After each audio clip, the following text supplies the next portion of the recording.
Good evening, Rockville. Today is April 15, 2024, and we will begin meeting number 8-24. Please join as you're able for the Pledge of Allegiance.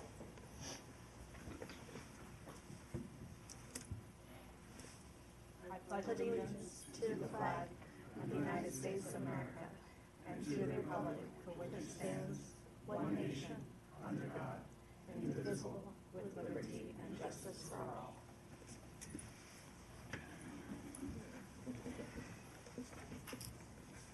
Welcome. Now we'll move to agenda review. Ms. Taylor Farrell, have there been any changes to our agenda? Madam Mayor, there are no changes for this evening. I'll leave it up to the Mayor and Council. Thank you. I asked my colleagues. I know there was some discussion earlier. Councilmember Jackson, did you want to ask a question? Yes, I wanted to ask a question of my colleagues, just trying to pull it up here. Would it be okay to switch 12 and 7. yes, items 7 and, sorry? 12, yeah.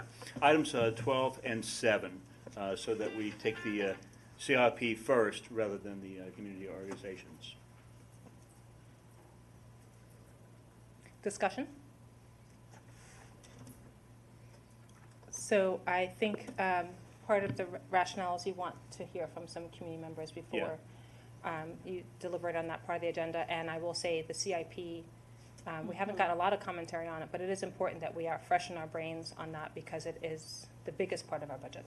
So, Councilman Valeri. Yeah, I would have similar concerns because of the input from the community on CIPs in general, capital improvement projects. I'm going to stop doing the acronym thing. I feel like either way, we're in a tough spot in so far as like talking about these things and also getting community input. All right. Councilmember Fulton. My thought is we should hear the community input that's relevant to the items that we're going to discuss, make decisions on before we make those decisions to the extent possible. So the question then is, what is the preponderance of the input we would expect today based on what we've had in the past? And we can't know for sure, but my take is it's probably the grants that we'll hear more about today. So for that reason, I would support what Councilmember Jackson is suggesting. Thank you. Councilmember Van Grack. I would just note, I definitely want to hear from the community on everything. We have had the capital improvement budgets set for today for a while. And if people were coming to talk to us about that, I'd like to hear from them. So if we're going to be moving anything, then I would even recommend moving community forum before both items, because I think it's important for us to hear from the community on any issues they want. And I don't want to foreclose anybody who might have come here just to talk about a capital improvement issue because of that. So if we're going to be moving anything, I would move so we can have as much discussion on any of the issues. I would support that. So just Councilmember Fulton. In order to do that, we would need to move something ahead to stay on track for the rest of the time and the time at which people expected to come. Could we move consent agenda? Well, that will take 5 minutes. It gets us something. Yeah.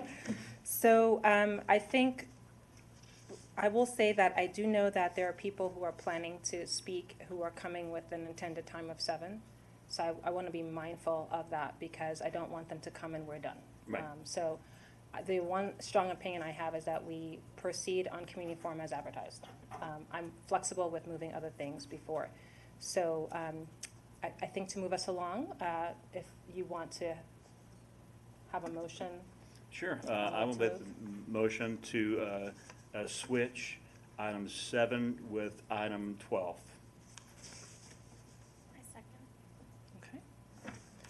The motion's been made and seconded. All those in favor, please raise your hand and say aye. Okay. All those opposed? Okay. And I don't see Dr. Miles just yet. Is Dr. Miles on as of yet? Okay. We'll move on with the vote to move. I think we have enough. Ms. Taylor Farrell, is everything okay in that order to make the change? Yes, so we're going to move items 12 in place of 7 and move 7 where 12 was. Great, thank you. And keep community forum where it is. All right. So next we are going to move to our recognitions and proclamations. I will note that our council has been trying to celebrate achievements in our community, and we are delighted that we have so many strong young people achieving great heights.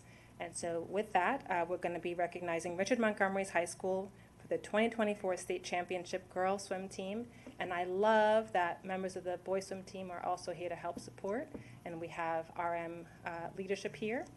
And then we'll be doing a proclamation, a set of proclamations, one on Rockville Science Day, and want to welcome them. There are rockets in our chamber, as well as a proclamation on public safety. Let's move.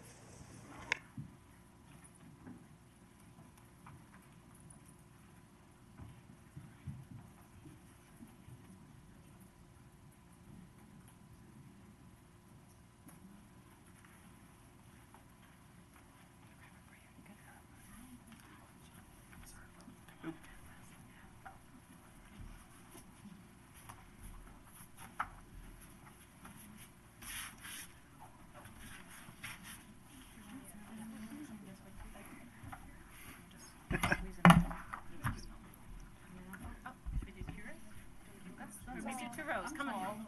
Somebody can come right here. Yeah, it's good. You're good. It's okay. Yeah, vertically challenged to the front.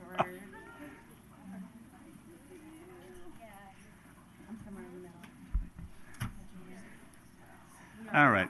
Is everybody in? All right.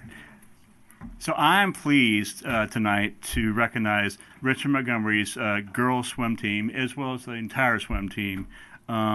Just so you know, I'm intimately familiar with the swim team, and I know how much the work people put into the swim team. Not only the kids, but the parents as well. I mean, it takes a lot of effort, a lot of volunteer hours, a lot of effort at the pool. It's just amazing. So you guys should be really proud of everything you've done.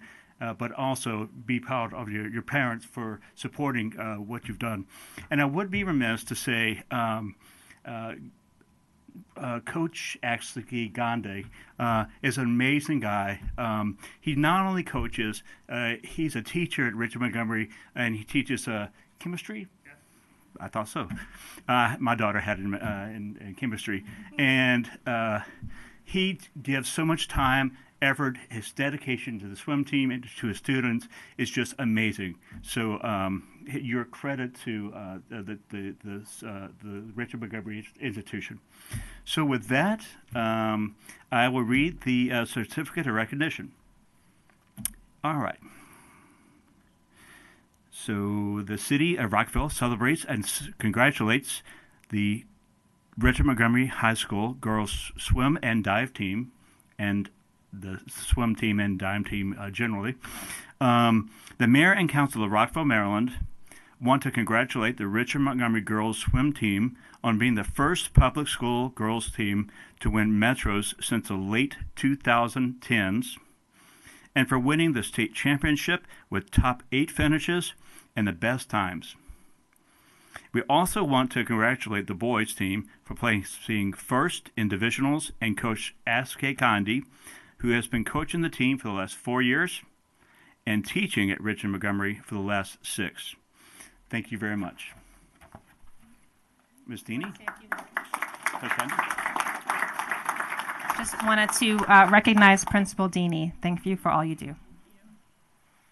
I just want to thank as well our parents who are here supporting and all of the parents who've supported our swim and dive team, as well as Mr. Gandhi, who is a force of nature with his energy, both as a teacher and a coach. And I want to thank our students who make me proud every day that I go to work. They are the source of our inspiration as educators. And I truly want to thank the city of Rockville for this recognition for our school. I think it's so important to recognize all of the amazing things that our students are doing. And in this particular case, the rockets. And I see that there's a rocket in the room as well. That's fantastic. An actual rocket. So thank you all so much for all of your support, Mayor Ashton and our City Council. It's really wonderful that you have taken this time to acknowledge our students and recognize our community in this way. Thank you.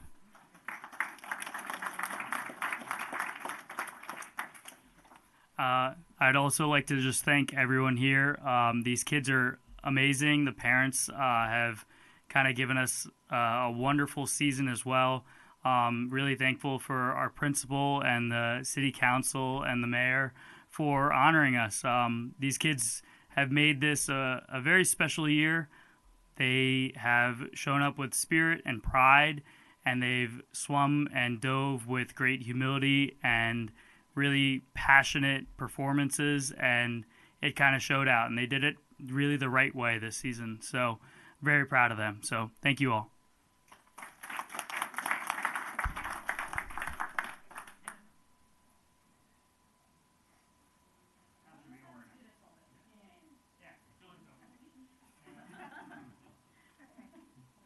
So if we could like turn just a little this way.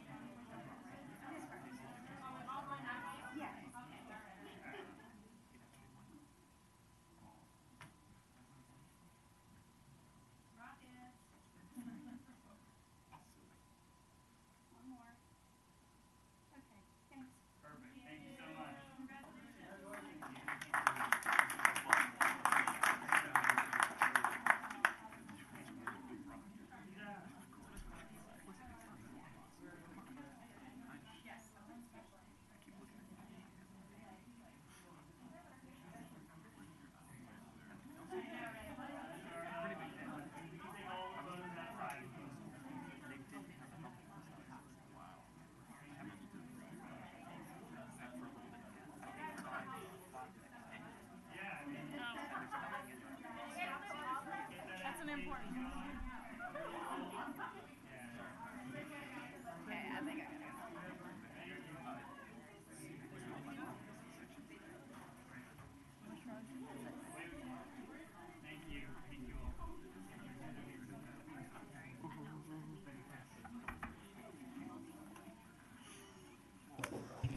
Dr. Miles, can you speak for us so we can get you in the shot?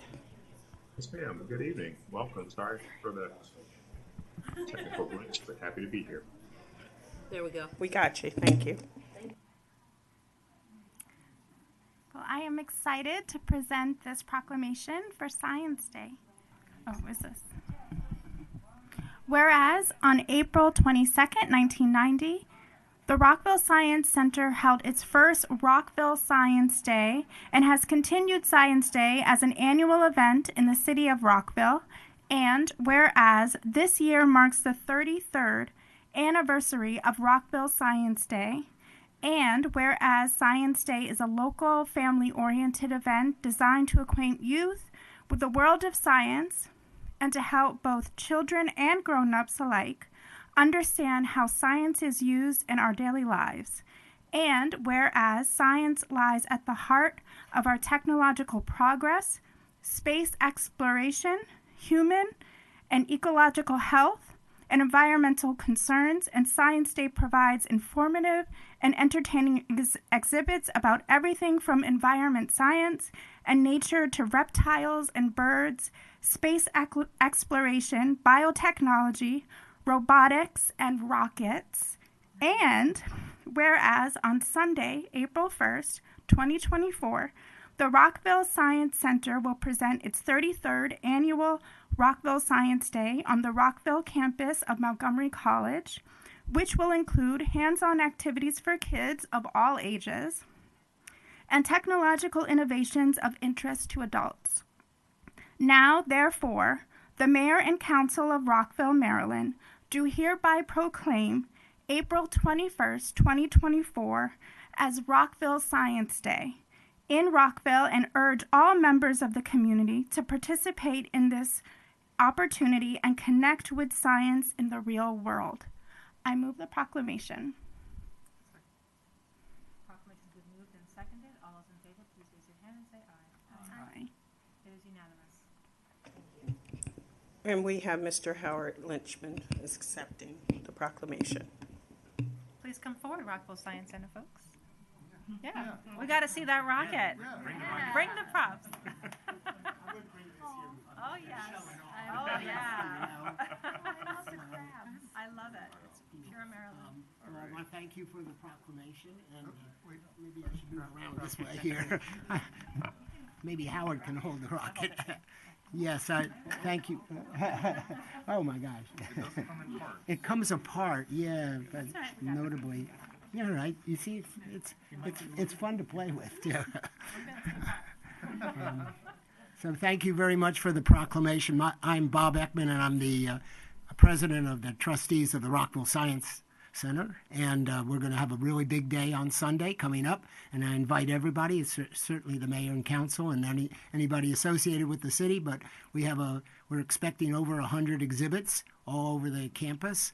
We're looking for somewhere around 3,000 or 4,000 people, so it's going to be a big family event. Forgot to mention, it is free parking. There is food available for people that want to have food, and we're going to have all kinds of events during the day. It starts at noon, it goes to 5 o'clock, and we will have some rockets flying, not that rocket, but other rockets. So we're all very proud of the activity, and we're hoping to bring everybody in to get some ideas on science and technology.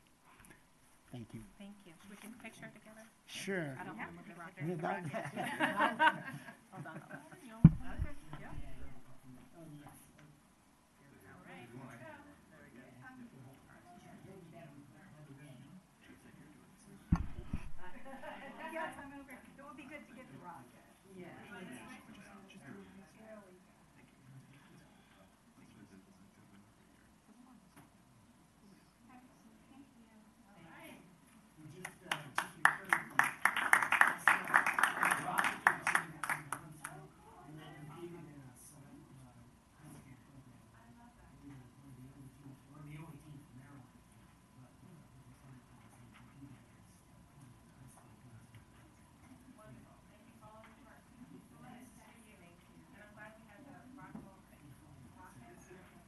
I know, really?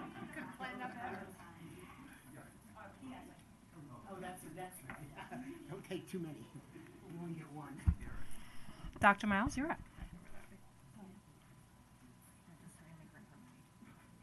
I apologize. What'd you say, ma'am?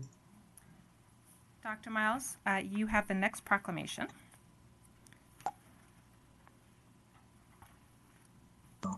Perfect. This is National Public Safety Telecom Communications Week. Correct. Perfect. Put it up right here. Awesome. Thank you, Madam Mayor. Very important proclamation on several points, so I won't belabor the point and get right to it.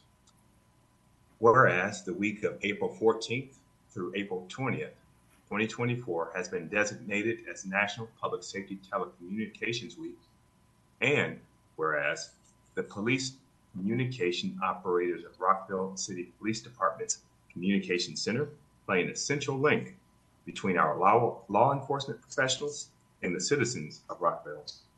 And whereas it is important that all citizens know and understand police communication operators play a vital role behind the scenes, gathering pertinent information from callers to dispatch the appropriate first responders to the scene. They take control of chaotic and sensitive situations over the telephone, which is often stressful and emotional. And whereas the police communication operators of the Rockville City Police Department are a crucial component of Rockville's public safety service, and like police officers, are committed to ensuring the safety and protection of homes, businesses, and the residents of our community. Now, therefore, the Mayor and Council of Rockville, Maryland, do hereby proclaim April 14th through 20th, 2024 as National Public Safety Telecommunications Week in the city of Rockville, and call upon the residents to commemorate this observance by thanking our police communication operators for the great work they do to assist in the protection and safety of our communities. With that, Madam Mayor, I move the proclamation. Wonderful. Councilman Valeri seconds. All those in favor, please raise your hand and say aye. Aye. I think my little one does too. Yeah, I love it. Chief, did you want to say anything? That's good. Hello. Hi. How's it going? Good evening, everyone. Two of our finest police communications operators are here to accept the proclamation. Carl, why don't you do the introductions, and I know you have some words to say. Thanks. I will do my best to make this short and sweet because I really appreciate the mayor and the council members taking time out today to acknowledge us. It sounds like you have a really busy schedule ahead of yourselves. This is Robert, one of our newest members to the team. It's our pleasure to serve our citizens and everyone who visits the city. Anything you need night and day, we're always there 24 hours, 7 days a week. Just give us a call. And again, it's really an honor to serve the people of Rockville, as well as one thing I want to add that I haven't added before is I want to thank all the great staff of the city, from the chief to our supervisor to Public Works to Recs and Parks, because after hours we quite often call people while they're sleeping to get help. Certain things that go wrong in the city, and I just want to say thank you to all the employees that work hard. And it just shows you what a great place it is to work because of the mayor, council members, city managers, and so on. That we love being here, and we'll work as hard as we can for you. Thank you very much. Thank you for keeping us up.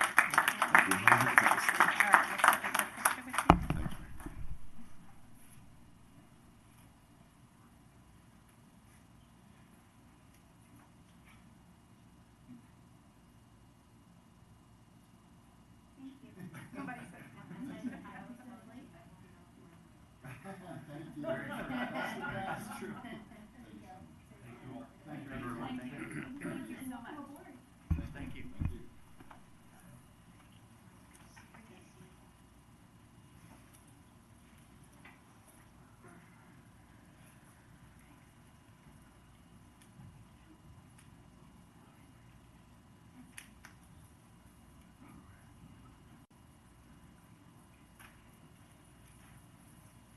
All right, that was nice. Thank you, everyone who participated in our proclamations and celebrations. We'll now be moving on to agenda item 6, which is boards and commissions, appointments and reappointments. I'll entertain motions for appointments and reappointments. Councilmember Jackson. Thank you, Mayor. I would like to appoint Christopher Pack to the Retirement Board for reappointment to serve a 3-year term as the Friends of Police representative until April 1st, 2027. Councilmember Fulton. Second. All those in favor, please raise your hand and say aye. Aye. It is unanimous. Thank you. Councilmember Valeri. I would like to nominate Melvin Bird, an appointment to serve a 3-year term until April 1, 2027 on Rockville Housing Enterprises. Councilmember Fulton. Second. Thank you. All those Madam Mayor, can we have discussion on this, please? Oh, yes, absolutely. Thank you, Madam Mayor. I just want to bring up, in line with the agreement that we made amongst ourselves in terms of notifying each other about old new business items. I did send our colleagues an email on the 3rd of April notifying that I was going to nominate a different individual for this spot. The staff then replied that I should make that nomination during the old new business section of last week's meeting on April 8th. We didn't have old new business last week, and I'm just concerned about the precedent that's set by not at least allowing a member of the elected body to make a nomination. I have nothing against the nominee per se. I'm concerned about the process.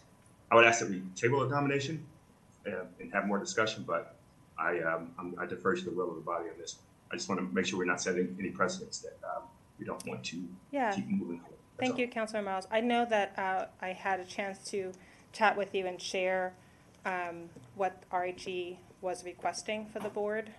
They are a nonprofit entity. Councilmember Shaw and I attended a meeting where they looked at all the EOIs, and I thought we were settled, but if you'd like to have additional discussion, I'll just open the floor for my colleagues to say, I thought we were cleared. So, Councilmember Shaw, did you want to add anything? Yes. I also support Dr. Miles' comment in terms of having a discussion. It is about process for me, and I would like to have a discussion on new business. Sure.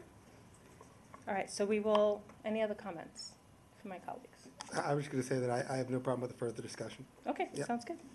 All right.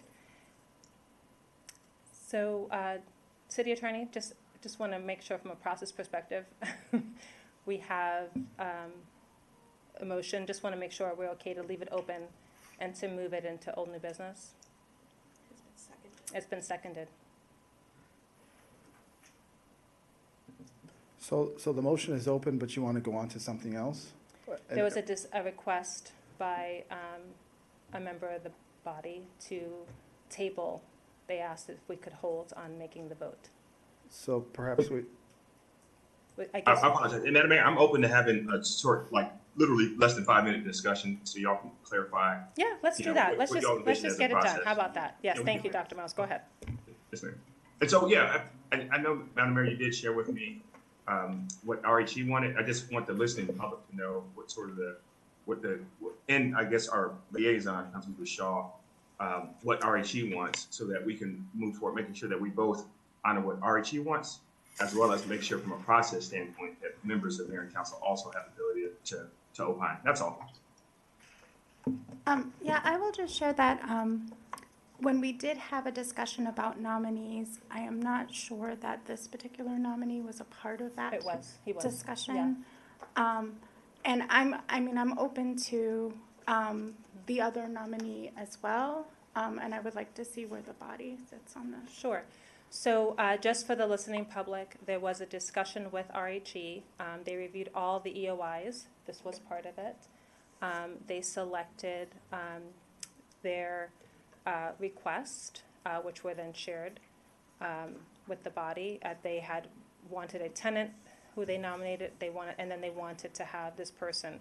They were trying to have specific skill sets for Section 8, someone who has experience with tax credit, and they looked at all the EOI resumes that were there. As you remember, the first name was, I think, Bobby versus Melvin, but that's his nickname. And I know, Councilman Shaw, you were at that meeting.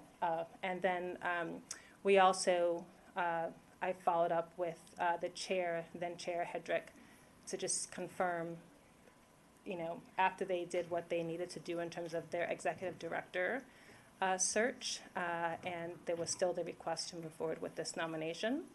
It is a nonprofit. I know they're trying to get specific skill sets for the board. We also discussed them potentially, because there was interest in other people who would like to join the board, them revisiting their articles of incorporation to try to add 2 more. And that is something that they honored. And I think you were on the call when they said they'd be open to looking at adding 2 slots so that we can consider adding folks in the future who might still be interested. So, and Dr. Miles, that's something I mentioned to you as well.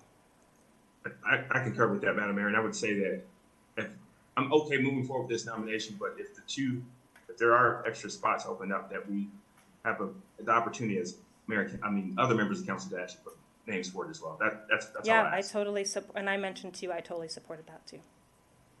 I think Councilman Van Grack had his hand up first. Yeah, and I just want to note, I think it is important for us to listen to what the Rockville Housing Enterprises say, but we're also the body that appoints them. Mm-hmm. So to the extent that we have a say into the members ourselves, outside of what RHE says, I think it's important for us to be able to consider whether there is, and I'm not sure, what the debate might be with regard to different individuals, because we've only seen Melvin Bird come here, but to the extent there's differing views of individuals to be sitting on the board, I think it's up to us to be able to evaluate the direction to make sure that those sitting on the RHE board are those whom we want to put forward for what we want to see within the city.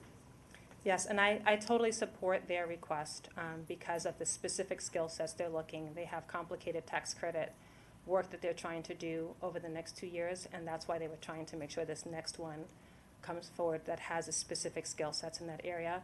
As I mentioned, they were open to expanding the board and to looking for other experiences that would help round it out, but this was a specific skill set that they needed. Councilmember Valeri. Oh, sorry, Councilmember Shaw and then Valeri. I also spoke to the chair recently, and he was also interested in the other potential nominee as well. And I did have a conversation about different skill sets. And I do know that this potential nominee also came up in the conversation as well and did receive some support. And so, I do also agree with Council Member Van Grack that this is, the final decision of the body. Thank you. All right, Councilman Shaw, Dr. Miles. Councilmember Valerian, now a physician as well. Watch out there, Dr. Miles. So, so without kind of understanding more about the dynamics, I'm unclear as to, I don't feel like I could even have a full discussion beyond what the RHE board determined, however they determined who their preferred board appointment be. This is kind of an odd intangible conversation for me. So, I've seen the information on Melvin Bird. I don't know who the other person is, but having said all this, if RHE is looking at expanding it, then my proposal would be to move forward with Melvin Bird and then look to the individual that you are proposing, Councilmember Miles, as the person, for first consideration when the expansion occurs. Thank you, and just in full transparency, that's an option that I had shared with Dr. Miles as well. Dr. Miles, you're next. Thank you, Madam Mayor. I appreciate the discussion from my colleagues. I won't belabor the point. I just trust y'all, so I'm fine with moving forward with this one. I just want to make sure that, be it this Rockville Housing Enterprises or Board of Supervisors elections, another entity over which members of the council can make nominations. But just the process is in place. I appreciate you all, and I'll shut up and so y'all can move forward. Thank you. All right. Thank you, everyone, for the discussion. There is a motion on the floor. It's been seconded. All those in favor, please raise your hand and say aye. Aye. All right. It is unanimous. Thank you. We have an additional voter online. All right. We have the next is the Human Rights Commission. Who wants to make the motion?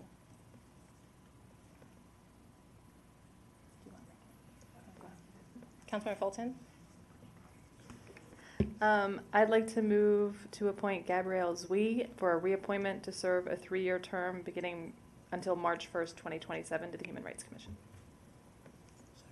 Thank you. The motion's been made and seconded. All those in favor, please raise your hand and say aye. Aye. All right. Thank you, everyone. It is unanimous. All right. So we moved agenda item 12 to switch with agenda item 7 for the listening public. And I would like to welcome Ms. Stacy Webster and Kim Francesco, who will share a presentation on a capital improvement program budget.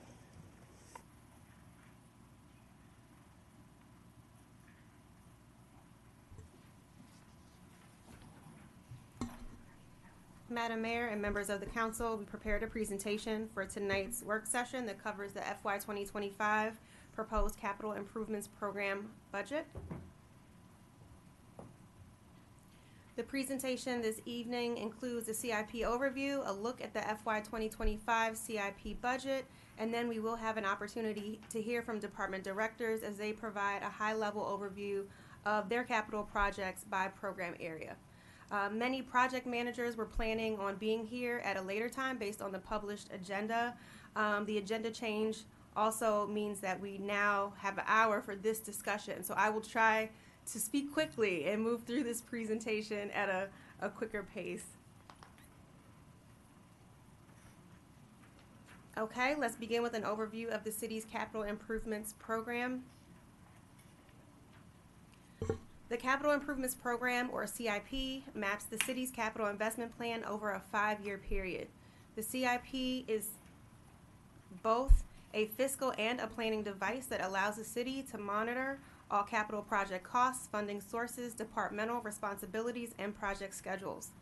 The CIP includes recurring multi-site projects such as asphalt repair and replacement, and discrete single-site projects such as the Red Gate Master Plan implementation.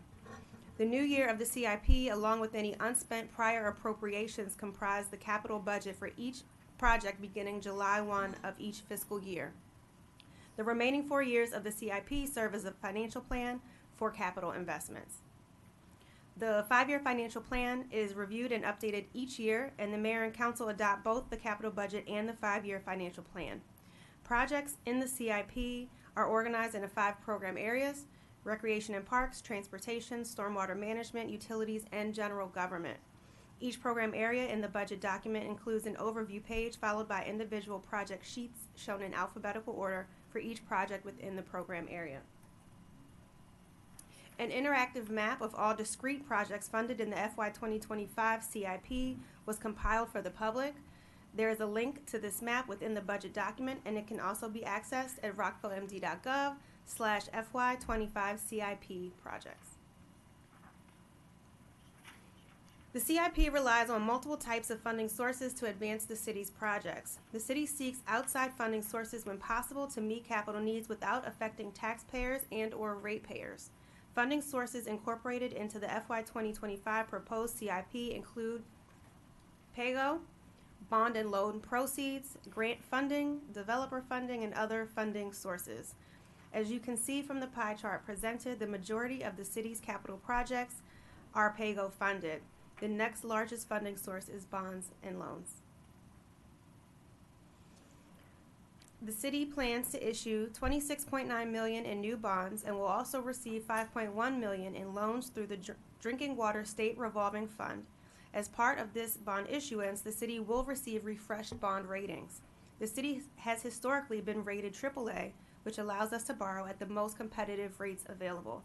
Staff have already met with the city's financial advisors and are planning to hold the FY 2025 bond sale in September, earlier than our typical fall bond sales, in order to reduce the risk of market volatility associated with the presidential election. The general fund provides PAYGO transfers to the CIP and debt service transfers for taxpayer-supported debt. The FY 2025 budget proposes a $9.3 million CIP transfer and a $4.1 million debt service transfer.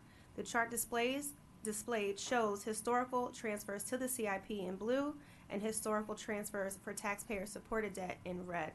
As you can see, over time, there has been reduced reliance on taxpayer-supported debt, and we do strive to use PAYGO transfers as much as possible to advance capital improvements within the city. Now we will take a closer look at the FY 2025 proposed capital budget. The FY 2025 proposed CIP budget includes new appropriations of $31.4 million. This new funding, combined with prior year carryover funding of $87.7 million, supports a total of 47 projects in FY 2025 for a total of $119.1 million in appropriations. A summary of the proposed appropriations by program area are shown on this slide and are consistent with the proposed budget. It's important to note that the carryover amount will be updated for the adopted budget ordinance to reflect spending through April 15th. This chart displayed shows how the total FY 2025 proposed appropriations are allocated by program area. While the largest CIP appropriations are for utilities, transportation, and recreation and parks for FY 2025, this can and often does change from year to year as new and different projects are added and others are completed. As mentioned earlier, the CIP is a 5-year plan. While this plan can change and adjust each year, the CIP is balanced over 5 years and takes into consideration the forecasted revenues that can support the capital needs and the need to issue bonds in the future.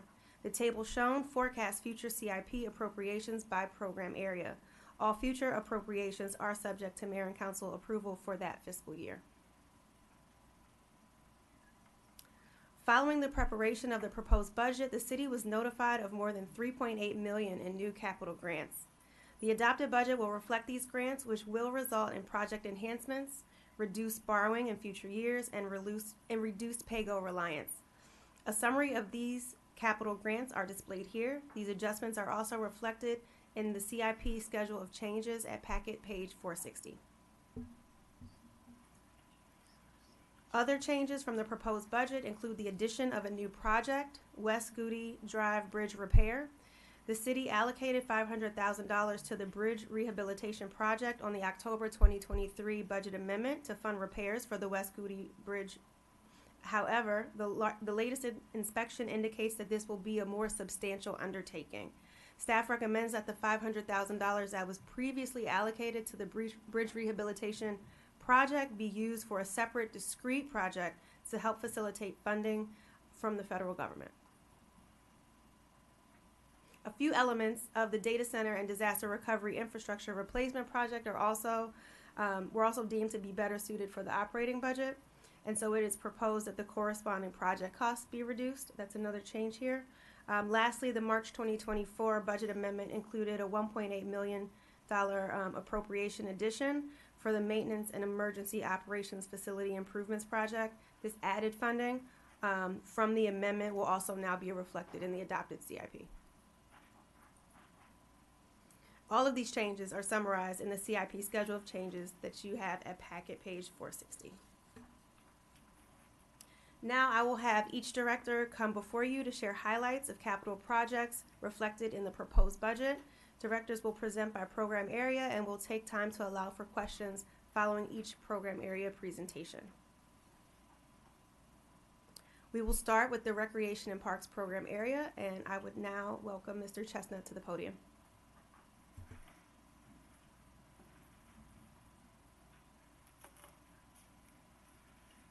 It's nice this week to be able to say good evening instead of good morning. Good evening, Mayor and council members. What we see on this first slide, if you would please, Kim, or whoever's operating, changes for FY25. So we've got new projects, the Maintenance Complex Emergency Generator Replacement in Talbot Street Park, which is a decommissioned water tower, and we would convert that to a park. Projects that are closed in FY25, King Farm Farmstead Garage and tenant buildings. The reason that's being closed is, as you know, we're playing a charrette process to designate what the use for each of the buildings would be, and until such time as we know what that is, it felt, I don't want to say irresponsible, but less than ideal to keep it in the budget as if it was a concept already. And then the Parks Materials Storage Area Cover is another one that we pulled off the list. Some of the ongoing projects, the David Skull Park improvements, ADA improvements at F. Scott Fitzgerald, the Farmstead fire suppression. That is for, I think we've told you before, but just to make sure for the public's awareness as well, bringing water and sewer into the site. We're going to have fire suppression in the farmhouse and the 2 dairy barns.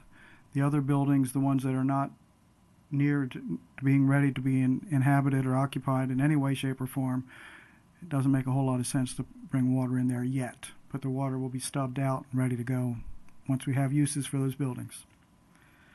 The Lincoln Park Community Center improvements, outdoor recreation pool renovations, and the Twin Brook Community Center Annex and restrooms renovation. On this next page, you'll see the list and the funding sources and the total appropriations. I don't know that you want me to read that entire list to you. We're okay, thank you. So that's the extent of the overview. If you have any questions for us on those or any of our other CIPs, even though staff didn't make it at the last minute, we will do our best to answer any questions you have.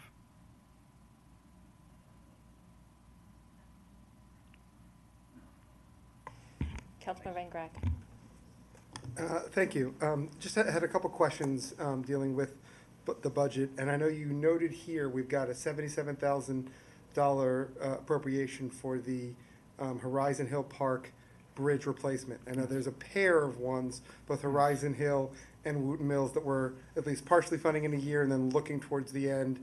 And I understand it's because of market conditions that we're pushing off the repairs. Can you describe a little bit about, number one, what is the market conditions that's, makes it a reasonable decision to kind of push them off, and just confirm that as far as you know, those bridges are fully safe and can handle those couple of years wait for the repairs?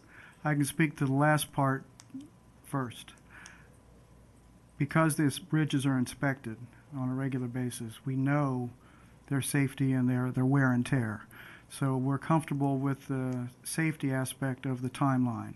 As far as the market conditions, I'm afraid I can't speak to that. Chris, do you have any insight on the market conditions that caused the... Chris Henry.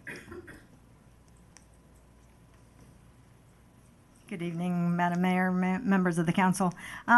Market conditions, we have actually put these in the 2 bridges in the CIP based on the inspection report by a third-party structural engineer. and place that in the CIP so it would move into action when it's appropriate. And so those are our inspections go out several years. So there is nothing that is unsafe about either of those two bridges. It just gives us enough time as we have other projects that to design and construct it as appropriate based on those inspection reports. Great. So I don't know that we have a specific answer to your specific question about market conditions. But most importantly is, from your inspections, we have no problem pushing those out a few years. We're still being proactive with our replacement of both of them, because I know they've been around since the 1980s. So. Yes, I would say that they're not pushed out, that they've moved in through the system, through Gotcha, the okay. CIP system. So they were never pushed out. They were always in the system, and then we moved them as appropriate through the inspections. So it's more, we're putting them in the CIP budget now, anticipating that we're going to need 2 years in a row of funding. And so this is when we're anticipating, not that we've pushed them out from when the anticipated. Because I think it's like around 88 that both of them were put in around the same time. Yeah, these are cord and steel bridges, so they do well. But yeah, it will be time when they come up, and we'll start design next year on one, and construction and design the next year for the other. So yeah, they're totally appropriate, not a safety issue at all. Structural engineers have laid a plan out for us to help us through what is priority and what situations need repair and what situations need replace. Excellent. Okay. And kind of following up, also dealing with Wooten Mills Park. I know for a number of years there have been requests from the community, and I've seen letters and even noted on the budget surveys regarding a covered shelter in Wooten Mills. And I know that it's been something, I know it's not here, and I just was wondering if there's been any discussion from the Rec and Parks Department about that idea, of whether there's any idea of putting in the future, or some of the thoughts that the department might have. Yes, yes, and yes. Yes, we're aware of that desire, that interest. Recently, we responded, I believe each of you were copied, with the progress we've made over the last several years with adding pavilions and picnic shelters. Absolutely. Yes, Wooten's Mill is on the list. It just wasn't as high up as some would have liked. Sure. Okay. So it's at least something that you guys have on your list of something to consider, given some of Absolutely. the community support for it. Yes, we're trying to be cognizant of those that need to be repaired, as safety being the priority, and then also other parts of the city that may not have amenities. So we're trying to be equitable that way too. Makes perfect sense. Thanks. Thank you. I was just going to note, I sent in that question about the shelters, and I wanted to acknowledge that the comments came from our surveys, as my colleague mentioned. We raised this last year as well during budget season.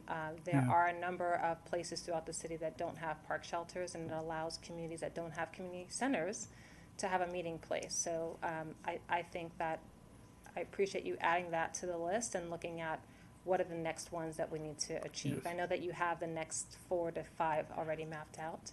Yes, ma'am. And I know that you're following up on the Rec and Parks Recreation Strategic Plan, yes. So, That has our level of service on, which of course mayor and council can always modify, but that's what we're basing it on at this point. Great, but I do appreciate that you're adding this one to the list. It comes on the survey every year, and I would like to see it happen as well. Councilman Valeri. It is nice to see you before midnight. It's quite a change. So I had one question and then one point/comment. My question is around the Talbot Street Park. I know that was a project put forward by the previous mayor and council, but it is an area with a decided lack of amenities, especially city amenities. So I'm looking forward to it, and it's okay. I know that our schedule mixed up, so it's okay if you don't have the right person here to answer this. But I'm wondering how the community has been engaged over there. Not yet. Okay. Not yet. Okay, cool. That was stuck in my head when I saw that, because I think it's great. I also know that there may be some challenges in engaging in communities where the city has not had as big a presence before. So I just want to acknowledge that. And then, of course, I would be remiss if I did not bring up something that you've heard from me many years, and that is the community need for a dog park at Rockcrest Park. I know that has been a challenge.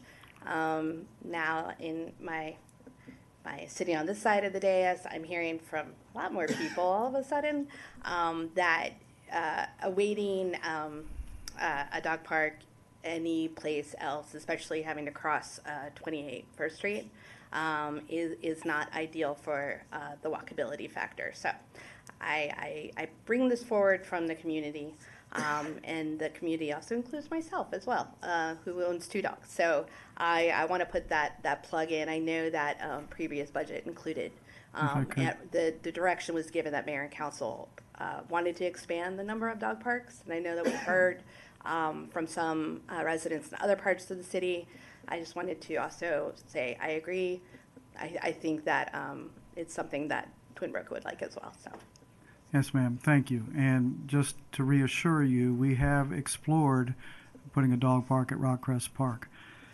The immediate neighbors were unanimously opposed. Our current process before we go into a neighborhood and put a dog park in is to engage with the community, particularly those that live adjacent. We'd be happy to do it again, but what we found the first time was great idea, just not here. Yeah, and I can appreciate that. I will say from the community's perspective as well, it's always a balancing act, right? Oh, yeah. And it's a challenge in general because people have some preconceived notions of what will happen at a dog park that may or may not occur. But it was and still remains, I think, one of the most requested capital improvement projects. Following the bridge in Twin Brook, bridge followed by dog park. So I think we can work together, maybe re-engage the neighborhood, the community, but you don't get that kind of agreement on an idea very often. So Appreciate that. Thank you. thank you. If there are no other questions, we can move to the next section. Thank you. I'd like to invite Mr. Woods. While he's coming up, can I also ask a question? That section and a lot of sections had a lot of carryover. Some of the projects, for example, the Lincoln Park Community Center, those are supposed to be started in FY24. So do we have a sense of, was it a matter of procurement or timing, or is it just that the project is going to overlap? So oftentimes we provide, there are instances where we provide design funding in 1 year and then construction funding the next year, and there are other instances where based on the proposed timeline of the project, we might provide all of that funding up front. What's important for the mayor and council and the public to understand is that a procurement cannot get started if there aren't sufficient appropriations in place. So just getting the scope together and getting an item prepared to, put a RFP or IFB out on the street requires that all the funding already be in place. So oftentimes that is the reason why we would advance those appropriations so that the project can demonstrate funding sufficiency. Thank you. So my request would be that as we go forward with end of FY24 and FY25, that we just flag if there's any reason for we need more time or there's something that is changing what we're anticipating in terms of the timeline. So just we have an update on timing shifting. So every project page includes the timeline, and it shows original estimated completion and then current estimated completion. So it's very transparent about where there have been shifts in the timing and the planned completion of the projects. Changes from the previous year is also something that's called out on each project page for transparency on the status of each project. And I would say for major projects, we should hear before the budget process. For example, the next year, there should be a mid-year or something update to say something is not tracking on time, if that's all right. Mr. Semino, did you have something to add? We also have the monthly report. We can flag significant milestones in some of those projects when an award gets made or something is hitting a significant milestone. So we will try to do that also to keep you more informed as we move along. Wonderful, thank you. Welcome, Mr. Woods. Good evening. I'll be up here for a little while. We'll have the transportation section first, then our stormwater section, and then utilities. So this is really exciting. This is truly where we have an opportunity to take a lot of our priorities and initiatives and transform them into true investment into our community, both for our existing infrastructure and to enhance our infrastructure and make some real positive change. This evening, we do have a lot of members of our public works staff. The capital improvement program is generally implemented by our engineering division and our traffic and transportation division, along with support from our environmental management division. So we have a lot of our project managers online, some of them here today in person. And so if I can't answer something myself, I may turn to them to help me out. But this is really where our engineering staff shines. Our project managers are really engaged in the projects from the planning phase all the way through the design, and then our construction management division helps implement them through our construction phase. So I'll start with our transportation CIP. Transportation CIP covers projects that are seeking to implement our Vision Zero action plan, but it also includes projects that enhance our existing infrastructure. Our asphalt and concrete rehab CIPs reside in the transportation CIP, as well as our bridge rehabilitation program and finite bridge improvement projects. So you'll see a variety of different projects. A new project for FY25, Ms. Francisco already covered. Since we released the proposed CIP, we have decided to pull out the West Goody Drive bridge repair into a separate CIP. This is primarily due to the fact that the repairs that are necessary on that bridge are more extensive than when we originally anticipated. We had anticipated doing some temporary repairs that would extend the life of the bridge. We now, based on a recent inspection, have determined that more extensive repairs are necessary. That good news is that will also allow for the bridge to be eligible for federal funding. So we will be pursuing federal funding, which will seek to offset some of the city's cost for the repairs. This bridge was also originally anticipated to be replaced if the I-270 project were to move forward. So we did defer some of the immediate repairs to see how that was going to play out. The project is necessary. We will implement it regardless of the future of that project. A couple other projects that are closing for 25. Town Center Road Diet, that was a completed project, so that's closing in 25. And then we have two other projects that we removed from the CIP. First is the traffic signal at East Middle Lane and Helen Hennigan Way. We re-evaluated the need for that project after the Town Center Road Diet was completed, and now we have determined that the traffic signal is not warranted and that the pedestrian crossing is adequate without a traffic signal there. And then the West End Park noise barrier, this is a long-term CIP that has been in the CIP for a long, long time. Really was intended to be conducted by MDOT-SHA as part of either a standalone project or as part of the 270 project again. We don't have a way to implement that project independently, so we removed that project from the CIP, and it now appears in the long-term CIP. So it's still in the book. It still is, if we do have to participate in funding a portion of that project, we can bring it back into the CIP. Next slide. So this slide's going to be on all three program areas, and really what it's trying to say is that we have program projects in the CIP, meaning that they're ongoing and they have sub-projects that are a portion of them. Sidewalks is a good example. Pedestrian improvement CIP is a good example. The bridge rehab, and you'll see it in utilities and stormwater as well, so we're not highlighting them here. These are a couple of our finite projects, some of which have been ongoing for a while, others of which will be occurring shortly. The Hurley Avenue Bridge replacement, that's a CIP that also is receiving federal funding due to its condition, and that is progressing along with a partnership with MDOT-SHA, and we should be close to going to finishing the design throughout FY25 and approaching construction in early 26. The LED streetlight conversion, as you all know, is ongoing. The next phase is proposed for funding in this fiscal year in FY25. That project supports both the Climate Action Plan and Vision Zero Action Plan, as it provides a lot of benefit to the community. And then Maryland Dawson, as you all know, that's a future extension of Maryland Avenue, north of Beale Avenue, to connect with an extension of Dawson from North Washington to 355. Next slide, please. Again, this is a summary of all of our projects. As you just mentioned, Madam Mayor, there are a lot of carryover funding. That's primarily due to the reasons that Kim Francisco has, or Ms. Francisco has detailed. I want to point out, in particular, the carryover funding from the Sidewalk CIP. Sidewalk CIP has gotten appropriations over the past few years. We now have a fairly large balance in that CIP. All the funding that's in the prior year carryover, in addition to the new appropriations, is targeted to a specific location. And so we now have a list of projects that we have gone through feasibility, planning, and entering into design, that we have identified all the funding to be implemented throughout the FY25 fiscal year, which will be a significant progress into achieving our goals of sidewalk construction acceleration. And then also I wanted to mention the pedestrian and bicycle safety CIP.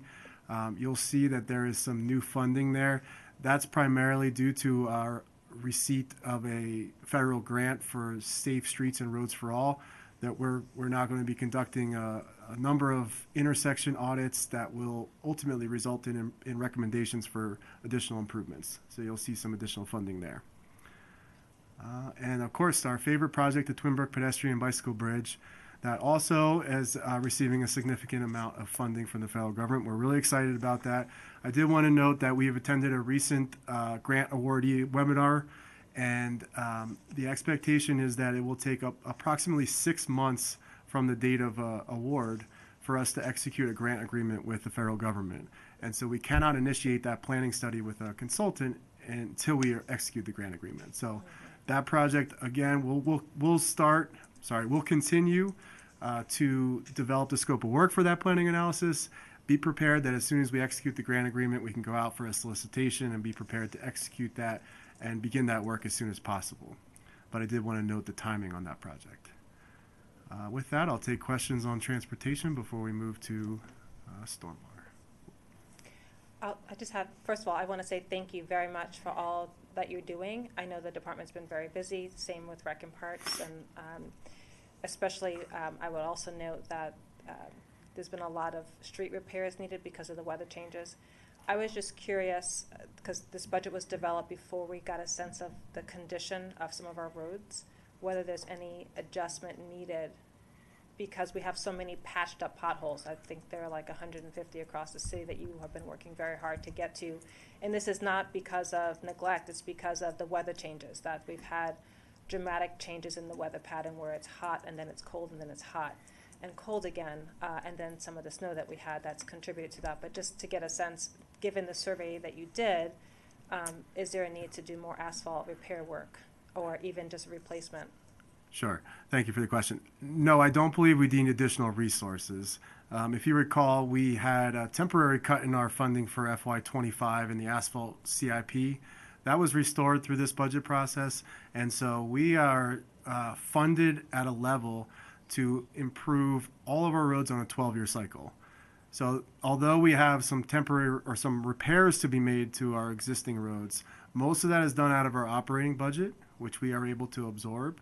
And even when we contract it out, it's taking a small amount of our capacity to execute the 12-year cycle, but the improvements we make will extend the life of our roads as well. And so we believe that it offsets against each other. So you don't think there's a change in the cycle for any of the roads? No, I don't believe there's a change, nope. Okay, well, thank you. That's great to hear. Councilmember Fulton. I'll echo the thank you, first of all. I want to follow up on something you just said about the sidewalks, and I want to make sure I understood correctly. It is a significant amount of carryover. It's a significant amount of money this year. It reflects this body's priorities, so I'm grateful for that. I heard you say that all of that money is accounted for. You have a plan for all of those dollars for specific segments to either start constructing, or I think part of it is like feasibility determination construction in 2025. That's the total amount of money that you think is required for 2025 to address all of the sidewalks in the prioritization plan. Is that correct? That's the amount of money that's necessary to execute what we have already identified as being feasible or starting design or recommended for construction. So it does not address the entire scope of all all missing sidewalk What you've lengths. got is feasible. But we are approaching it in a methodical way of taking a sidewalk prioritization policy that then identifies a list of locations that we will then conduct a feasibility study for. The ones that we deem are feasible, which really nothing is infeasible. It's really just a matter of how complex it is and whether or not we feel like we can accomplish it with our given resources. Those move to a design phase and then community outreach and then construction phase.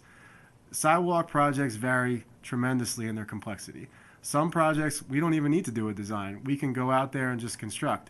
And in fact, during the budget survey, we had one particular location that after we looked at it, we felt that we can just go and construct it without any design. And that's programmed and we're going to execute that. Other sidewalk projects, they are really roadway reconstruction projects. Sidewalks that, existing roads that don't have curb and gutter, you add a curb and gutter, you add sidewalk, you're now creating a drainage problem or a drainage concern. And so you might have to install, several hundred feet of storm drain with storm drain structures and so on just to make that work. So they can vary tremendously in their cost per linear foot. So when we develop a program and a cost estimate, we can go back and look at some of our old costs to kind of get a parametric estimate of how much it will cost to implement the program. But it's very difficult because they vary so greatly in their complexity and their cost. That's really helpful. I want just one real granular follow-up. I think you just burst my bubble a little bit, but I understand. Like in the budget document, it talks about group 2 sidewalks, and then there's some specific ones mentioned, Sure. determined feasible. Like, for example, Carr Avenue is in there. That is not meant to indicate that that has been determined feasible. These are the examples of the ones that we will, sorry, I'm on 307 if you really want to. Yeah, I got it. I'm trying to Very remember. bottom. These were the group 2 sidewalks that we did a feasibility study for. Yeah. I cannot remember if these are the ones that we're advancing to design and then to construction. Okay. It says, Right. yeah, I believe it's to design in 25 and then in 26 construction. Yeah, they'll be designed in 25. Right. Feasibility studies, I don't recall what the status of each of those feasibility studies are on the ones listed on page 307 under group 2 sidewalks. Yeah.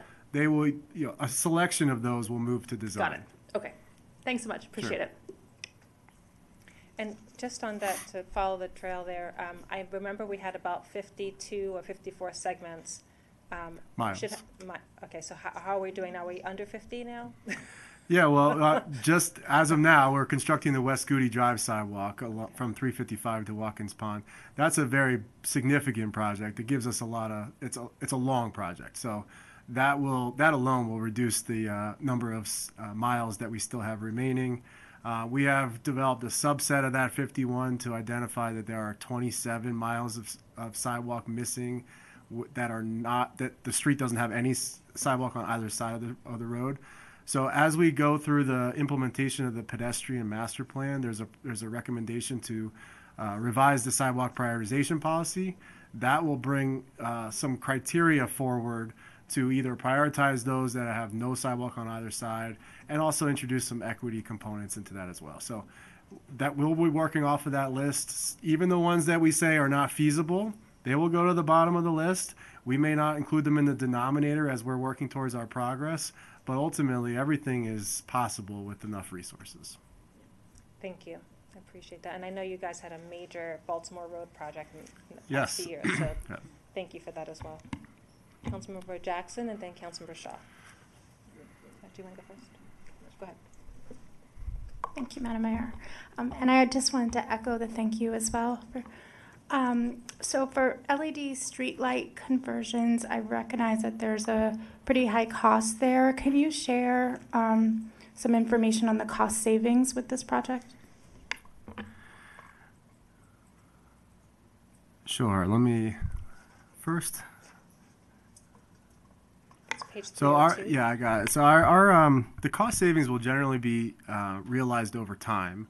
Obviously, when we have a conversion from a traditional street light to an LED street light, there's initial investment there, and the payback period will vary depending on the type of light, how off, the time of day. So we do have I don't have the payback period on the top of my head, but there will be a significant reduction because obviously it uses less energy, and the reduction in energy is a direct correlation and reduction in costs. So if I can get back to you on the payback period for once we complete the LED conversions, when we will start to realize some savings. Mr. Woods, I would just reference for the mayor and council that on the LED streetlight conversion project page, there is an operating cost reduction in streetlight electricity shown for FY 2026 and FY 2027, and so that is highlighted on the project page. And that's recurring. Thank you. Councilmember Jackson. Yeah, thank you, Mayor. And first, just let me say from the start that this presentation, the series of presentations, has been excellent, and I really appreciate you walking through the staff, walking us through the budget, and thank you for appearing. I had a question on the senior center entrance. I know that we funded it to do the design study. Mm-hmm. And I believe, and you can correct me if I'm wrong, that this design study would be done this fall? Yes, it will be done in FY25, so calendar year 24. We expect the design to continue throughout the rest of FY24 and go into FY25. The fall sounds like a good time. I had to talk to our project manager to make sure, but I'll let you finish your question, but I think I know where you're going. So we're going to get the design. Then what? So yeah. I mean, we have, I guess, the cost. So what then? Yeah. So once the design reaches a milestone of 30%, 60%, and as it approaches its final design, and also the community is providing a significant amount of input into the design elements. And so that will drive the cost because we really are not entirely sure exactly what the scope of the project will be. When we reach that 30-60% milestone, our design consultant will provide us with a construction cost estimate. The construction cost estimate will then inform what the proposed construction cost will be in the FY26 budget. So right now, and you'll see in the CIP, there's a placeholder of $1 million unfunded in FY26. As staff prepares the proposed FY26 CIP, that number will come into some certainty, and we will seek to get the construction funded in that fiscal year, provided the mayor and council has the support. No, and so I just want to be clear that $1 million is just a placeholder, and it's unfunded, so it has to come back to the mayor and council for actually funding.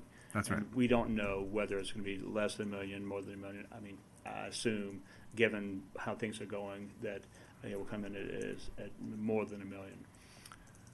It's possible. Yeah, we're too early in the design phase to really know what the construction cost is. All right. Well thank you. Obviously this is a project that has been a long time coming, and that many people are really interested in King Farm and Forest Grove and West Rockville. So I just want to keep it moving and do everything we can to address it. I had one other question, and this is on pedestrian and bicycle safety, and we've discussed it before, but I didn't see anywhere that it was mentioned. The Carl Hinn Manilian Trail and Yale Place, and that intersection is really a rough one for biking, walking. I mean, you name it. It's difficult for people with mobility issues, or even just regular people to traverse it. So, what do you have in terms of like scheduling or a plan to address that intersection? Yeah, sure. Thank you for the question.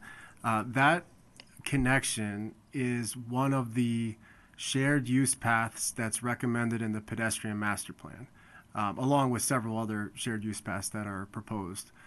So as we work through the pedestrian master plan implementation, we will assess the feasibility of several of those shared use paths, and on a particular timeline, we will bring forward certain projects for consideration of the mayor and council to fund the design and then ultimately the construction.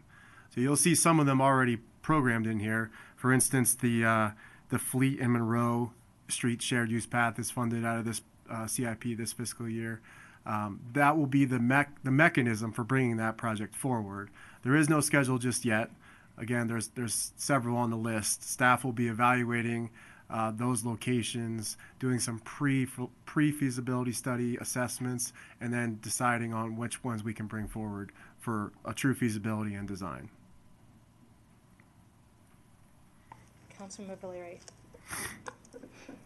Thank you very much for, as always, the tremendous work that you do, the tremendous work to get grants to be kind of on top of things. I'm suspecting, unfortunately, due to the tragedy in Baltimore, we may see more opportunities for bridge safety in general.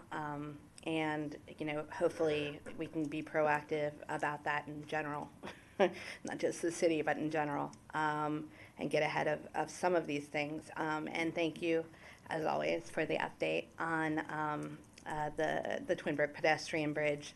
I wanted to bring forward one CIP, and I'll preface this with, I'm not sure if it'll qualify as a new CIP or a PIP.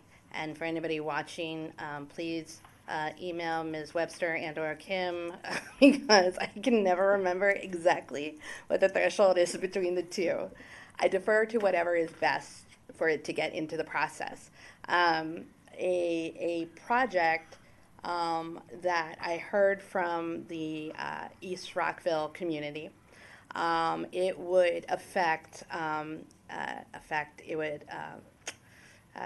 make a life a little bit safer and better, I think, for both the East Rockville and Twin Brook communities, and that is to look at the feasibility and or construction of a protected pedestrian bicyclist crossing between East Rockville and Twin Brook, acknowledging that as of right now, East Rockville has a way to connect to the Millennium Trail that is relatively safe. The Twin Brook community does not. They still have to do the crossing at Baltimore Road, right? And acknowledging that whatever we do at Redgate, we want to encourage more people to walk or bike to get there. I put this as a protected crossing because I think how we do that, we could look at different options, but I don't want to be prescriptive, but just to acknowledge that these are two communities that would benefit from this sort of infrastructure investment. It goes to our Vision Zero and pedestrian master plan goals as well. It also, not only for connectivity so that, I'm gonna call it North Twin Brook, folks can get to town center a little bit safer, but in addition, it's also going to allow Rockville High School students from East Rockville to be able to walk and or bike to school safely. We now have this amazingly updated and renovated Baltimore Road, but we still have the same old, problems of that intersection. So I wanted to flag that. I heard from the community. I also agree with it, obviously, from both the Vision Zero perspective and pedestrian master plan perspective. And I think that there's a lot of opportunities, perhaps, with the grants that are coming across, like safe routes to school and other things like that, as well as this being within the purview of the equity focus area as well. So I just want to flag that. I can't, however you want to proceed on that, if you want me to share, or if you'd like me to connect you to the community association president, that's also fine. They could go the old school way, which is, mock up a fake CIP and maybe it'll get snuck into the budget book. But anyway, I think that would be a really solid investment in, again, creating greater connectivity because, like Councilmember Jackson brought up, the Carl Hen Millennium Trail is wonderful, but it's very difficult for some parts of the city to really get to safely. So it actually, to that extent, would also be under the Bikeways Master Plan as well for connectivity. So I put that forward, and I had one other thing, and I'm not sure if this would necessarily be a project. I guess it's more a question of if we heard from the Rockville Bicycle Advisory Committee that they'd like us to explore maybe a more equitable distribution of capital bike share stations. Would that kind of fall under, if we want to look at possible grant opportunities or long-term funding, where would that kind of live, and would that also have to be something that we would need to account for financially? Yeah, thank you for the questions. I'll answer the second one first. So expansion of the capital bike share program would not be a capital improvement program. It would be an operating expense. And in fact, we don't actually perform the work. It would be done through Montgomery County. If there was a desire to seek the relocation of a capital bike share facility, that is something we can explore throughout FY25 and perhaps bring back as a recommended operating enhancement for FY26. So that's something staff will explore. And in fact, Councilmember Miles brought that up during the operating budget work session, and we've already begun to discuss with our partners the possibility of looking at the usage of the bike share facilities and the equitable distribution of them. That's great. I didn't actually catch where your first project is proposed. I'm assuming it's a crossing of 28, right? It's the crossing of 28. It's basically the Baltimore Road 28 intersection. I think that there is flexibility as to where maybe the best location would be. But just, and again, and I think in general, both communities would be open to some creative thinking on this project. I think it's just the desire to have a little something visionary to connect the two communities and ultimately make it safer. So, but yeah, generally it's that crossing area by the Burgundy Shopping Center. Sure, and generally the way we assess intersection improvements is we first do a intersection safety audit to determine whether there is a true need. Now, of course, I know your proposal is more aspirational and more than just a safety improvement.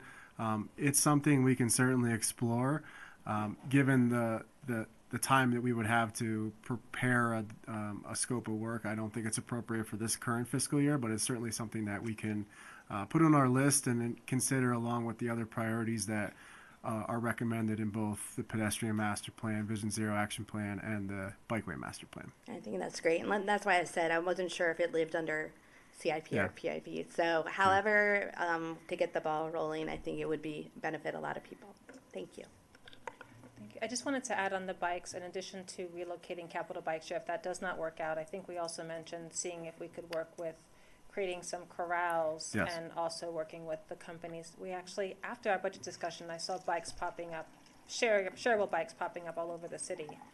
And it would be nice to have like more designated locations where those would be and make sure that they're in Twinbrook. I know that's specifically where we got the request for the gap of where bikes are not currently being housed. So I think you said you were going to look into that. Is that right? We've already started doing so. We've reached out to our partner with I think it's Lime Bike, and asked them if we can influence where their placement, where they place bikes within the city limits, so that we can ensure that they get to areas that are disproportionately affected by transportation. So we're working on that.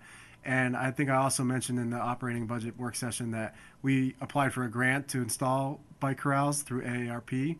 If we're not successful in that grant, and we have not heard yet, that will be something that we evaluate and plan for as a potential enhancement to our 26 budget moving forward next year. Because we do think it's already recommended in the pedestrian master plan, so it's something that we can certainly do at a low cost and bring it forward.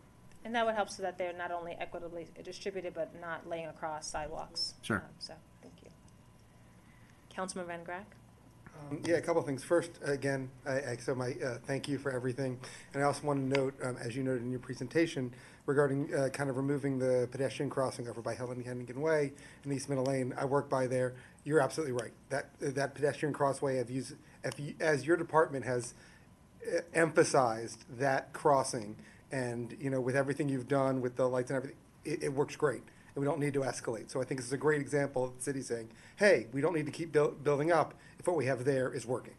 I want to bring back something that we talked about a couple months ago, and that's the Hurley Avenue Bridge. I know you talked about it. And I just want to make sure that it appears that everything appears fine going forward, and that we are on track to move forward, that there is no hindrance. And I also want to confirm, I understand that the federal government grants is 80% approximately, and we're at 20. And so making sure that the funding that we need to move forward through this fiscal year, because I think you said that we're talking about planning and then early 26, so that's still within fiscal year 25, you're potentially talking about constructing. So I just want to make sure, because I know you're not asking for any funding here, because I know we're getting federal grants and the federal grant money, and there's already an appropriation. I just want to make sure from your perspective, you've got everything you need. There is no impediments to moving forward to start the replacement that I know has been before the city since about 2016 or so. Yeah, there's no resource impediment. We don't need additional appropriations. We may have to do an administrative change to the sheet to reflect the federal funding, so that because we have to execute the work, we have to pay up front, and then we get reimbursed. That's just a way of showing the funding mechanism in the sheet. We're still in the design process, so we wouldn't do that until we get to the construction phase. But there's no resource impediment. It's really a matter of we're working both with a consultant that's managed by MDOT-SHA, our staff, and the other agencies, including the federal government. So it's taken a little longer to get the design going and get to a point where we're ready to go to construction. But again, it's not really caused by needing more money or needing funding in any way. So from your perspective, there's nothing we can do. We're on track, and we do believe that in FY25, towards the end, we're going to be beginning construction on the bridge. Yes, that's correct. And finally, I just want to echo what Councilmember Jackson said. I know at least folks from a lot of different communities are looking forward to seeing that entrance to the senior center from Goody Drive move forward. And I know we've kind of put forward the funds of design and study. So, I want to echo what Councilmember Jackson was saying, that I think that's a design and implementation that we'd like to see moving forward. So thanks for your work on that. Great. Yep, thanks. Just my last two questions. If for some reason the design is completed and the work can get started sooner, do you think you would be looking at budget appropriation to address getting started? Well, we're not right now. Our schedule doesn't really align with needing to have that money at the end of the fiscal year. Again, by the time we have a completed design and we are ready to go out to bid and go through procurement, it's a possibility that we might have the design complete in time to go to bid during the end of FY25. If that were the case, our department would approach the city manager and recommend for pursuing a potential budget amendment. We don't anticipate that now, but it's certainly a possibility if we are successful. Thank you. And the last one was related to Maryland Dawson Avenue. So that one is not, the biggest funding amount is in FY28, it looks like. And I just wanted to make sure there are two things. One is we're expecting some impact tax from the county. Please let Mayor and Council know if and when you need us to get involved on supporting that. And two, the question is, will that align with when the project of, some of the office redevelopment to housing occurs, so that there's a safe place for people who are going to be part of that community? Does that timing seem to align with what we think is happening on the development side? That's correct. We do anticipate the Maryland Avenue portion. Well, it really has to occur during the redevelopment of some of the existing properties along 355. The roadway is actually in the same alignment as some of the existing buildings, so until that redevelops, we can't move forward. So the funding is really in an out year to align with whenever that proposed development comes forward. We will seek to align the construction funding with that, because it really has to happen at the same time. The other funding is for the Dawson Avenue extension, which again, as Mayor and Council are aware, we have to acquire right away from a few different properties in order to advance that any further. That will likely be done not in a redevelopment scenario, but as an action the city must take to implement that portion. So the current funding and the funding that's shown in FY25 is for the Dawson Avenue portion and for the right-of-way acquisition that's necessary to implement that portion of the project. The out-year funding is for the Maryland Avenue portion, which will align with the redevelopment of those existing properties. Councilman Valeri? I'll be super brief. I just wanted to piggyback on something that Councilmember Van Grack brought up, and that is not needing a signal at Middle Lane and Helen Hennigan. And I just wanted to, I think I flagged this for staff, but I'll repeat it here, is that when there is parking, on-street parking, and it is full, as it happens on weekends, right? We all want to go to town center. The sight line is awful for people to cross. And granted, I am short, I own that. But, I can't imagine that I'm the only one. And that is a challenge. So I would be hesitant to say that I'd be hesitant to say that there's a signal is not needed there unless we did remove enough of the on-street parking to make the sight line better for people who are trying to cross. Well, thank you for that. We certainly can continue to evaluate the impact that the Town Center Road Diet project has on the surrounding intersections, and where there is an opportunity to make some minor improvements to improve safety at certain intersections, we could do so without the need for a CIP to install a new traffic signal. So we will continue to do that. That's great. Yeah, that was just something I noticed because I walk around a lot. Just checking with my colleagues. Dr. Miles, I want to make sure I didn't miss your hand. Are you good? I'm good. Thank you, Madam Mayor. Are we ready to move into stormwater? Yeah, I just wanted to just say thank you for all the grants that you're getting for the city. It's helping us to address CIP and not have to spend taxpayer dollars. I'm sure all the taxpayers watching and listening are also very appreciative. So thank you for that. Yes, thank you. Our staff is also very excited, although hesitant for the amount of work that's coming towards them. Okay, so I'll move into the stormwater program area. Again, the stormwater program area focuses on a number of different priorities, some of which are maintaining our existing infrastructure, including our built environment, stormwater management facilities, and our natural environment, including our streams and watersheds. This program area also advances some of the goals of the Climate Action Plan, both in resiliency and sustainability. But it's also a true infrastructure program area as well. So it has a lot of different goals. So no new projects for FY25 and no projects closing for FY25. But again, many of our projects in this program area are programs, and so there's many sub-projects, and those come and go. We implement projects every year within those programs, and they will continue on as programmed. So a couple of the finite projects that we want to highlight is the storm drain analysis and spot repair project in Potomac Woods. This has several different parts to it, but this was the one project that we received a federal earmark for. So the $900,000 earmark that we did receive will supplant some of the stormwater funding that was necessary to implement that project. So we're excited about that, and that will move towards design and construction in the coming years.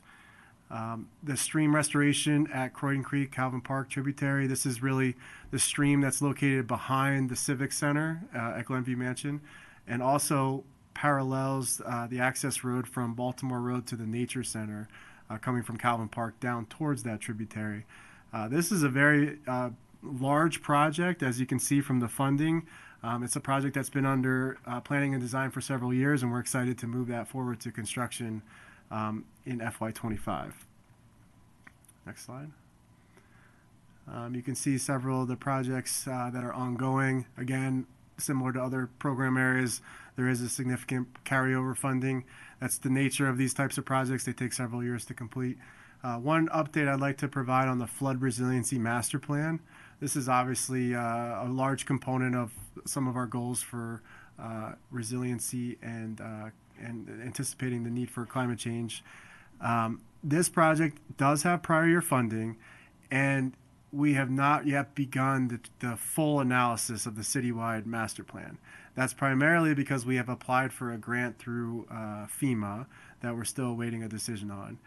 The grant's for $700,000. If we are successful in that, it will supplant additional stormwater money, so we are waiting to do that. The project has advanced components of it that were funded under another source, and so we are pursuing an analysis and modeling of two small watersheds, both of which were impacted by Tropical Storm Ida several years ago.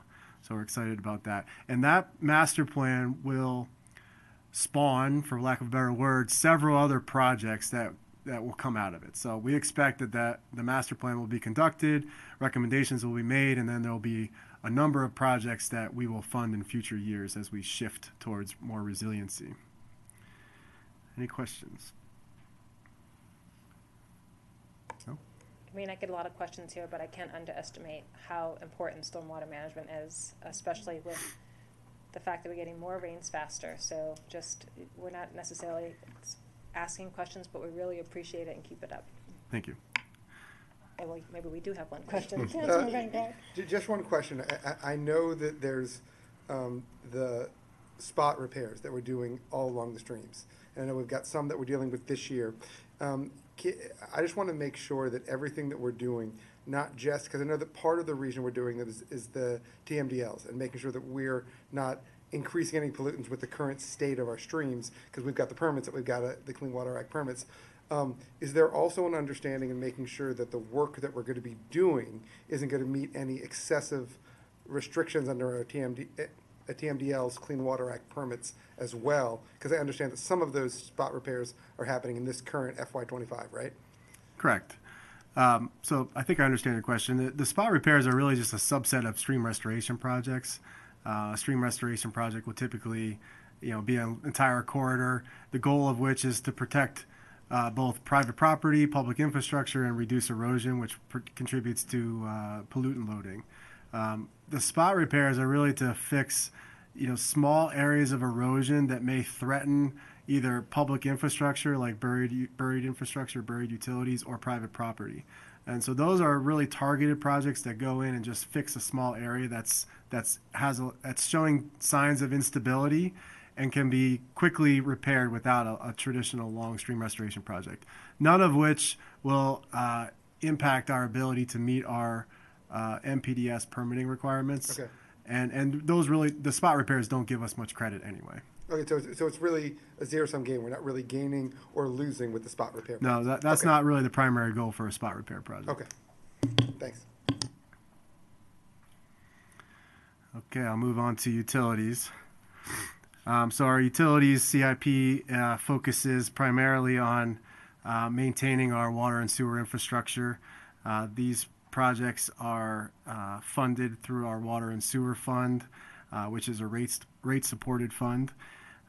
We have ongoing infrastructure projects that can include our water main rehabilitation program and our sanitary sewer rehabilitation program. These are set up to be sustainable programs that seek to replace or rehabilitate 1% of our system per year. That allows for us to stay in front of the curve of our aging infrastructure and ensuring that we have high water quality. We also fund finite projects at our water treatment plant through the utilities program area. You'll see several large projects that are funded here. Those are generally projects that were recommended from prior assessments of the water treatment plant. You'll also see that we are currently conducting a water treatment plant master plan. Again, once that study is completed, we will expect that we will have a more methodical way of prioritizing future projects in the utilities program area, because we know our rates, the revenue that's generated by our rates is what supports here. So we need to be cognizant of the capital projects we implement. And one final project in the utilities is the water meter replacement and AMI implementation, which is advanced metering infrastructure. This will allow for our customers to have more visibility on their water usage and be able to, take action if they see a change in their water usage that may be a result of a leak or something more serious. Rather than waiting for their bill and realizing, oh, I spent a lot of money, I need to go do something, this will give them real-time access to that. That's a phased approach. You'll see on page 327 of the CIP our schedule for implementation. We're prioritizing our multifamily buildings first, primarily because of the type of meter that's there is necessary for us to replace, and it also will affect many of our multifamily property owners and residents. Single-family homes are phased for FY27, and then non-residential properties will be complete by 2030. So that's ongoing right now, and we expect to really ramp up in FY25. Any questions on utilities? Thank you. Dr. Miles has a question. Sure. Thank you, Madam Mayor. I think you may be including this on the last slide you just showed, but I didn't know whether or not the safety portion of the safety bullet point, does that fall under you in terms of like IT safety, making sure that our water systems are as fortified as possible from the prospect of hacking that we've seen in some other utilities in other jurisdictions? Or does that fall under your department? That is in the utilities program area. There's a project called SCADA Cybersecurity. That project is intended to secure the water treatment plant's communication system with the water distribution system. So we have sites throughout our system that provide information back to our water treatment plant. They use that information to make decisions about treatment processes. And so there is an IT system that is protected to ensure that we have security, cybersecurity there.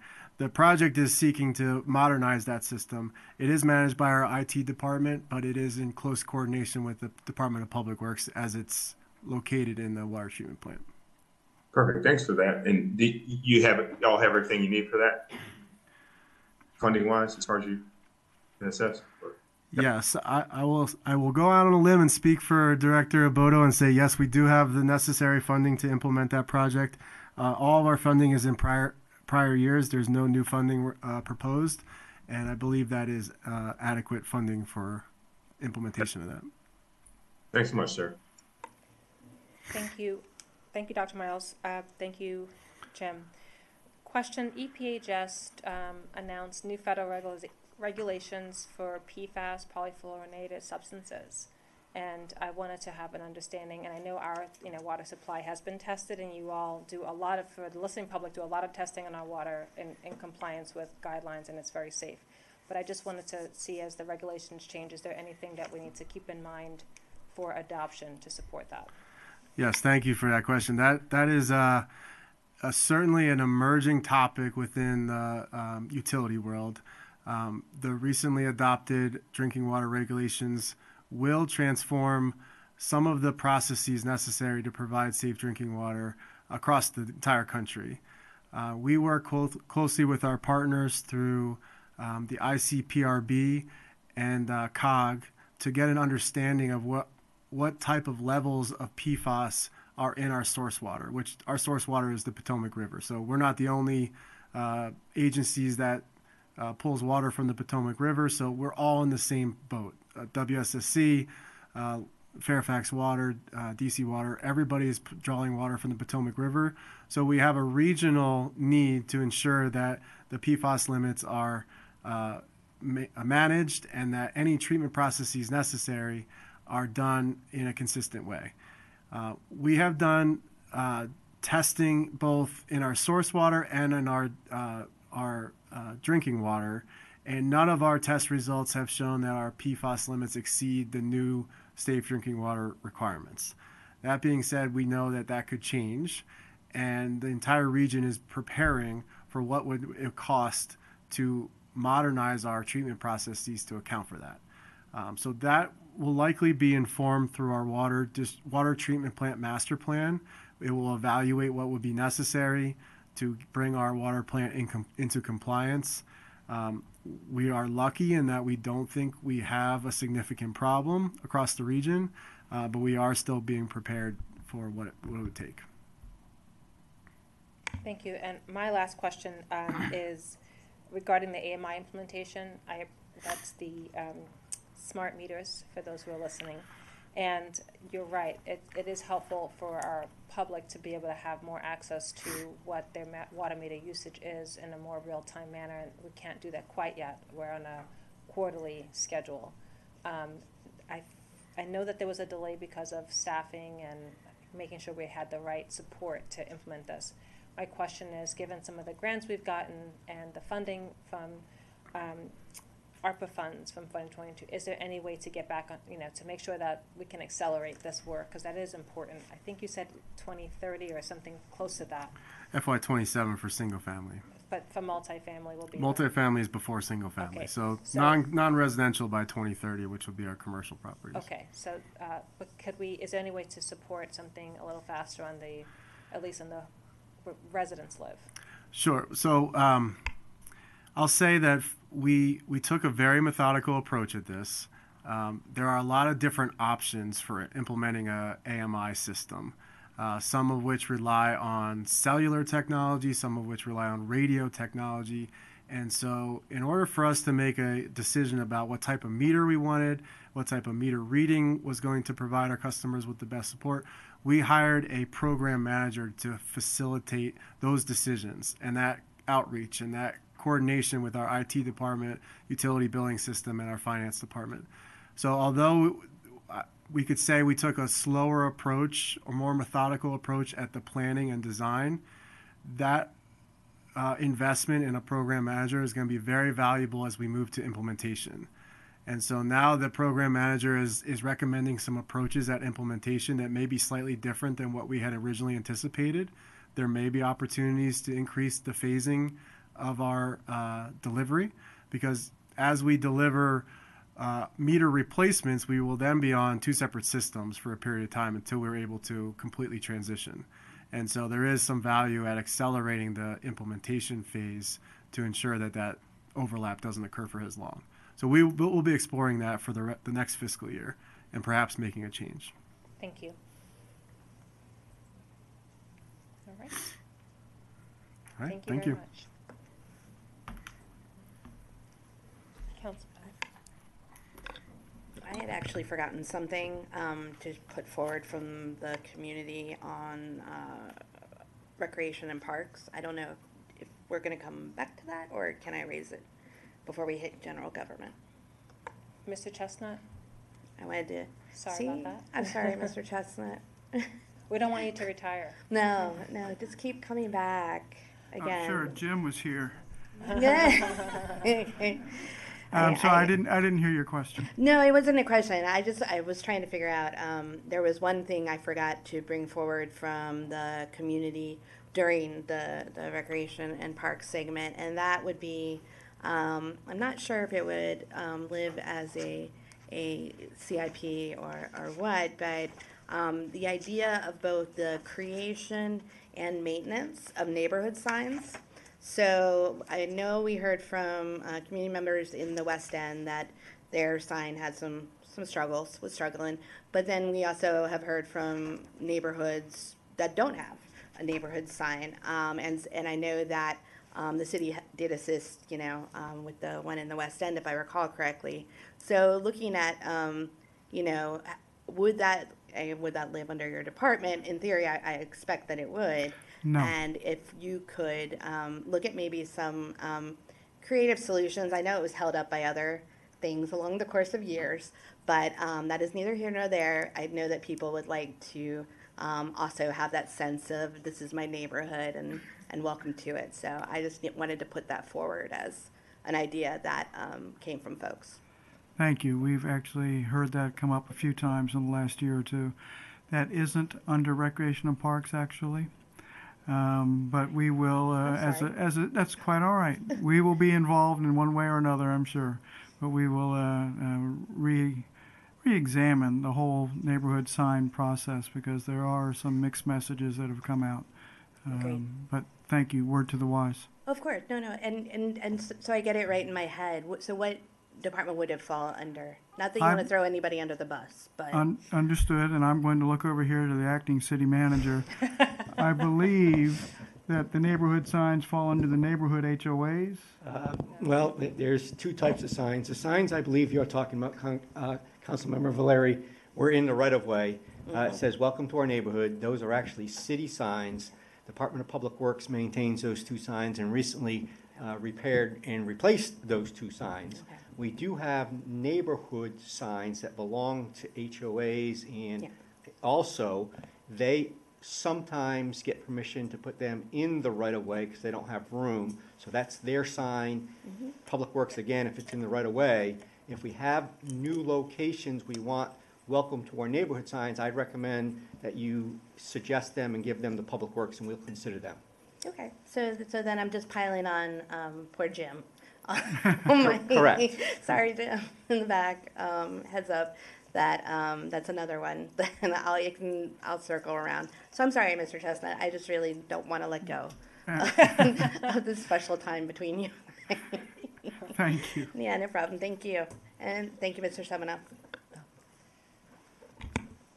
Thank you very much. And I'll just note that the community survey had a number of public safety related items, particularly on sidewalks and crosswalks and things of that sort. I know that we'll be cataloging those and reviewing them. I had a chance to talk to city manager about them, but I just want to affirm to folks that we did see them in the survey. Thank you. So our general government program area is somewhat of a catch-all for projects that don't quite fit into the other categories. So I will just speak to those briefly. The general government program area includes projects that focus on planning, designing, constructing, and rehabilitating city facilities that are not recreation facilities, and improving city information and communication systems. There are no projects proposed for addition, and none of the existing projects are scheduled to close for FY25. The 5 projects listed here make up the entire general government program area, and all of these projects will be in construction or implementation phases during fiscal year 2025. This schedule details the FY25 appropriations as reflected in the proposed budget. As shared earlier, there are changes to the data center and disaster recovery project for items moving out of the CIP and into the operating budget. And there's also a change to the maintenance and emergency operations facility improvements project, which just reflects the additional appropriations that were approved by the mayor and council in the March 2024 budget amendment. So if there are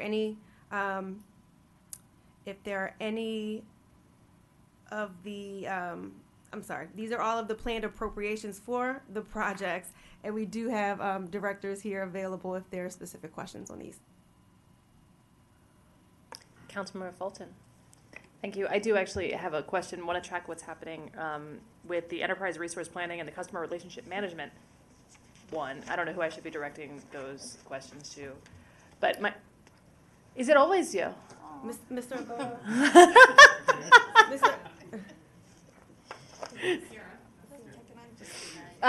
So really, my question is, I know the value of a CRM program to the community of being able to sort of track and be efficient and know where things are coming in from and know how we're responding and which enables being proactive, right? You need that kind of, particularly with the ERM. And I'm following this as best I can in the budget book, and it looks like this started in FY 2021, but then was accelerated to be completed. It looks like we're still planning on FY 2025, but at least for the CRM, the customer relations management portion, we're still working on the RFP. So is there anything holding that up that we can help with, or is that the expected timeline? And do we really expect an in-place ERM and CRP and CRM by the end of 25? You have all the answers. Hopefully I have this one.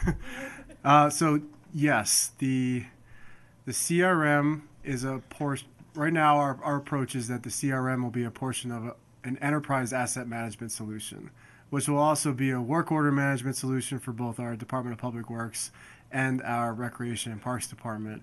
So for customers who have an issue with a piece of infrastructure or a question on anything, they would be able to have a solution where they would contact the city, that initial contact would then be cataloged, tracked, and managed through the resolution of whatever issue that might be.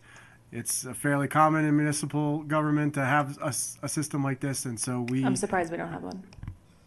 Yes, agree. And we do have our report of concern functionality on our current website, but this will be a significant enhancement. To answer your question, that initiative is a joint initiative between our IT department, our Public Works department, and our Recreation and Parks department. We have completed a draft of the RFP, and it's now with our procurement division. To be fair, that was only delivered to them within the past couple of weeks, and we are now entering a time where we will go through a solicitation process. We expect vendors to respond to that RFP that either have an enterprise asset management solution with a customer relations management module, or there will be two separate systems that will team up together to be responsive to our RFP. Once we have selected a vendor, we anticipate a fairly aggressive implementation schedule. I think we've mentioned in the past, you can't really have one system without the other. If you have a really strong customer relations management module where you're receiving inquiries and have no way to get them to the right people to track the resolution, it's not very effective. And vice versa, having a good internal work order system that's not receiving and consuming those customer service requests is also not valuable. So we expect to be implementing them in parallel, and we hope to start as soon as we have procurement. And that contract will have to come before the mayor and council for award, and we expect to do so as soon as possible. So we'll check back in September.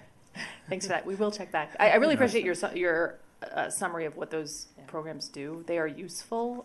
One of the things we get the most compliments on, we got an email earlier this week, is the responsiveness when issues come in. So we're great at that, and we can get a lot better if we get organized from the technology standpoint. So thanks. Yes, thank you. Just one more for you.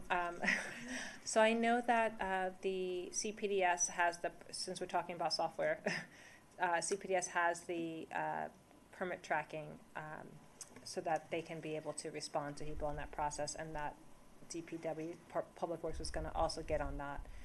Is that planned for FY25? It is, yes.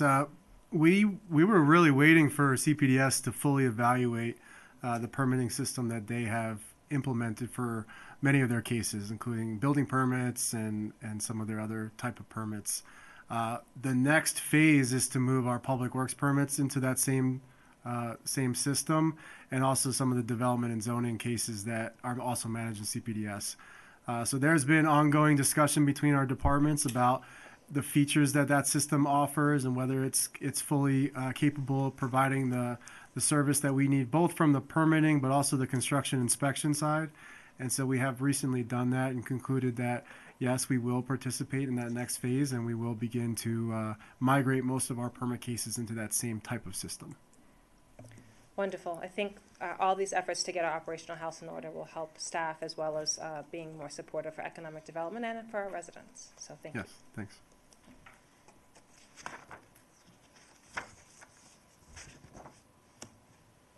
So we initially had scheduled this for later in the evening, but if there are no other questions on the CIP, then we can conclude this discussion. Thank you very much. We will see you back in a later portion of the meeting.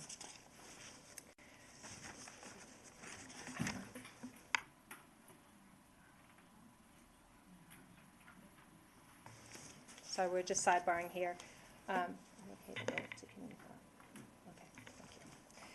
We will now proceed to community forum. We appreciate everyone's patience as you listen to our budget deliberations, and we look forward to hearing your comments.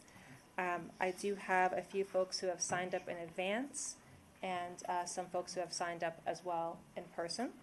The first person to sign up is Faith McLucky. Welcome.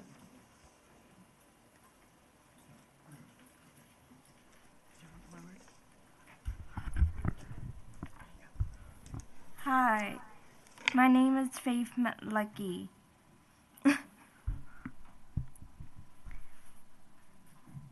And I am an art stream actor with ArtStream.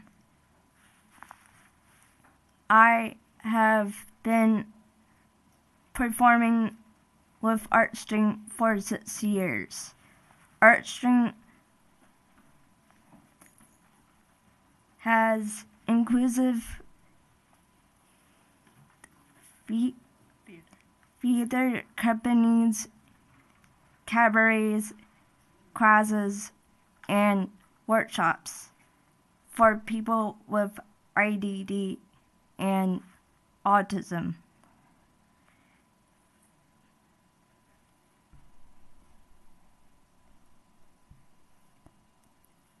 ArtStream has been in Rockville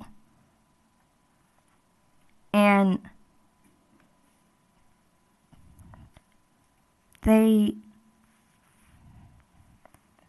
this area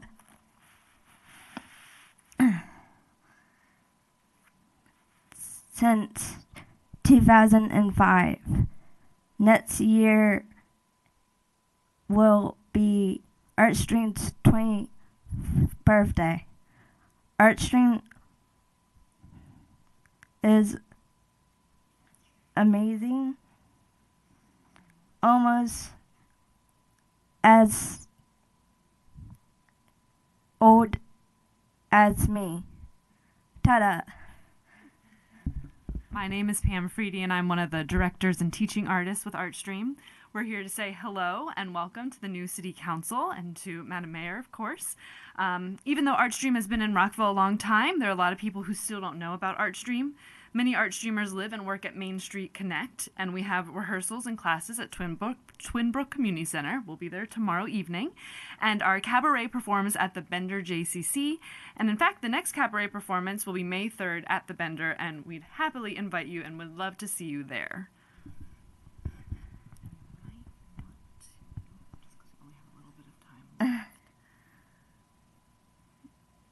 But I am not in cabaret, so if you want to see me perform, please come to Silver Spring Black Box Theater on June 7th, 8th, and 9th. Thank you very much. Thank you for your testimony. Well done. Next, we have Zoe Polak. Welcome.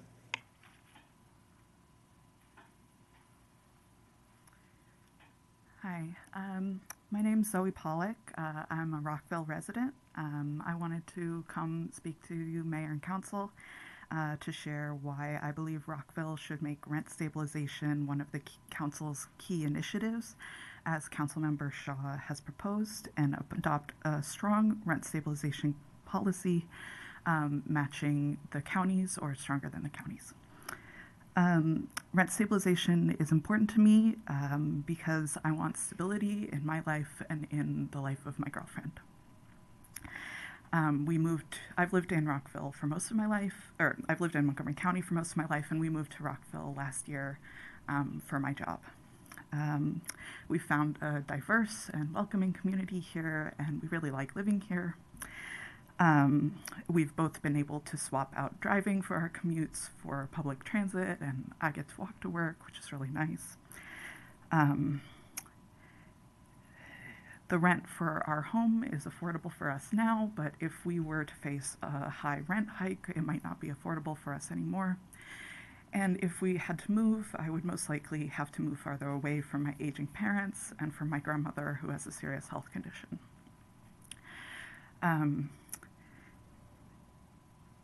We also might have to start commuting by car. It would be a serious drop in quality of life as far as I'm concerned. I'd also really like to be able to tell my friends and people in my life who are looking for, new places to live, who are moving for their jobs, that they should come to Rockville because I like living here. But as long as Rockville has renter protections that are worse than the counties, I feel a lot of hesitance about recommending moving to Rockville. I also want to use this time to share that stable housing is crucial for disabled and elderly members of our community. The percentage of Rockville residents over age 65 has grown every census since the 1970s, up to 18% in 2020. And the burden of the COVID-19 pandemic has fallen disproportionately on older people, the disabled, and minority communities. Housing policy groups, public health organizations, and community members like me all agree that housing is healthcare. The first line of the safety net is keeping people in their homes, where they have access to care and they have familiar communities. It's frequently also one of the least expensive interventions for public health that policymakers are able to choose because it has benefits across the public health and medical systems, and it prevents people from the harmful personal, social, and financial effects of eviction, homelessness, and displacement. Oh, I'm out of time. Thank you. I recommend and strongly believe in rent stabilization. Thank you very much for your testimony. Next, we'll have Jeffrey Astis from, are you doing IRCA or personally? IRCA. Okay, welcome. Thank you, Mayor Ashton and members of the council. I was very gratified to hear Councilmember Valeri bring up our proposal for a capital improvement project. I did want to clarify the ask. It's not just a safety issue with the Baltimore crossing. The problem that we have between East Rockville and Twinbrook is a lack of connection. If you are past the Baltimore intersection, if you're near Redgate Park or near the end of Goody Drive, you have to travel a half mile south and then over and then back up if you want to get to for example, the Croydon Creek Nature Center, which is, as the crow flies, almost adjacent. They're like right next to each other. But we have this road which has no crossing point at all between Baltimore Road and between Baltimore and Avery Road. That is over a mile of distance where you cannot go between these two neighborhoods. It's impossible unless you're driving. So we currently just don't have an option. And if we want to encourage people to make use of Redgate Park, if we want to encourage people to make use, if we want to encourage people in East Rockville to make use of the Civic Center area, like that connection between the two is absolutely critical. And right now there's just no option. So, and in the other direction, if you're in Twinbrook and you want to make use of the new splash pad at Maryvale Park, or there are some families in Twinbrook that go to Maryvale High School, Maryvale Elementary, that is a very difficult crossing as well, both via Baltimore, but also just having to divert out of your way down to Baltimore, cross over, and then head all the way back up. We've done an extensive capital improvement project survey for this process, and in that survey, connection between neighborhoods was the biggest theme, and this particular proposal was the most popular proposal out of the ones in that area. So East Rockville is very much behind a greater connection between our neighborhood and Twinbrook. We'd love to see it. It'll make better use of the Millennium Trail, and it will help people avoid having to hop in a car. If you're in Lincoln Park and you need to get to Rockville High School, your best route right now is to get in a car, and that shouldn't be the way that we run our city. Thank you. Thank you. We now welcome Ulysses Santa Maria from the Rockville Science Center. Thank you, Mayor. Thank you, Council. Don't mean to double dip for today, but for those who weren't here earlier, next weekend is Rockville Science Day. So Sunday, April 21st from 12 to 5, over 100 different scientific organizations from all around the region are going to be there at Montgomery College, Rockville. So you don't want to miss it. Lots of fun, great for the whole family.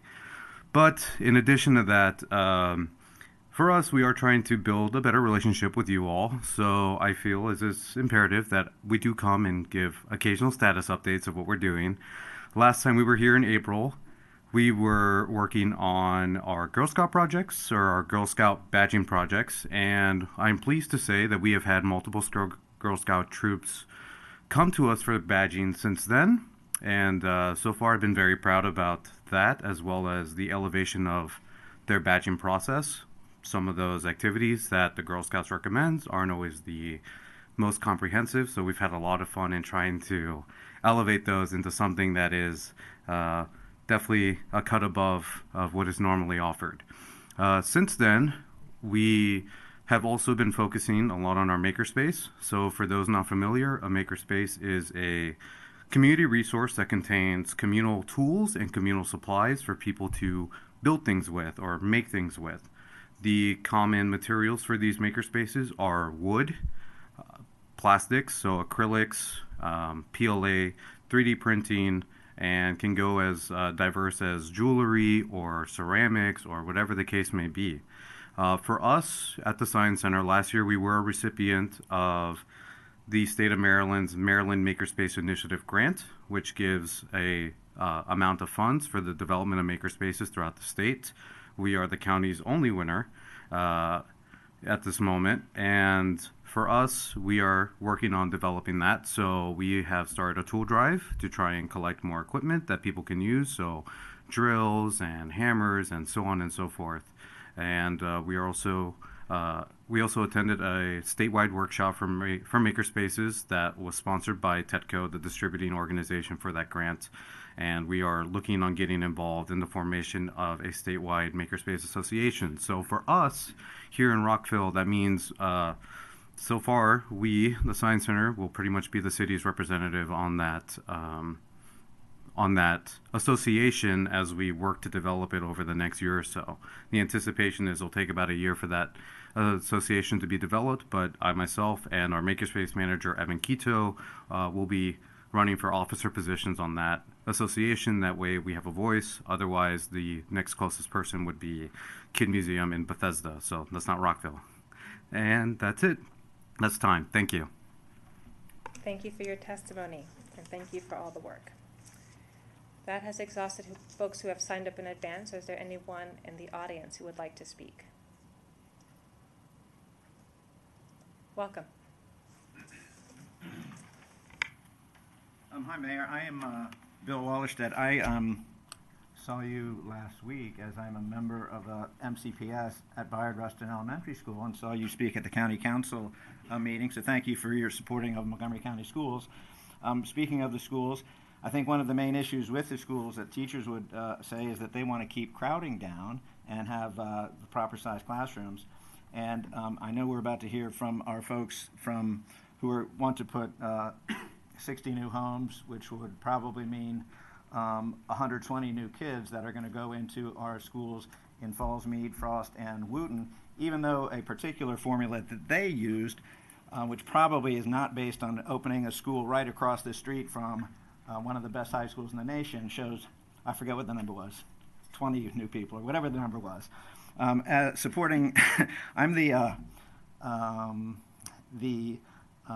Bayard Rustin staff support elected union representative, and I also am the CERT representative, which is the school energy recycling team, and I also support the third grade. So I'm pretty good at third grade math also.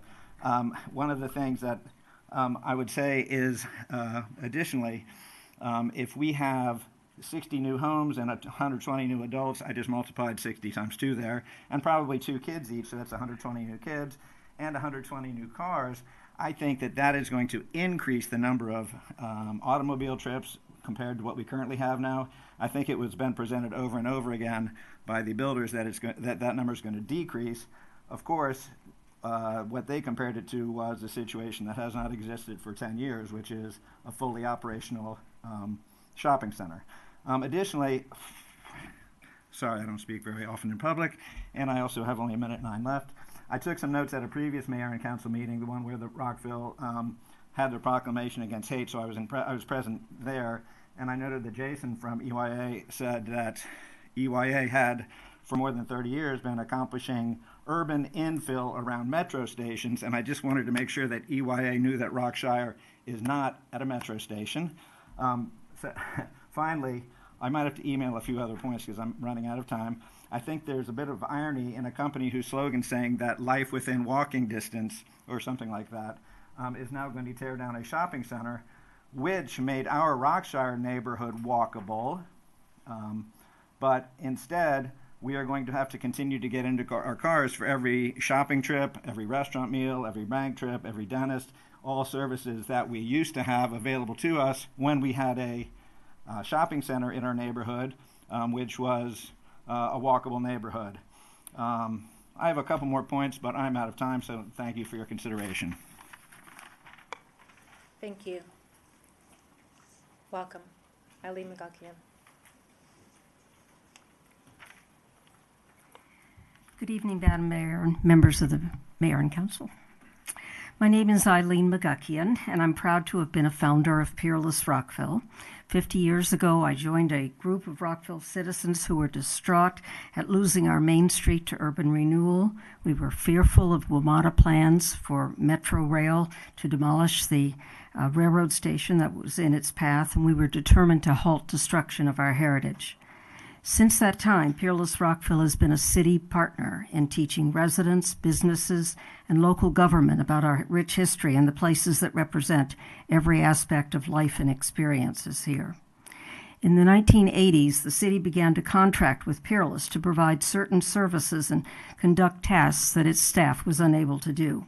Among these services was researching Hayti, one of 3 communities of free black residents that existed in Rockville prior to the Civil War. As such areas were undergoing major change, Peerless was asked to identify properties for potential addition to the local historic districts. This partnership continued through the 20th century and into the 21st century, and it's worked well all around. Today, the city relies on Peerless Rockville to collect information and artifacts, to produce superior programs, to serve on relevant city committees, to share its historic properties with citizens, and to assist city planners with preservation work plans and initiatives. It's the power of place that makes Rockville unique. A wise, small city uses multiple approaches to maintain its traditional values. Exposing owners to the benefits of preservation, restoring selected historic buildings, and nominating qualified properties are tried and true methods in communities like Annapolis, Frederick, Baltimore, Hagerstown, Brookville, Kensington, and Rockville.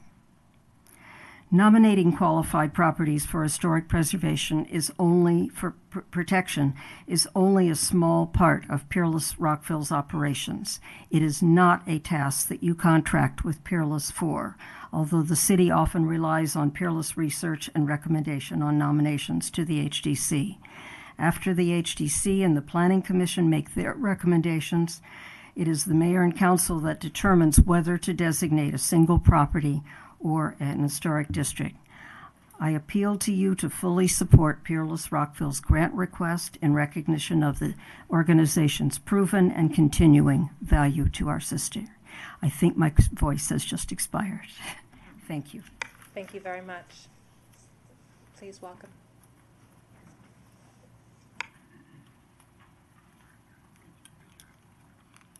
Good evening, Madam Mayor and Council. I am speaking to you to emphasize the value and benefits of Peerless Rockville to the Rockville community. I am Debbie Liverpool Nelson, and as a devoted advocate and board member for preserving and promoting Rockville's rich history, I cannot overstate the significance of Peerless Rockville, your contributions to your city.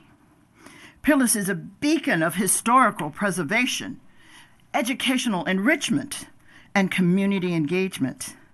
Through the diverse programs, events, resources, Peerless Rockville provides residents of all ages with unique opportunities to connect with our city's past and gaining a deeper understanding of our shared heritage. Events hosted by Rockville, such as lectures, tours, workshops, often engaging and emerging experiences to bring history to life. From exploring the stories of colonial taverns to learning about remarkable women shaped our community. These events foster a sense of pride and appreciation for Rockville's rich cultural tapestry. Moreover, Peerless Rockville is crucial in preserving our historic landmarks, our architectural treasures. By working to protect and restore these irreplaceable assets, Peerless Rockville ensures that future generations can enjoy and learn from them. Furthermore, Peerless Rockville is committed to the education and commendable by offering such research opportunities, educational resources to students, scholars, and lifelong learners like myself. Peerless Rockville helps to cultivate a deeper understanding of this city's history and its relevance in our lives today. Please rethink the excellent programming that goes from this quarter into the third quarter, March 13, 16, 20, 24, May 9th, 17, June 9th, June 22nd, June 26th, and July 11th. Remember, you cannot, please don't deny the citizens of Rockville this opportunity to understand and learn more about this city. In conclusion, I'm going to give you this one quote from Marcus Garvey. People without the knowledge of past history, origin, and culture is like a tree without roots. Please support Peerless Rockville. Thank you. Thank you. Is there anyone else who would like to speak as part of Community Forum? All right, we will close Community Forum and take a 5-minute break, and then we'll be back to recommence on our agenda items. Thank you.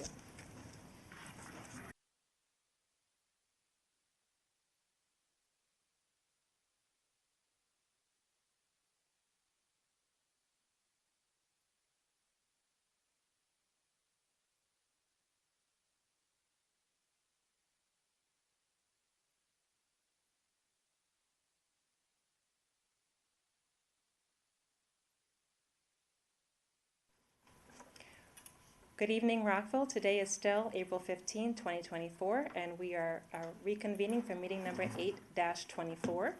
We are now moving to agenda item number 9, which is our consent agenda item. We have a few items that relate to a water contract to support the inspection of the city's 24-inch potable water transmission mains.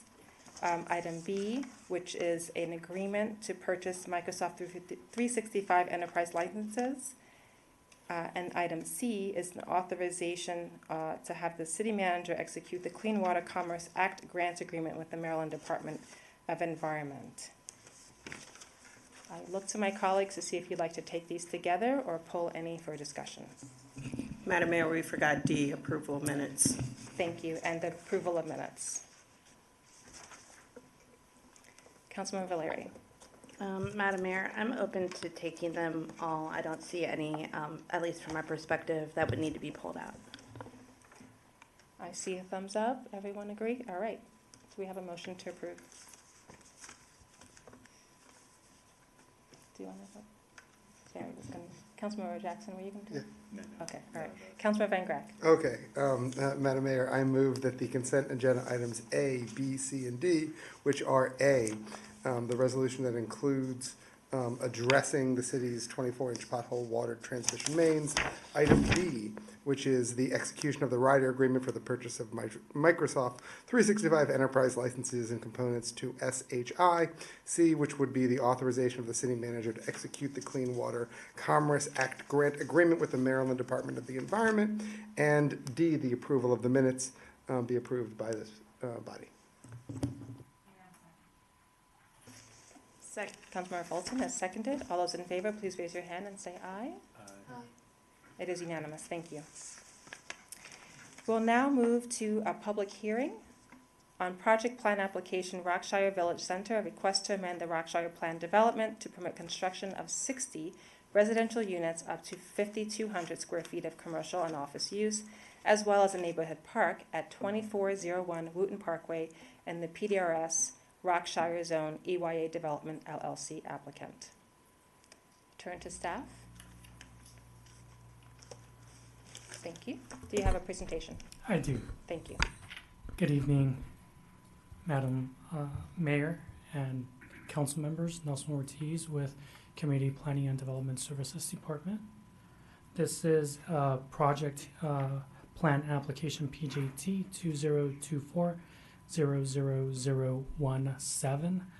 I'll go ahead and start with my presentation. I'll also note that the applicant also has their own presentation, but I'll go through mine first. The subject property is located at 2401 Wooten Parkway within the Rockshire Plan Development. It is 7.32 acres in size and currently developed as a retail shopping center, although it's been vacant for several years. To the north and west of the subject property are single-unit detached dwellings. To the east is the Korean Presbyterian Church and the Rockshire Community Pool, and to the south are townhouses. The land use designation is residential flexible, and the property is zoned PDRS, Plan Development Rockshire, and has an equivalent zone of MXNC.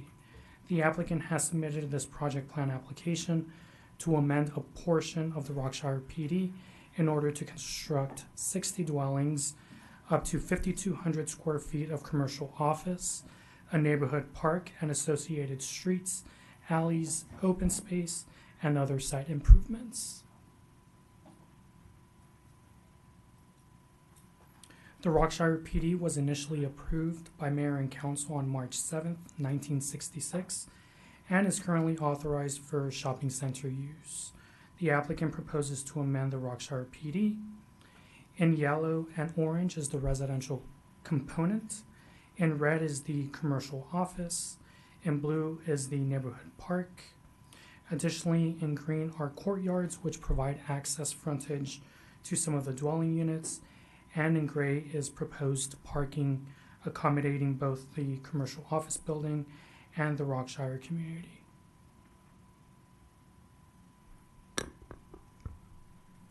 Out of the 60 dwelling units, 31 units are proposed to be single-unit detached dwellings. Single-unit detached dwellings are permitted in the MXNC zone as a conditional use if recommended by the comprehensive plan. In this case, the plan recommends a mix of residential housing types, including single-unit detached dwellings on the Rockshire Village Center site. The proposed maximum height is approximately 32 feet, and each unit will have a two-car garage at the rear. 29 townhouses are also proposed, of which 9 will be moderately priced. The townhouses will be 14 and 20 feet wide. They will be either 3 or 4 stories tall and have a maximum height of 45 feet. Each unit will also have a two-car garage accessible from the rear. The commercial office building will be approximately 5,200 square feet in size, and the conceptual floor plan currently shows 4 tenant spaces. The conceptual renderings provided by the applicant show a retail promenade area that provides space for outdoor seating and dining, as well as an opportunity for public art. A total of 26 parking spaces have been designated for this use between the adjacent parking lot and the lot at the southeast corner of the site. However, there will be an opportunity to use 30 parking spaces reserved for the Rockshire Association whenever the community room and pool are not in use.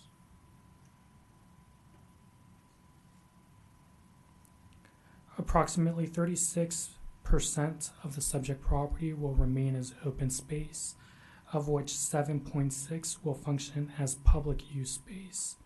The public use space is proposed primarily as a neighborhood park, featuring a terrace garden, a nature-inspired playground with opportunities for slides, rock scrambles, seating, a boardwalk, and a multi-use park plaza and retail promenade. The retail center and neighborhood park collectively represent the community gathering space component of the project recommended in the comprehensive plan. The project is proposed to be accessed from both Woodland Parkway and Hurley Avenue. Public Street A and B and private alleys will provide internal access to the development. Pedestrian access is proposed throughout the site. Each public street will have sidewalks on both sides. Pedestrian trails are proposed within internal courtyards that run the length of the development and connect the site to the Millennium Trail, church, and community pool. Additionally, at the request of the community, the applicant will relocate the existing pedestrian access from Hurley Avenue to the community pool by adding a sidewalk along the eastern edge of the site.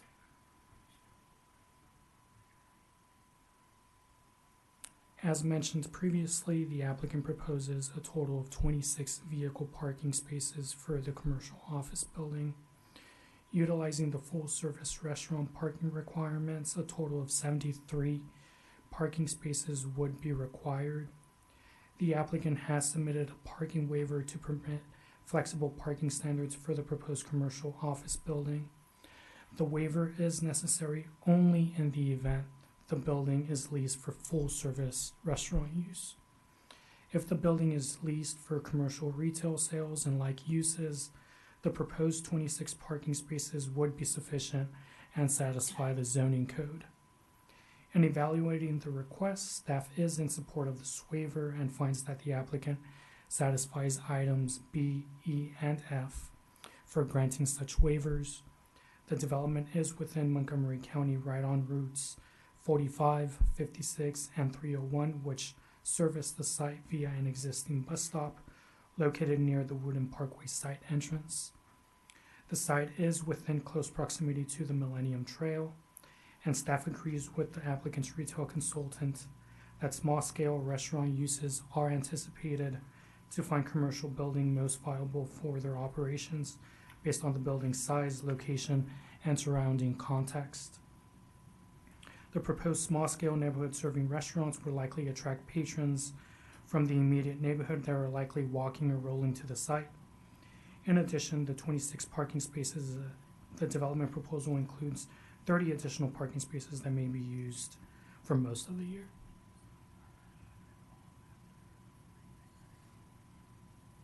The applicant has submitted a request to waive the equivalent zone standards for building setbacks in the MXNC zone. The applicant is asking that the setbacks outlined on the screen apply for each of the proposed types of units or buildings within the project. After reviewing the request, staff supports this waiver and finds that the proposed setbacks satisfy the criteria in the code for granting the waiver. The proposed setbacks are consistent with the proposed land uses. The comprehensive plan recommends a mix of housing types, and applying the MXNC setback standards to townhouses would prohibit this type of housing. Honoring the MXNC zone setbacks would necessitate significant changes to the development proposal that would result in a reduction in the number of dwelling units, including all, if not most, of the MPDUs, as well as other site amenities. The applicant is also requesting a road code waiver to allow proposed private LED to dead end. Staff is in support of the road code waiver. The applicant worked with staff to designate an approximately 100 square foot area that will be used during collection times to co-locate the refuse and recycling bins of the 6 units accessed from dead-end alley D. This should alleviate the need for garbage trucks to enter the alley.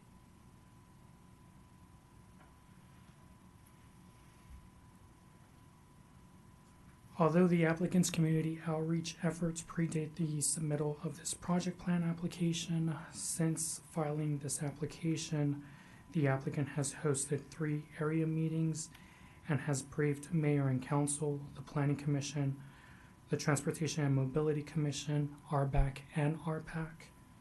The project evolved from the feedback received at these meetings. Some of the items implemented by the applicant include the addition of a significant community gathering space, a pedestrian connection from Hurley Avenue to the pool, and changing the architectural style of the single-unit detached dwellings. The applicant will also go through some other changes that have been made to the proposal since they first submitted to the city.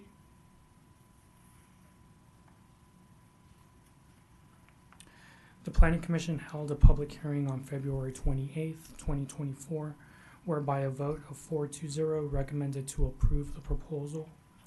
Topics raised at the public hearing include the applicant's compliance with the city's school test and the proposed student generation numbers.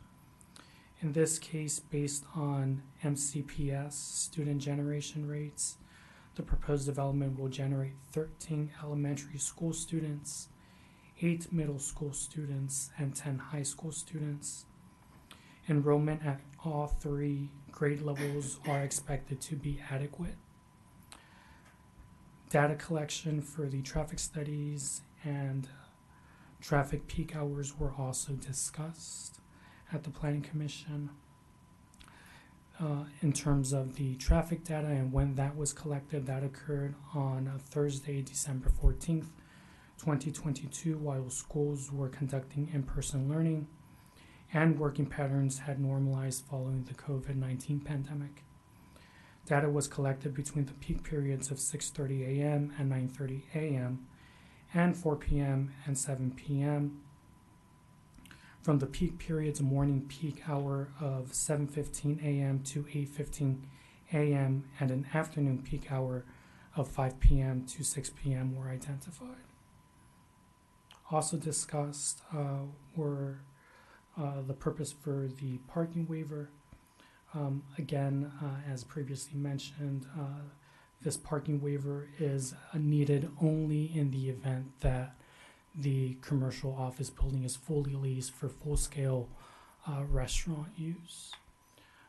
So the Planning Commission and some members of the public requested some clarification on why the parking waiver was necessary. Also discussed was the architectural style for the proposed townhouses.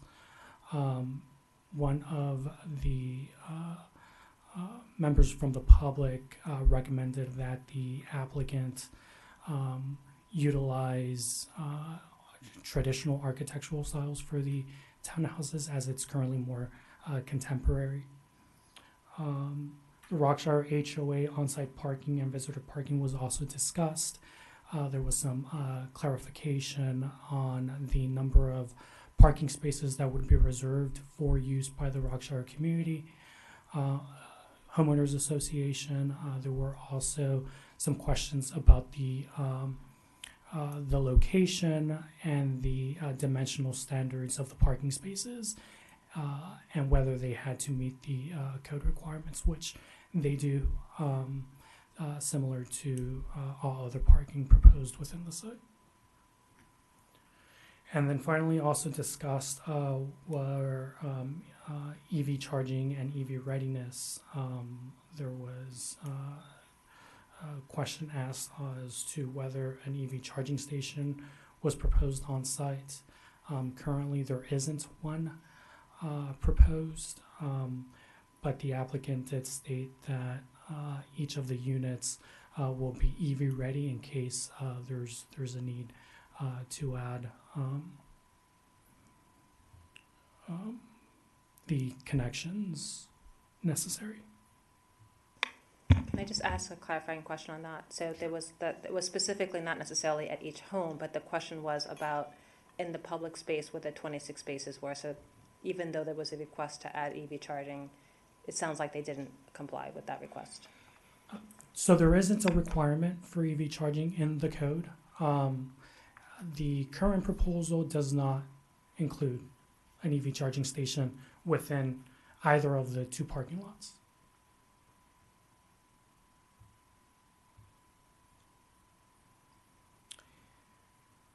In analyzing the request, staff finds that the proposal is consistent with the city's comprehensive plan.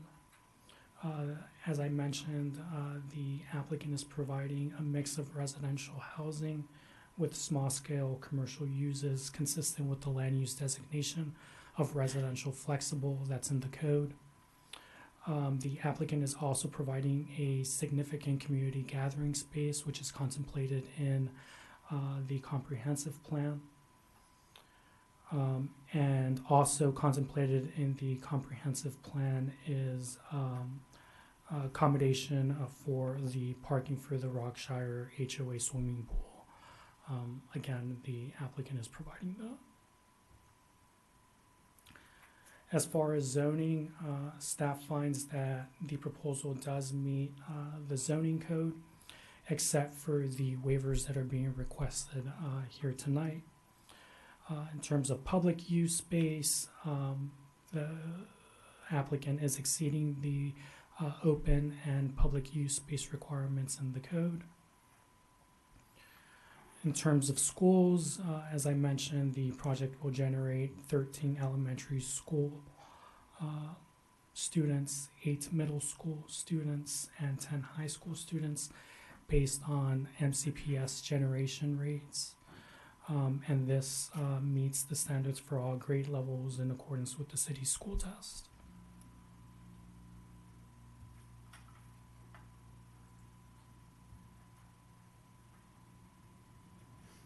In reviewing for transportation, staff finds that the requirements of the comprehensive transportation review are met and the proposal satisfies those requirements. The proposal will generate less vehicle trips than the current approval, which is for the 52-foot square foot retail development with the grocery store. And in terms of water and sewer, the applicant did receive a water and sewer authorization approval. And the applicant will need to comply with the stormwater management requirements and the pre-application stormwater management concept approval letter. As far as our recommendation here tonight, we are recommending that the mayor and council conduct this public hearing and discuss and provide instructions to staff. As far as proposed next steps, mayor and council, we have a tentative schedule meeting for June 3rd of this year for an adoption meeting. And if approved, the applicant may proceed with the level 2 site plan application. And that will conclude my presentation. I'll hand it off to the applicant, Mr. Serino, for the applicant's presentation. Can I also just ask a question about the proposed next steps? There is something on Mayor and Council's agenda for April 29. I just wanted to at least flag that. Yeah, we had added that item as a placeholder in case the mayor and council wanted to take advantage of that date for discussion and instructions. In case you can get to it today, we have that meeting available if the mayor and council would like. Thank you.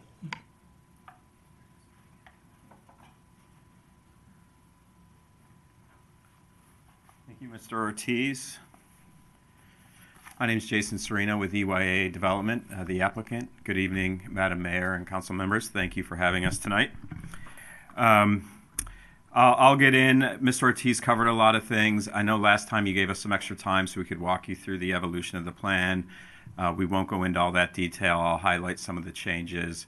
We'll focus a little bit more on traffic today, as there were a lot of questions last time around traffic, show you some imagery, and kind of move on to the public comment period, and then hopefully to the discussion and instruction. So Mr. Ortiz, if you could go to the next slide, please. Just real quickly showing the area, it is a largely residential neighborhood that is surrounded by various parks in the area, and it's not until you get further away from the development that you do hit retail up to starting at a mile out from the site with Travilla and Falls Grove Retail Center and Research Row and other retailers like that. So being able to bring retail back to this site, which is a true infill site, a site that's been abandoned commercial for 12 years now, to be able to bring some component of retail back is important to us. It's been important to the community, and we're glad we've been able to get to a place where we can offer that. Next slide, Mr. Ortiz.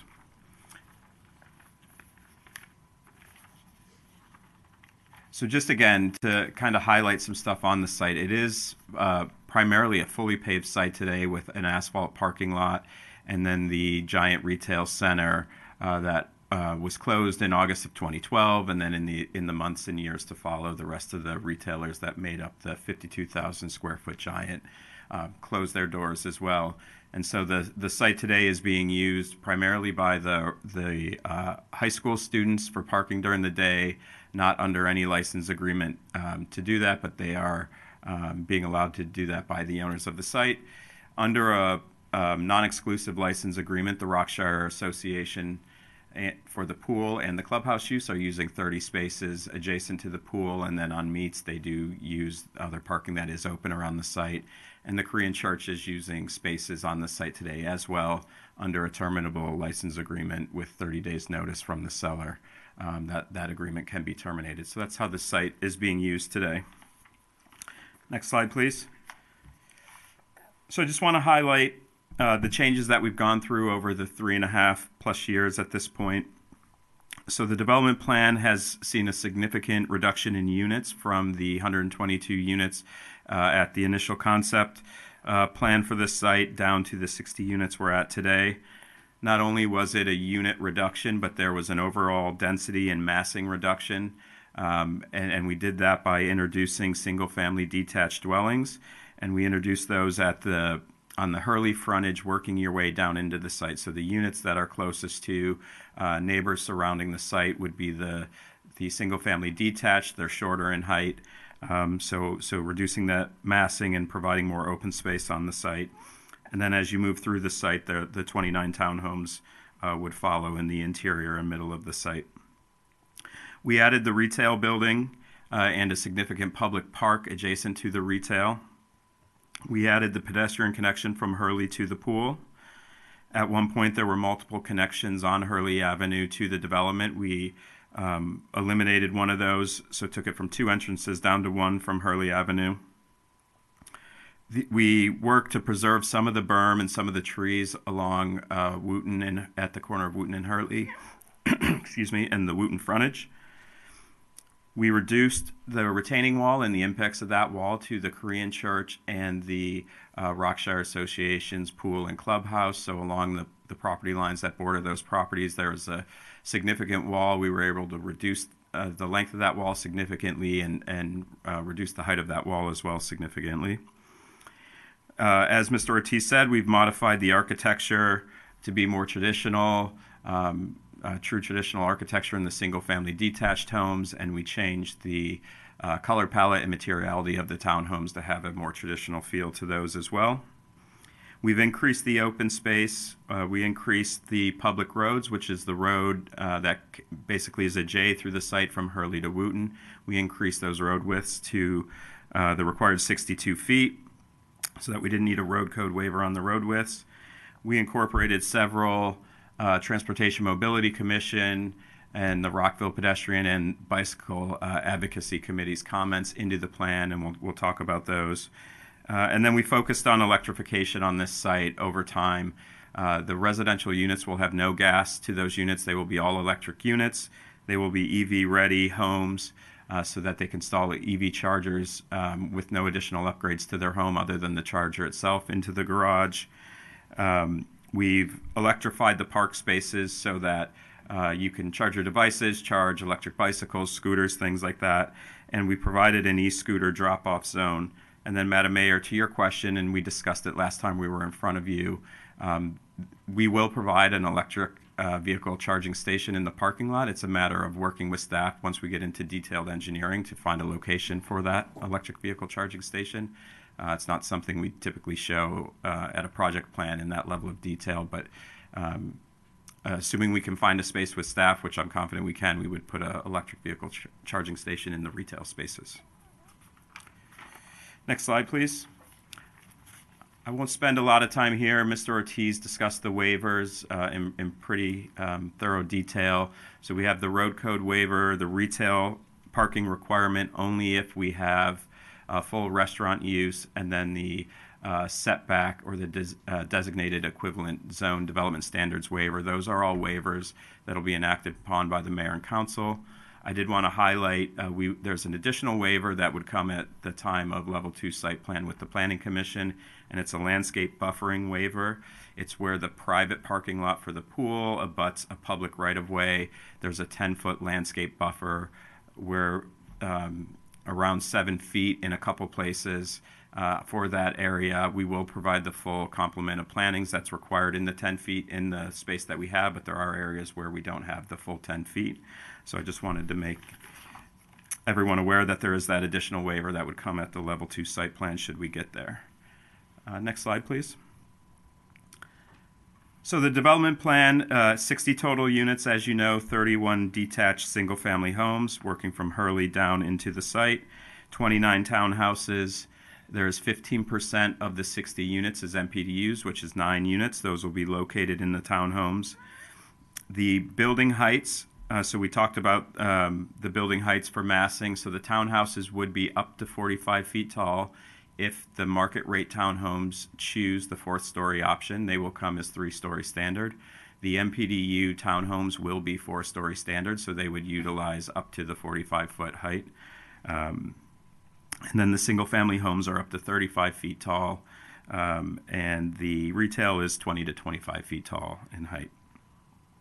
The open area is 36% versus the 10% required. The public use space is 7%. A little bit over 7% versus the 5% required. And then the neighborhood serving retail is approximately 5,200 or up to 5,200 square feet, which could handle 3 to 5 tenants in that space, depending on the tenants. We co-located with the retail as kind of a larger public amenity, the public gathering space, the park space, which has a playground, it has an open lawn area, and it has more contemplative space in a boardwalk feature that goes through the stormwater management around the eastern and southern portions of the park, with benches and seating and informational placards to give an educational component on the bioretention facilities themselves. And then in the bottom right of this plan, you see the Rockshire Association, and the portion of that parking lot is also for the retail use. So that parking lot there, that is the private parking lot, as well as the additional parking lot next to the retail, which would be a private parking lot. That's where the landscape waivers are being requested, adjoining the public roads. We had mentioned the Hurley to the pool pedestrian path. We have continue to work with the association. We will be taking that path down along our property frontage with the existing grades that are there today, and we will be tying that path into the existing path that connects to the pool down the hill. We are working with them on an additional upgrade on the other side of the pool. So very bottom right of this screen, it kind of goes off screen, but there is a connection from what the community calls the red house that sits up on the hill by the pool. And there's a sidewalk connection that's there today, and they're getting bids now to upgrade that to an ADA compliant accessible path, and we're going to help them with that and the cost of that, so that they can get an accessible route in that location. And then throughout the site, it's improved stormwater management quite drastically from what's there today. Next slide, please. This is just a blow up of the park space and the retail. We've touched on it several times. And Mr. Ortiz has as well. But there is the playground space that is tucked up into the hillside that will have a couple slide components built into the hill along the townhomes. And as you come down off of that, it's a more traditional playground space with equipment and climbing features. That then opens up into the lawn space for recreation, both active and passive recreation purposes. It can hold events for the community. And then, as I mentioned, you can start to see where the boardwalk wraps around the southern and eastern edges of the park. There is a strong connection in the park from the top right corner to the bottom left, so it's a visual and actual connection that will draw people through and into the retail. We've worked with the Transportation and Mobility Commission to make sure that in the top right corner that access point is accessible as well. There were other accessible points into the park, but that corner wasn't, and so we've now made that corner accessible. We've worked with the city, as Mr. Ortiz mentioned, with our dead-end alley waiver. We worked on the loading and how the loading worked in that retail building. The loading now doesn't access off the alley. It accesses off of the service road that is to the left of the retail. We've closed the alley, and I think we had shown this last time, but we've closed the alley with a fence that can slide open because there are utilities that run under it, but the fence is a ornamental fence that is really a piece of art, not just a fence, in that location to disguise the alley and the back of house retail from the park and from the retail. Next slide, please. I think we've touched on most points, but I'll hit it quickly. So the purple road is the public roads that would be proposed in the development. The orange or gold is the private alleys that will service the townhomes and the single-family detached homes. They are rear-loaded, so their garage access is from the rear of the house from the alley system. And then the cyan-colored lines are the pedestrian access points through the courtyards, so the single-family detached homes, the townhomes are courtyard facing, aside from the single-family detached homes that are on the Hurley frontage. Those connection points make ties to the Korean Church. There are 3 connection points out to the Millennium Trail along Wooten. There is the connection point to the Hurley access to the pool, and then a connection point at the pool parking lot down the staircase to the pool itself. And then we also worked with staff in the bottom left of the page to make a connection to the existing townhouse neighborhood sidewalk there as well. So full kind of interconnectivity throughout the site into the surrounding areas. Next slide, please. Real quick on parking. So the residential units themselves each require 2 parking spaces. Those are provided in the garages of each unit. They will be the code required parking spaces within those garages, and those are shown in blue. We have the retail parking spaces shown in yellow here. Those are the 26 spaces discussed that would satisfy the retail requirement if restaurant uses aren't on the site. And then the on-street public spaces are shown in green. There are 26 of those. And then the 30 spaces on a non-exclusive basis to the Rockshire Association are shown in magenta. That could be used for visitor parking and other uses on the site when the Rockshire Association doesn't have rights to it. In addition, bicycle parking on the site is required for the commercial use. It's 2 spaces per 5,000 square feet. So we would be required to have 2 short-term bicycle spaces on the site. We are providing 18. 6 of those spaces will be at the park, and 10 will be at racks around the retail building itself. Next slide, please. And then I'll hand it over to Katie, who's going to go into traffic stuff. There were some questions last time about trees on the site, so we wanted just to provide a slide and talk about trees in a little bit more detail than we did last time. Excuse me. There's been an emphasis on native trees for this site, so 66% of all the trees planted, so that's of the 337 total trees, will be native trees on the site. As I said, there are 337 total trees. 297 of those count as towards some sort of city credit. There are various tree planting requirements for different elements on the development. So there are 40 additional trees in addition to what's counting for credit that are planted on the site. We are meeting the full significant replacement tree requirement. That is replacement trees for trees that you are removing. So there are 36 total trees removed on site, and then 15 trees that will be removed and replaced on the Hurley frontage. We are requesting a fee in lieu for unmet forest and tree preservation ordinance tree planting requirements per the code. We are preserving 0.1 acres of the forested area that is along Wooten and Hurley at that corner. That total area today is 0.7 acres of forested area, and we're retaining 0.1 of that. That 0.1 acres is not counted towards any of our credits. We're not getting credit for preserving those trees in our tree calculations. So now I'll turn it over to Katie with Grove Slade, our traffic engineer, to go and do stuff around the traffic study. Thank you, Jason. As Jason mentioned, Katie Wagner with Grove Slade. Have talked to you before about this traffic study, and we'll go into a few more details based on questions we had previously. So again, a traffic study was done for this development to look at the potential impacts of the proposed project. We scoped this traffic study with the City of Rockville staff. We did do traffic counts. As mentioned previously, in December of 2022, when we do these traffic counts, we use cameras to actually count these to do the data collection. And so we have cameras out there monitoring traffic, counting cars, and we have this data available for review and to be able to spot check our traffic counts.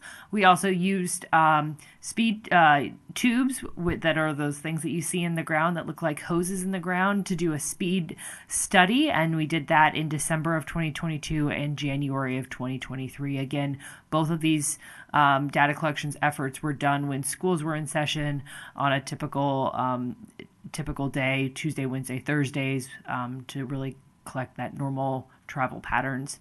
The traffic study was not required because we are not generating enough traffic to really trigger the city's requirements for a traffic study, but we still understood traffic was going to be a significant concern for the residents, and so we did do a traffic study as scoped with the city staff. Our traffic study included a roadway capacity analysis, queuing analysis, the 2 speed studies I mentioned previously, and then a review of crash data along the site frontage. Next slide.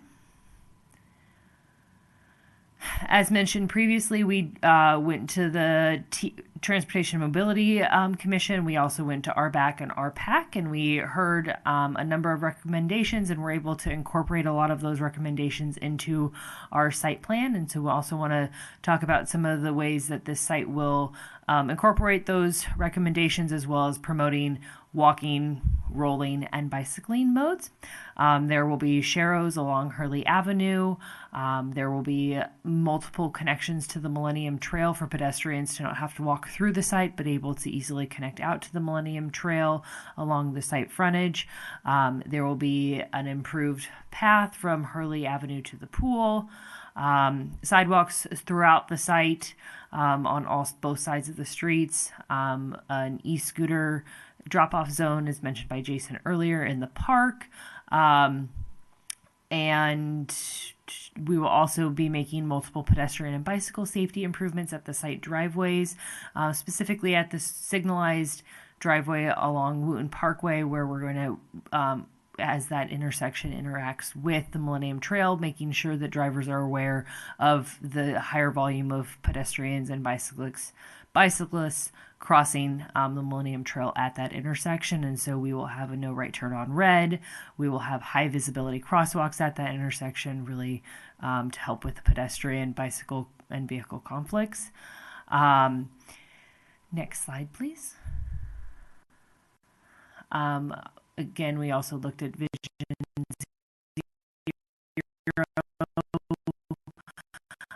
throughout the site, and looked at where crashes occurred within the along the site frontage, as well as any of the areas near the site. And there were no high injury networks identified in the close vicinity of our site. And then we also have a number of improvements that are proposed with this project that will help promote low vehicle travel speeds and multimodal travel. These also include some of the things that I mentioned previously, as well as tree-lined roadways, pedestrian facilities, and high visibility crosswalks. Next slide. As I mentioned previously, a traffic study was not necessarily required for this project, but we did conduct this traffic study. The reason why it was not required is that if you compare the previous use of previously approved use for this site, the 52,000 square feet of grocer, to the proposed residential use with the retail, the existing retail would generate more traffic than the proposed townhouse and small retail footprint. And so the proposed project will generate significantly fewer trips than the existing site. Next slide. I'm not going to go into this slide in too much detail, but this graphic illustrates the 3 intersections that we did review. We collected counts when school was in session and roadway volumes had normalized after the COVID pandemic, where we were seeing people returning to work in their hybrid mode in the new normal. The traffic study indicated that there were no adverse impacts on the adjacent study intersections.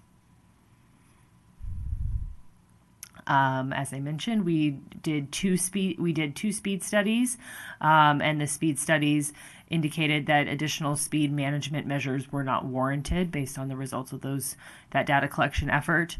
We also did a queuing analysis at the Wooten Parkway and Hurley Avenue intersection, as well as the Wooten Parkway site driveway, and the average queues analyzed indicated that no additional roadway mitigation measures were warranted for this project.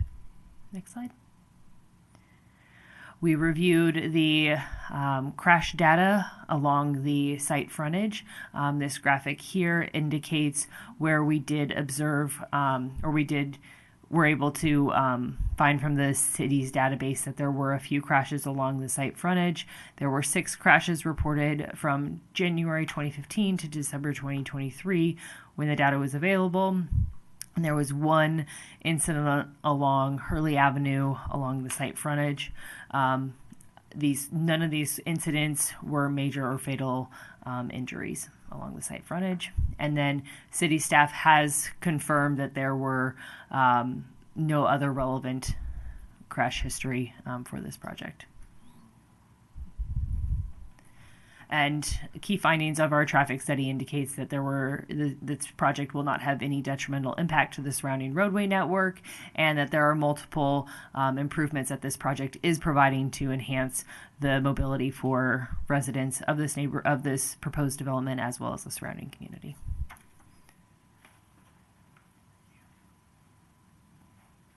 So just real quickly, I just want to flip through some images, and then I know it's the public hearing. I don't know if we take questions or not, but happy to answer any questions if you have them. Yeah, thank you. I just by a show of hands, I just want to see if anyone, because I want to respect residents' time who may been waiting patiently to ask any questions. Can I see if anyone is planning to participate in the public hearing? Okay. So just if we could wrap it up, because we typically do 20 minutes presentation, but we really appreciate all the details you provide. Sure. So we're just going to flip through some images of the development and highlight a couple changes. So this is showing an aerial view of the park space, looking at the homes. Previously, when we had shown this, the MPDU units were shown as 3-story. But you can see the single-family detached homes in the distance and the townhomes kind of in the forefront around the park, and we've changed the color palette and some of the materiality to give it more of a traditional styling for those townhomes. Next slide. This is looking at the top right corner of the park. This is the area I mentioned that we made adjustments so that we could have an accessible route from this area into the park. It's showing you the playground to the right, and then the lawn space that feeds into the retail. In the background there, you can see the screen fence that's covering the alley. Next slide, please. This is just the detail of the playground space. You're seeing various elements that we talked about, and how that space could be composed and how it works itself into the hillside coming down off the townhome units. Next slide, please. This is just an overview of the area, and what this could look like, how the outdoor space around the retail really becomes part of the placemaking of this, where you can fit multiple tables, multiple four-tops actually in the space that's provided off the retail. So activating the street, activating the retail, and activating everything into the park space and around the development. Next slide, please. Mr. Ortiz had mentioned how the conceptual architecture for the building showed 4 tenant spaces in the footprint. You can see that here. You can see how the loading and the trash has been worked into the back, as we had mentioned, accessing off of the service road for the retail building, and you can start to see how the doors open up and how the streetscape would look around the retail building. Next slide, please. This is just showing you some details of the retail building. Mr. Ortiz showed these in his slide. It shows you how the seating around and the public art in the back left corner of the building could be incorporated. Next slide, please. This is just some imagery of the architecture, how we made the single-family detached true traditional architecture, porches, columns, brick, and white or appropriately colored trim for the style of the home. Next slide, please. Just some different elevations and different styles of the units. Next slide.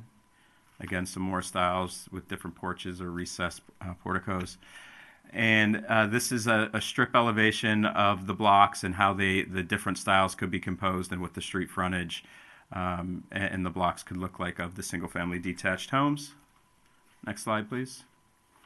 A strip elevation of the townhomes. You can see the less bold colors. It was a lot of darker material, less white trim, less white siding, and so we've really muted that and changed the materials of the townhomes. Next slide, please.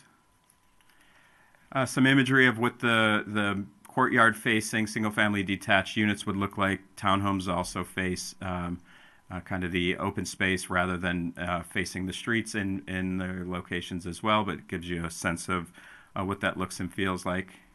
Next slide, please.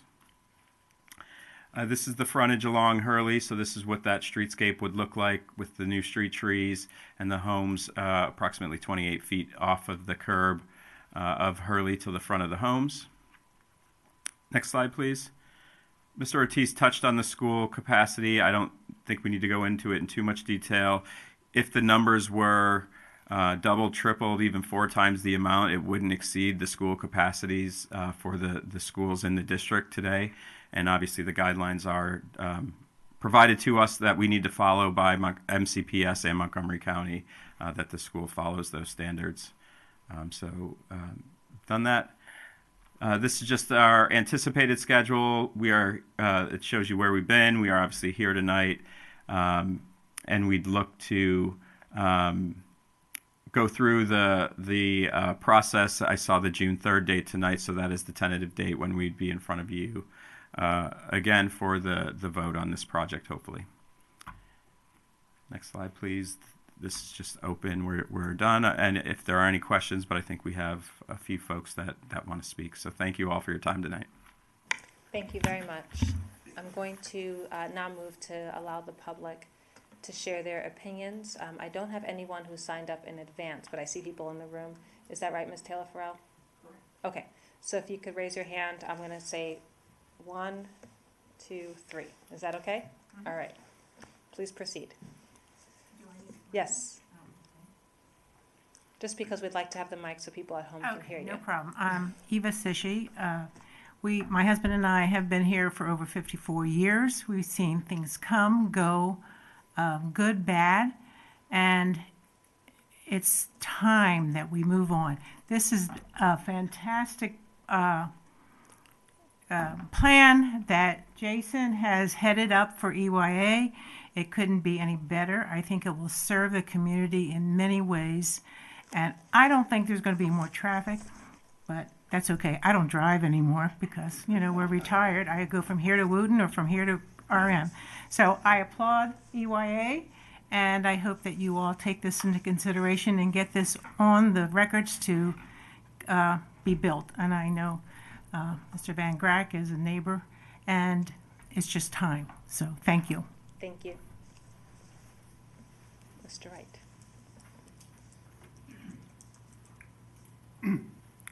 My name is Bob Wright. I live at 209 Watts Branch Parkway, which is part of the Rockshire community. I have some questions about who will be responsible over the long run for upkeep, maintenance, and possible repair. And I see a couple areas which I don't quite understand who's responsible. One is the public area. I assume that the HOA that is created by this development will be responsible for keeping up that public area, whatever it may require in terms of maintenance and eventual repair. I see the commercial space, that has a parking lot. I'm assuming that that commercial space whoever the owner of that space is will be responsible for the upkeep of the parking lot there. I'm sure they want to keep the building up to snuff. The other area is the main road through it. I'm assuming that's a city road. Many roads in Rockshire, when they come off a city street, are private streets. And it's not clear who's going to maintain that road. Is it going to be the city or is it going to be the HOA?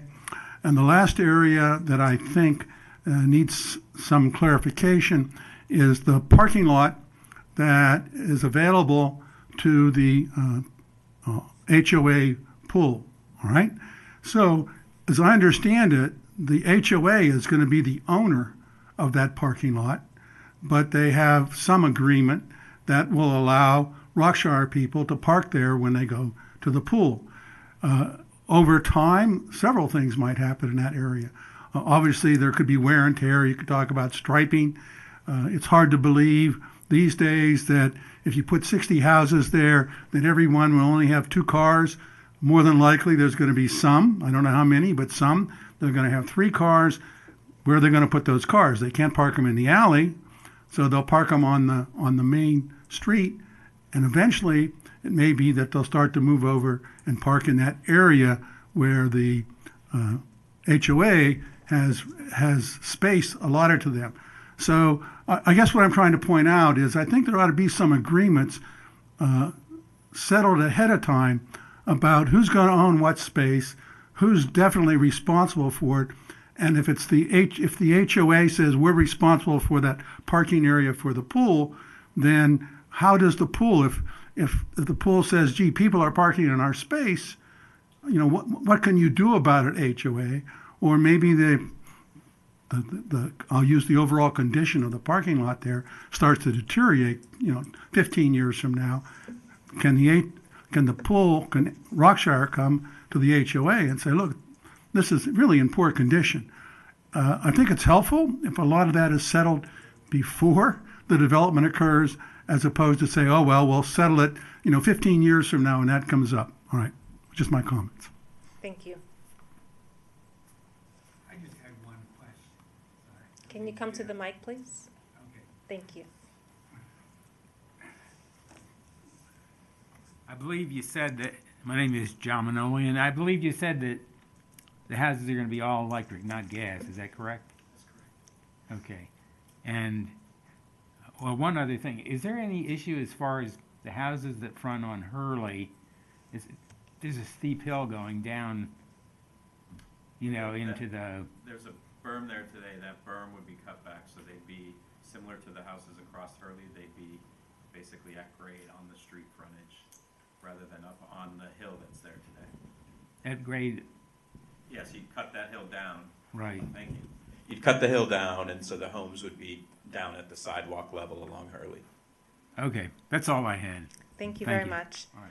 I did see some quick clarification questions from the public. City Manager Simino, did you want to just speak to the comments? I saw you shaking your head on Yeah, some. the public street was the one in purple. That'll be maintained by the city, and all the other ones are private alleys, which we maintain by the HOA. And what about the community space? I think Mr. Sereno can probably answer that best. Would you like me to? Please. So all those, all the items that Mr. Wright spoke of would be, and frankly are happening now, to be figured out prior to moving in. The can wouldn't be kicked to 15 years down the road. So we would establish an HOA. Because there's retail on the site, we'd likely have a master association that would take care of everything, except for the retail building itself and the individual homes that, the fee simple homes, the homeowners would manage those and take care of those. But all the landscaping, road maintenance, parking lot maintenance, light maintenance, all those things would be handled by a master association. And that would be upkeep of the pool parking lot, the retail parking lot, so that it's not multiple companies out there. It's not a separate retail company doing it. There is a scenario where the retail owner may want to do their own maintenance on their stuff, or at least have the right, if the HOA isn't performing, to provide that upkeep. But we found that having a master HOA do all of the maintenance provides kind of a seamless look across the community and continuity. But that would be in place early on. We are working with the Rockshire Association. There is existing agreement in place today that has maintenance spelled out in it, that their spaces must be maintained open and accessible at all times. We're kind of taking that further because the parking supply will, while they're still getting their 30 spaces, it is going to be more limited than it is today.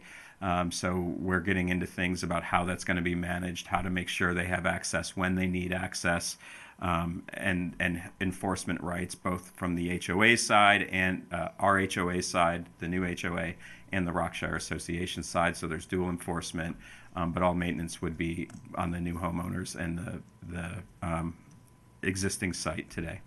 And on the question on the community parking lot, just to close that out, the community parking lot that the pool will use, is that the Master Association that has to pay for it? Does the pool contribute anything to The pool doesn't contribute. It is totally on the Master Association, so the Rockshire Association wouldn't be further burdened with the expenses. They're not burdened with it today. I know they work on a limited budget, so that's being picked up under our association, and our management company would do that for them. They would have self-help rights, similar as I talked about with the retail. So in the event they felt like it wasn't being maintained, they would have the ability to come onto the site and maintain it to make sure they can use that parking lot and keep access. And under that, they have the right to bill the HOA, our HOA, for doing their self-help. Thank you. Does anyone else would like to speak as part of community and public forum? All right. Question, the public record will stay open until we finally decide, is that correct? Just so that the public is aware. So the discussion and instruction item is going to, Mayor and Council is choosing to do discussion and instruction April 29th. So yeah, we would recommend that you leave it open. I just wanted to confirm so that the public is aware. Thank you. Colleagues, are you okay? Questions? Okay, I see Councilmember Valeri, Councilmember Van Grack. Hopefully mine is super quick. Mr. Ortiz, if you could go back to the slide that showed the parking. And I understand that, this might be something that might change, or I'm misreading the color coding. But when I looked at what looks to be the parking garages, as it were, for the townhomes, am I right in seeing that there are about 7 of the townhomes where it almost looks like in the single garage, maybe one car goes in, one car goes behind them? There's 9 of those. Those are the MPDU units, so they're tandem parking is what that's showing. And those are all exclusively the MPDU units? Correct. Okay. Thank you. I just want to note, because I know that I and my colleagues may have other questions to staff and direction, and we have, it's now 9:45. We've got significant budget issues to go forward. I definitely appreciate the EYA and the applicant coming here and the public, but I would ask that we retain that other discussion time at our next meeting for this, for all of us also to be able to ask staff questions over email to report back to us in that last session, so that understanding time constraints, I want to be able to give this project as much attention that we can without rushing anything with what we've got left on the agenda. And I want to kind of get my colleagues, consent to continue this discussion and introduction without kind of rushing it now or having a duplicative discussion later on. So I would look to staff just to understand what specifically, if anything, you really need from us tonight. I do know we have something on 429. As we discuss with our colleagues on what to do next, I will also note 429 is a very long meeting. I sent an email to my colleagues today. So if we were to move the entire discussion over, my recommendation would be that we would start at 6 o'clock. I have no objection. I think we've got a number of things on the 29th that's important. I think this is important that we make sure all the mayor and council get all the questions asked from staff, have a full discussion, and given what the the information we've received, not just here today, but also in written comments, make sure they're all addressed prior to us addressing adoption. Thank you. So can I get feedback from staff if there's anything in particular that is needed from us today? Can we move everything to 429? And then I'll go to my colleague just to confirm on scheduling for next week. I That concur 29, with excuse me. 429. I concur with the 6 o'clock start time. I would just ask that if you're going to send questions to staff, that their agenda item is due this Wednesday. So the packet goes up Friday, so that doesn't give you much time. Otherwise, if you ask a question, they'll come prepared to answer it verbally, but it will not be in the staff packet. Thank you. All right. Councilman Van Grack, and then if we can go down the line, just making sure everyone's okay with 6 o'clock start next week. I just want to note, not only am I okay with the 6 o'clock start, I think making sure that we have our questions into staff to be able to be part of it by Wednesday is absolutely appropriate. Councilmember Shaw, are you okay with the 6 o'clock start and moving this agenda item? Okay. All right. Dr. Miles, thumbs up. Okay. Since it's an agenda change, we need to move the next agenda item. So why don't we do this? We'll close the public hearing. Do you have another item about the public hearing? Comment. It's on the issue of covenants. The original developer. Please, wait 1 second. Can you come to the mic and state your name? My name is Gerald Sishi, and you. my wife Eva Spoke. We live at 1 Halifax Court. We've been there since '69. But when we originally bought the home, they were Southern Engineering, and there were no covenants on the property. When they sold out to Jonas, Jonas came in, and to the city they were going to establish covenants on the property. So they said, oh, if you want to belong to the pool, we have to put covenants on our property, which had no covenants.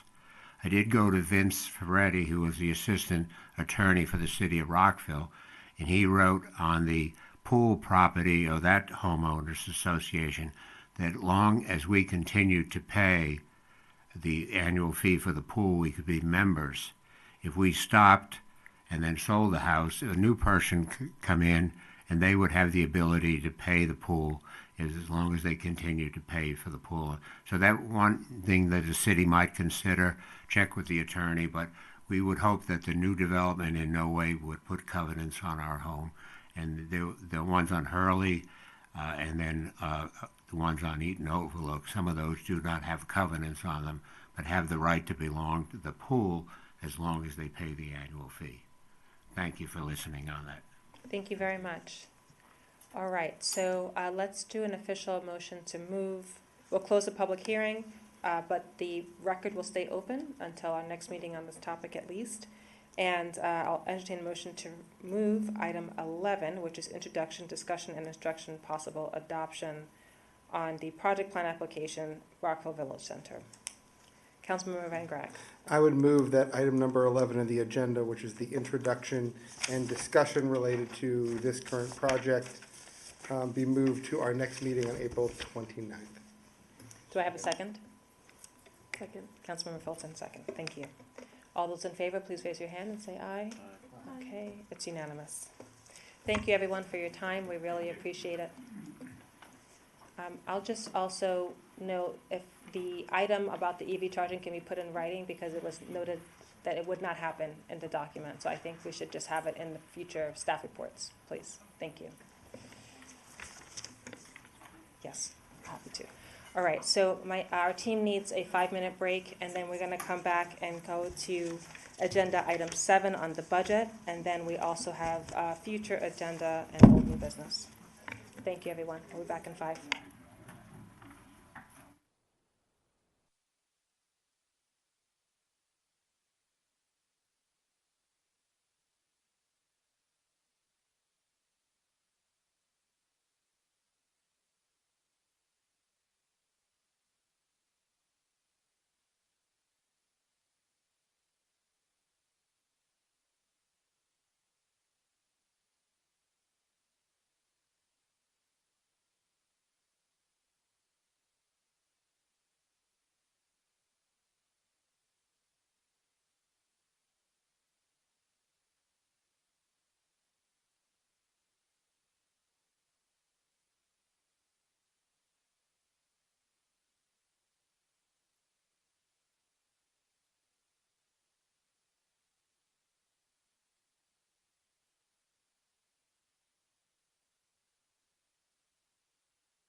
Good evening, Rockville. Today is still April 15, 2024, and we will reconvene meeting number 08-24. We are now moving into agenda item 7, which is to discuss our budget work session continuation on operating grants, caregiver agency, and community organization. I will turn it over to our esteemed staff, Stacy Webster and Kim DeFrancisco.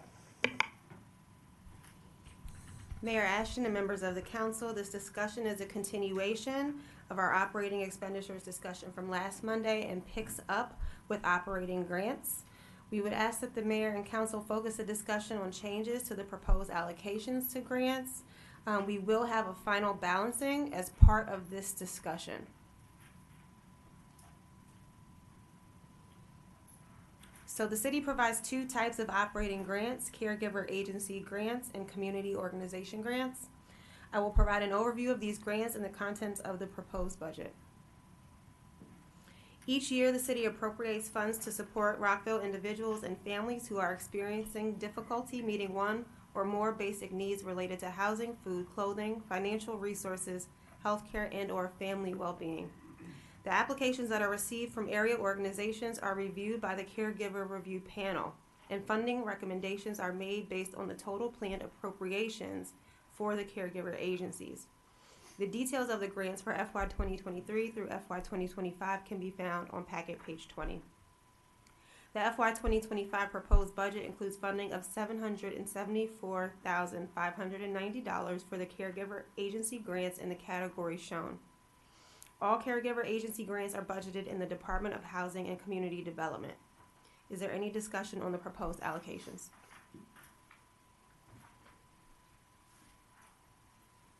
I'm handing it over. I'm asking if there's any discussion on the proposed allocations for caregivers. Colleagues? I know we sent several questions in, and you have been very busy in responding to all of our questions. While my colleagues are looking through their answers and questions, I will just note one comment that I had a chance to talk to the city manager about just as an idea, and I wanted to raise it with my colleagues. So when we do have new caregiver grant opportunities, for example, we have new people that come on sometime each year. This year we had some. My thought was that we would look at not changing necessarily the long-time grantees that we have, but that we would, as we look at new grantees, make sure they align with the mayor and council's priorities. And I've heard some folks wanting to make sure that there's some space for adaptability given what's going on in terms of social needs in our community. I've heard from some people that talk about youth, have talked about seniors, so if we can look at the grant announcement for the future year, if we can align those with the categories that we're looking to drive positive impact and change on. So, Councilmember Valeri. In line with that, looking at let me back up real quick. So recognizing that the grants process essentially started using the priorities of the previous mayor and council, I want to just acknowledge that, hopefully going forward that the criteria includes what we have noted to be of particular priority to us. I know that we're doing our work to really flesh that out. But I think in general we've been pretty thoughtful about that. So I just want to flag that. That's both for both the caregiver agency grants as well as the community organization grants. I see that as something that may be slightly different than previous mayor and council, maybe not. But on the caregiver agency grants, I think that it would be helpful given, and I defer to my colleagues as well, but for me, it would be helpful to break out general family supportive services separate from specific youth development services. Often, I would like to get a better sense generally of how we are supporting organizations specifically for youth, particularly given the time period that we're in right now and the challenges that our youth are facing. So I definitely wanted to flag that, and I think that this slide actually is really helpful because I think trying to figure out what exactly the division between under which caregiver agency grants or community organization grants, which would a particular program fall under. This is actually really helpful. That was one of my main questions, but that would be my only feedback. I was really trying to wrap my brain around what the process is and then what the criteria is, but I didn't have any sort of change in amounts or anything like that. Thank you. Just want to pause. Is there a specific question for staff? I think you asked about the. I did. Yes, about the. Is it possible? And I defer also to my colleagues' input, but I'd love to see supportive services and youth development as two separate buckets, not put together. Can I ask a clarifying question? Are you asking to do Councilmember that? Kate. Thank you. Sorry. Like now for this budget determination or moving forward for next year? Moving forward for next year. Just wanted to be sure. Guidance, yeah. My bad. Sorry. Any comments from staff on that? I believe that there was an email sent forward while you're doing that on what you include on each, but I didn't see the subtotals showing on my document. I'm not sure why, but Ms. Granger, feel free to come forward. So I did. Oh, I see it now. Here I it did is. separate out the two youth services and support services and send a new spreadsheet over. Perfect. I did check the subtotals. I thought they were right. I'm sorry if they weren't. Yeah, no, the way it opened up, it's showing now. So it was this afternoon in response to some questions I sent forward. I think you had put youth development subtotal. You have them categorized on supportive social services, youth development, and I think you have it as $28,000. Mm-hmm. Okay, that answer your question. Okay. Sure. Councilmember, I think Shaw had her hand, then Councilmember Jackson, and then Van Grack. Yeah, just a quick comment. I agree with Councilmember Valeri in looking at a revised way of making some of the decisions based on this body's priorities. And with that, I do think we should add the JEDI tool, which would be ready in time for next year's budget. Thank you.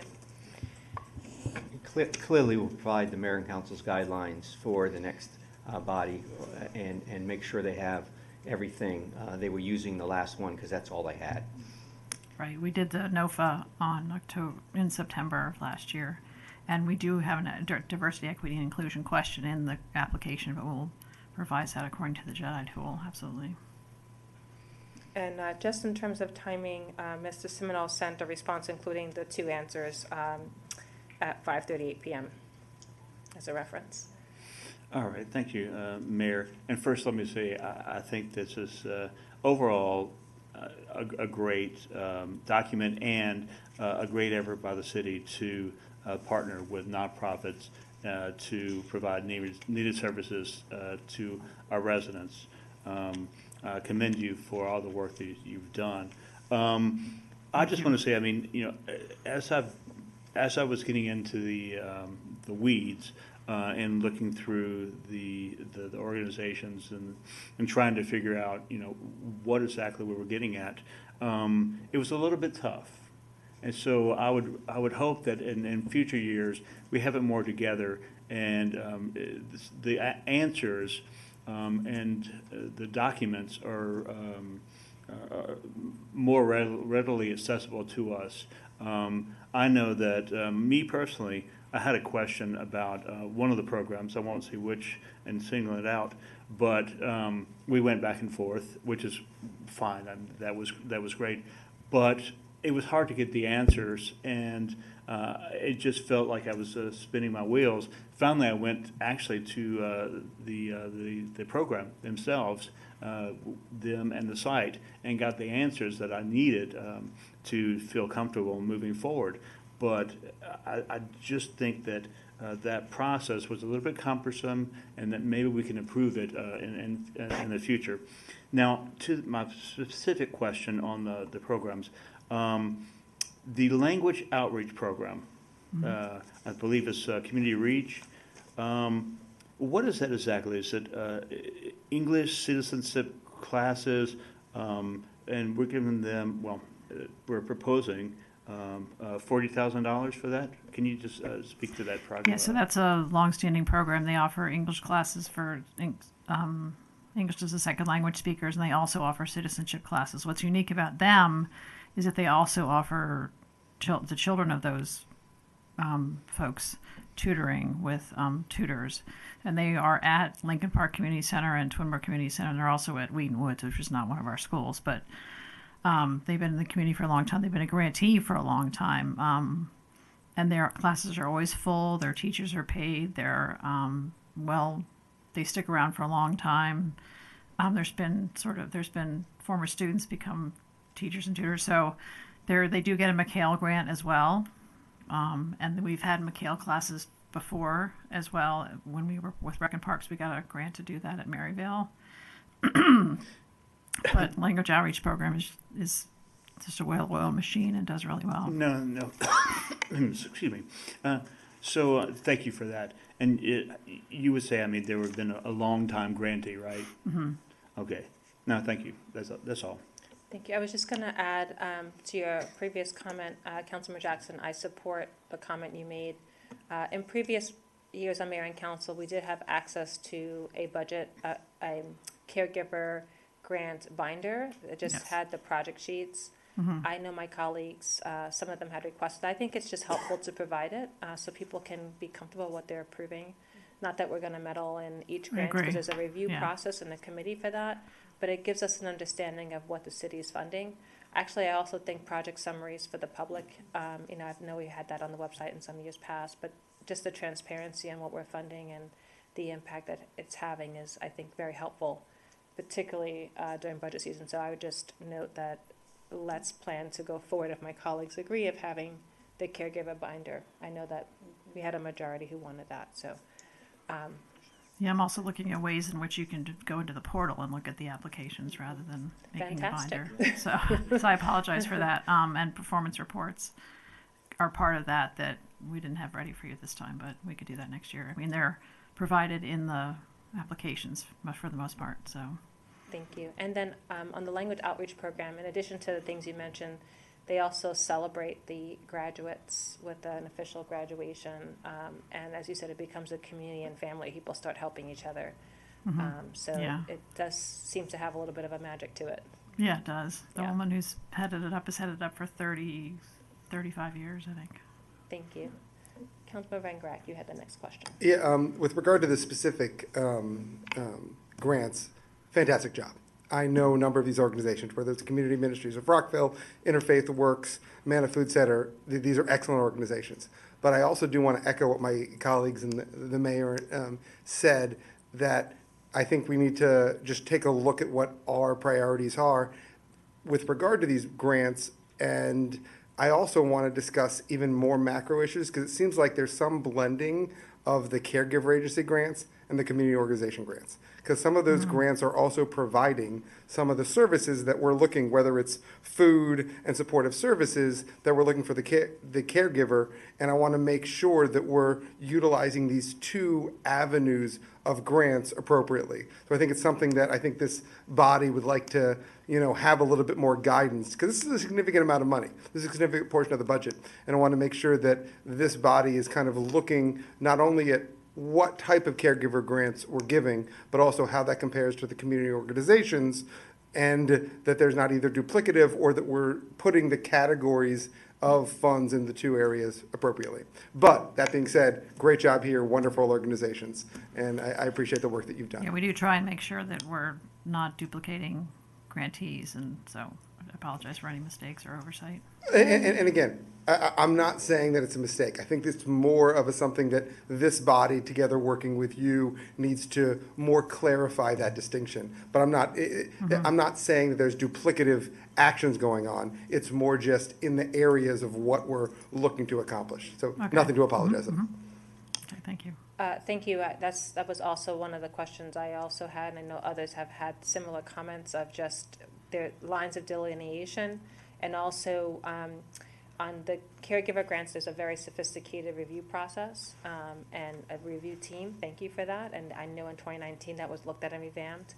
For the community organization grants, that is not quite clear, that there is that same kind of approach of the criteria in the same way and a review committee. So again, not a change for this current year, but something that I think after we pass this budget, we probably should have a session to discuss just how do we go forward in supporting our grantees. It's about $1.1+ million in total between the two. Okay. Councilmember Fulton? Thank you. You actually got to what I was gonna like respectfully ask, because I'm a linear thinker. Like there's a lot of things we could do as a after action improvement opportunities, what we would like to see next year. Right. But to not confuse me or probably staff at this juncture, if like it might help to focus on like what we need to finish this budget, questions that would help inform that, and then have a separate conversation about like things we can improve next year is my recommendation. Thank you, Councilmember Fulton. Councilmember Miles, do you have any questions or comments on the caregiver grants? We're gonna, after this, we're moving to the Mayor, community I organization. associate myself with comments of our colleagues, Shaw and Valeri. I have no major changes to what staff has recommended for this year, so that's all. Wonderful. And then community ministries is located noted in the budget book, but their name is now Community Reach. Can we just fix that? Yeah, yes. Okay. Just so Yeah, I've we're been clear working who on we're that. funding. Okay. All right, so it sounds like there are no further changes on the caregiver grants, and now we'll move to the community organization grants. Okay. Ms. Granger, I want to just say you've taken over a lot this year, and we really appreciate you. Thank you. Thank you. Thank you. So in addition to the caregiver agency grants, the city also provides funding to other community organizations. For the FY 2025 budget, the city's grant manager reviewed these grant applications and discussed past performance where applicable and community needs with the departments who have worked with the organizations or would assume a role in managing a grant to a new organization. The city manager determines the proposed recommendations of funding levels to the mayor and council. A summary of the grants for FY 2023 through FY 2025 can be found on packet page 21. The FY 2025 proposed budget includes funding of $413,310 for the community organization grants. Community organization grants are managed by multiple departments across the city. Is there any discussion on the proposed allocations? Thank you. I know there'll be discussion. Who wants to go first? Councilmember Van Grack. Thank you. One area that I know we heard from numerous members of the Rockville Volunteer Fire Department, and I know we've got the $12,000 allocation for the water reimbursement, but I know we've talked with, and I'd like to hear from the city manager as well. They talked about the need for some additional infrastructure with regard to the truck, and I know there has been some discussion, and I'd like to, have my colleagues see if, in addition to the $12,000 reimbursement, we can look for a $65,000 allocation for them to assist them with the infrastructure. And City Manager, I don't know if you have some additional comments with regard to how the budget, or Ms. Francesco, if you could either comment of whether that's fiscally able to be accomplished. I did send the memo. We do have some budget capacity, about $159,000, and that would depend upon what you do on these grants. If you don't fund them at the level is recommended, that would increase. And obviously, if you fund more things like the Rockville Volunteer Fire Department, we do have capacity, and we do have a couple other things that the mayor and council want to consider, like we mentioned the JEDI outreach equity plan, and then we mentioned also the outreach engagement plan. We felt the outreach engagement plan could wait for year-end money, and the JEDI plan might be something you might want to fund now. So we have those pluses and minuses there, but there is adequate money to consider something for Rockville Volunteer Fire Department if it's the will of the body. So I would just note to my colleagues and Madam Mayor and fellow council members, adding $65,000 to this community organization grant is something that I would wholeheartedly support. Councilmember Jackson. Thank you, Mayor. I actually support that as well. I think it's needed. I think the $12,000 for water is reasonable, but I think the $65,000 for the new vehicle is much needed, and I think that is something that this mayor and council should do. Thanks. Thank you. I'll note that I sent out their request in January, and the note that the city has funded and supported vehicles. It's not every year, but there are special times where they have special needs. And so, I know that there's a technicality, and we're going to fix the grant application process and make sure it's all included in one document versus two separate submissions. But I think that they do a lot of volunteer work for our specific community in terms of keeping us safe, not just in terms of fire, but also in terms of training our community members, giving leadership opportunities for youth, as well as the tremendous EMT services. I do know also that when it's funded and supported and bought by the county the Rockville Volunteer Fire Department, that the vehicles stay within Rockville versus if it's a county resource, it can be moved anywhere. That's feedback that we got from President Bernard. So I continue to support since we got that approval in January, and hope that we can move forward. Councilmember Larry, did you have your hand up? I did, just to kind of echo and state that I believe these sort of requests for the Rockville Volunteer Fire Department is really what, in my mind, exemplifies why we have the community organization grants. So I'm very supportive of those. Okay, so I'm hearing majority support for the addition of a $65,000 city contribution to the Rockville Volunteer Fire Department. And I'm seeing... Yeah, Dr. Miles, I'm seeing a thumbs up from you as well. Okay, thank you. Okay. Dr. Miles. Thank you, Madam Mayor. I'd make a couple quick personal recommendations. I apologize about not getting these to y'all earlier, but it's just more for discussion. Given that Montgomery College has historically been one of our main contributors, I think, to hometown holidays, I'd recommend increasing their grant to back to what it used to be. I think it used to be 10,000, but again, it's relatively small.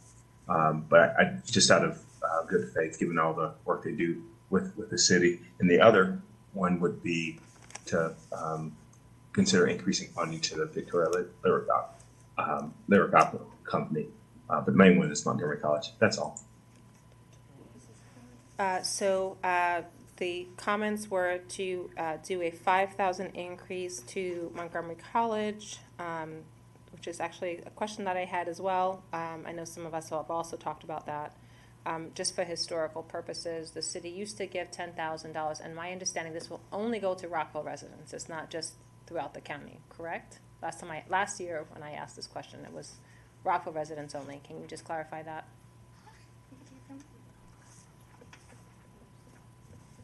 Thank you, Mr. Berkeley. Hi, for those of you who haven't met me before in person, I'm Abe Bruckman. I'm the grants manager for the city. It's nice to meet some of you in person for the first time here. To answer your question, Mayor, you're correct. The grant amount traditionally has been $10,000, and this year the $5,000 recommendation was provided for two reasons. One being that they had not gotten a grant at all last round, and we were also working within a fiscal ceiling, and so we were trying to make do with the funding that we felt we only had available. Decisions such as the ones you've just made for, let's say, the fire truck were beyond our realm to make those kinds of recommendations. So that is why the initial recommendation was for $5,000. Thank you. And there's some groups that, like, for example, that did not get funded this year because they didn't apply because their payment was late, and then we also added some groups. So I was just curious as to why we wouldn't have fully funded them. But I would love to hear from my colleagues whether you support the $5K increase for the scholarships. Again, that they are conditional to Rockville residents. And I just have one question. Yeah, Councilmember Van Graff, but I want to just note that Councilmember Shaw has a question first. Oh, you're saying yes? Okay, all right. I just want to clarify that this was at least a request up to $10,000 that was requested, correct? $10,000 was the request. Okay, all right. Yes, okay. yeah, and we have historically given $10,000. There was a budget crunch, a potential, like we were trying to avoid tax increases last year, and supply chain costs had gone up, so that's when it had dropped. But we should be focused on restoring where we were on that. Yes. Okay, Dr. Miles, you obviously support it because you raised it as well. So I'm seeing Yes, everyone ma'am. saying yes. That's correct. I was going to say that was exactly his story. We were actually looking for money under the sofa cushions, and it was an unfortunate cut, but I think we should restore it. That's all. And in previous years, I haven't seen Rockville put it out on our social channels. I think we should. Make sure it's not just the in-the-know people who get to apply.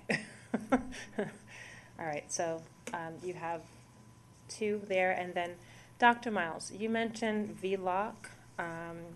Can you please just share the proposed increased amount and rationale?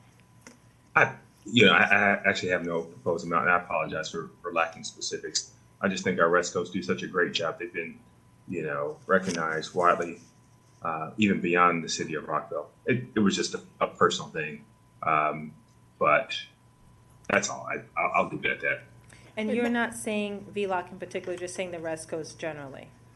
Resco generally, VLOC just came up, but Resco generally. Okay, and then if the city manager can explain, or Ms. Francesco can explain, I think that you tried to do some increases here. Can you just let us know the background on that? I just wanted to mention something about the Rescos. There is some impact because the Fitzgerald Theater will be closed for a period of time during the year for those ADA improvements and renovations. So there will be a period of time where there will be no productions happening. So I just wanted to call that out because of that planned construction and that CIP project. Thank you for that, and I'll reserve comment. That was helpful. But my understanding is even with that, to give them so that they could do some limited performances outside of the Fitzgerald Theater, knowing that it costs a little extra because we kind of offset the cost of our space, that we're trying to compensate them a little bit more this year for that, just for the record. Is that correct? I'm seeing shaking heads. Okay. Councilman Fulton.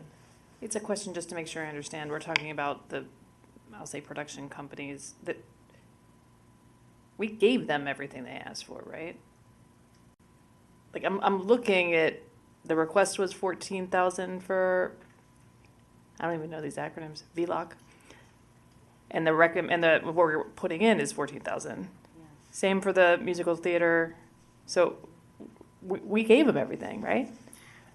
Essentially, and to go into a little more granular detail, the Lyric Opera Company essentially asked for a little bit less than what they had asked for the previous year because of the changes in their own scheduling meant that they were going to be doing a little bit less in terms of their productions. So they just asked for a little bit less, and we reallocated that funding to one of the other theater companies who asked for a little bit more for the same logistic reasons. So. Thank you for the background, and everyone go out and support our Rescos. Councilmember Jackson. Yes, thank you, Mayor. I was looking at this, and I had a question on Main Street Connect. You recommended funding $6,000, and the request was $14,000. I just wondered if you could maybe shed some light on how you came to that decision. And since we have some flexibility now with the budget, whether or not you think that we could give more money to Main Street Connect. Well, it wasn't due to any qualitative deficiencies in their application per se. Mostly it was just a budgetary decision based on we had given them a certain amount of money last year, and there was but so much money we were able to make a decision upon, so we essentially gave them the same amount that they asked for last year. They had asked for $14,190, I believe. Yeah, and, I was wrong. And we gave them $6,000, which was essentially what we had given them the year before. So. Yeah, so I would actually say maybe we could get them 4,000 more and make it 10,000. I mean, if my colleagues don't have a problem with it. So can you just share more about what the request is and what they're going to do with it? As you know, Main Street Connect provides a suite of services for the individuals who live there, and there are some programmatic linkages with some other nonprofits in the area. And so it's a variety of programs, but specifically and most importantly, it helps subsidize the costs for the individuals who live there and get program assistance there. And that money is usually directed in the form of a kind of a scholarship so that families can place their family members there. And is this one that, have they ever applied for a caregiver grant? They have not, although, to your point, there is a kind of a crossover in terms of who the applicants are and the kind of services they provide. This is not an uncommon challenge in the philanthropic world as well. So, in fact, there's other organizations that do essentially the same work or aspects of the same work that Main Street Connect does, and some of those groups work with Main Street Connect. So it gets a little hard to parse out sometimes. So to the points that you've made, going forward, there might be more dialogue that is needed to help sort that out as part of the decision-making process. I agree with you. And you said the total amount for them that they requested was? $14,190, is that correct? Check my Yeah, I notes. was just pulling the And then difference. will they give the same similar like follow-up and reporting after? Yes. So that we get progress reports? Yes. And the number of people served? Yes. And you got that for last period for all these awardees? Okay. Councilman Valeri. That's actually very helpful. And I think that that's, in particular, Main Street Connect was one of the community organizations where I was like, you know, that's where things started getting a little fuzzy for me. So I appreciate that. And also, too, you know, knowing that ArtStream has done work with Main Street Connect. Again, another layer of fuzzy, but I absolutely love, you know, the idea that, you know, we could be supportive of ArtStream, because I know ArtStream does things beyond, you know, Main Street Connect. So I'm extremely supportive of increasing the amount to Main Street Connect. And then going forward, maybe next budget season, looking at, you know, is it more appropriate? Does it belong more in caregiver? I defer to the experts, but that was one of the ones that kind of made me question it. Yeah, I asked because we did add someone new for a little bit more under caregiver. So that's what made me think about that as well. Just colleagues, I'm just going to go to make sure we're all capturing each other's feedback on what you'd like to do on Main Street Connect. Comments on increasing the funding for Main Street Connect. I'm fine with increasing. I don't know if we should go to the full amount, but, you know, what Councilmember Jackson said, you know, So another 4,000 is reasonable. Can I get a thumbs, you know, straw man poll? And Dr. Miles, were you going to have a comment? Okay, you're a thumbs up. I was going to just see if we can do straw poll for actually 4K. Okay, great. Yeah. All right, so there we go. I had a question about the Rockville. Dr. Miles, did you have something else? Okay. Oh, your question's on this. Okay, go ahead. Councilmember Fulton. Sorry. Yes, I in agreement with the extra 4K, but I'm also supportive of the full amount. Like, without a full understanding of what we're willing to move on in various other places, I don't have a great sense of what the actual constraint is. But so yes, I'm in favor of the extra 4K to get to 10,000, but I also, that feels arbitrary to me in the abstract.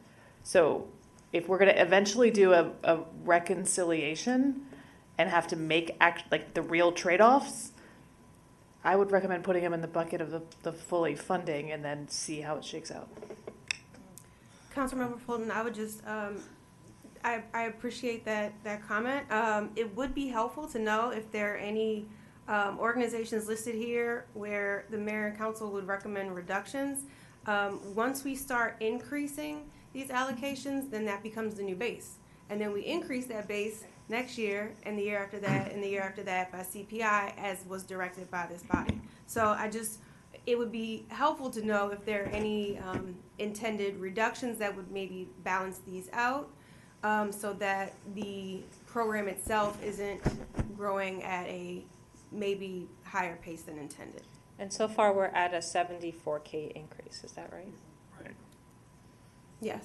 I think the expectation and the understanding, though, is that the $65,000 would be a one-time and not necessarily part of the base. But with the other ads, and if there are more that are being considered, I would just recognize that we do increase these every year. So if we put a lot in, that will only grow over time. Okay. Thank you very much. I like that we're at 10,000 at least to start this year, and I appreciate the comments of my colleagues and bringing this forward. But is there any other discussion on either an additional increase here or ideas on what you're trying to do on reductions? Councilmember Jackson. Yeah, so I guess now we switch gears and stop with the increases. So, I was looking, and I asked that question specifically earlier about the language outreach program the Community Reach does, because they provide English citizenship classes for non-adult, non-English speakers, and child care and tutoring, and et cetera, for $40,000.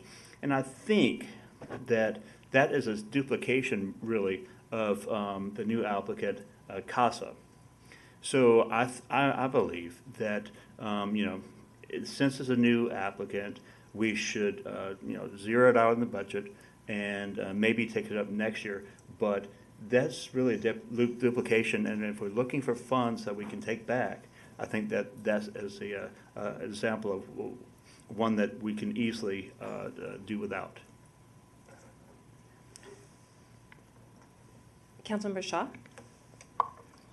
From my understanding, there actually is a difference. I believe the Casa of Maryland, which is a nonprofit, provides support for Pathway to Citizenship and is not necessarily language courses. And Mr. Semino, if you could share some more details on the decision and also on the if you can share some more details on the decision. I know that part of that is a flat fee that would help our immigrant community. So if you could share, which is very different from language. Yes. So if you could just make that distinguish. Mm-hmm. Yes. The program ask that they described included a component. They actually had asked for a much larger ask. It was in excess of $30,000. But this particular portion of their overall programming was specifically targeted to provide what they call scholarships to reduce the cost to simply apply for citizenship. That cost, that application fee, is $725 and or $750, and they were proposing to provide a scholarship of $425 to reduce that cost, because even an amount like that would be challenging for some individuals who are working very hard to make their way in the American society and become citizens. So it was essentially, once again, a kind of a scholarship with some training to help them go through the kind of learning that they had to go through to pass the actual examination to become legal citizens. Yeah. Okay, I see. Sorry. If she's a I see Councilmember Shaw, Councilman Van Grack, and then Councilman Valeri. I just wanted to confirm, so there's 10 Rockville residents that would receive support for their pathway to citizenship, which is different from language courses. And the majority of that money would go to help them pay a flat fee. And then also these 10 Rockville residents are also, they were financially qualified, meaning they were low income, and they likely could not afford the $750 fee on their own. That is essentially correct. That is what they proposed, and that is what we offered to provide them. So overall, this $4,250 is to support Rockville residents in their pathway to citizenship. Yes. Thank you. Thank you. I just, not commenting on that at all, but just to clarify for Community Reach, they do have citizenship-specific classes, not just language. And they also help them actually complete the application. They offer them, while people are getting the support and taking them through mock interviews, they also offer free childcare with preschool readiness for children while their parents are in class, as well as tutoring for those students who are school age. So I just wanted to, since it was raised on what they provide, particularly in Community Reach, I'm not commenting on the other side. I just am letting you know, it's not just language. Go ahead. So there is no support from what you're seeing for the fee? It doesn't specifically comment on fees. It just talks very specific, but I know Councilman Valeri is going to be speaking in a minute. So let's go to Councilman Van Grack and then Councilman Valeri. So Juana, this goes to some of my concerns that I expressed earlier, that we've got kind of this dichotomy between the caregiver agency grants and organizations like the Rockville Volunteer Fire Department, all of these, lyrical opera, Little Housing, which are more of the community organization than caregiver. But I also know, I asked this question of staff, and I want to see if we get a clarification, because I know that CASA is also, has an entity, and I want to make sure that also endorses candidates in elections. And I know that there's a relationship or a dichotomy between the entity that endorses candidates in elections versus this entity, and I wanted to get staff's clarification as to this particular entity and any relationship with an entity that endorses candidates in Rockville County and state elections. It's our understanding that while they bear the same name and the same parent organization, they are separate 503 and 504 agencies, and they do maintain separation in that. So the agency that's applying here is the 503 nonprofit. And I mean, has there been any discussion, I thought, with related either county or state governments with regard to that relationship and concern about the dichotomy between the two, or we're not aware of any? I personally do not know of any. I've heard some since this has been proposed, but we have not researched or heard anything. Okay. All right. Thank you. Councilman Valeri and then Dr. Miles.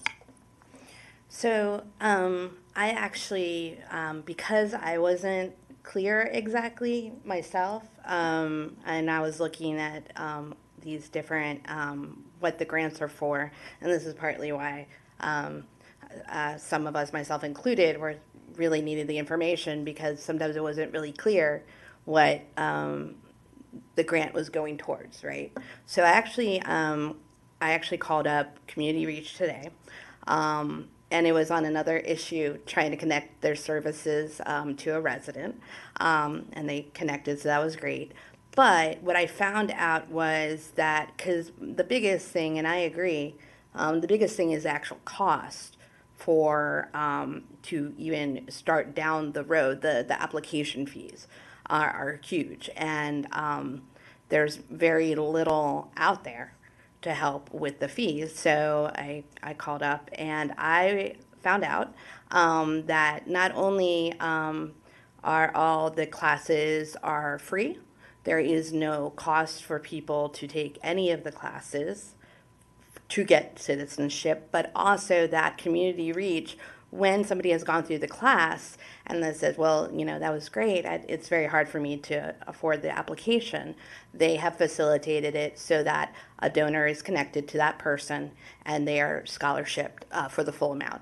So for me, that is where I see the duplication. And I think, I think it's a great service.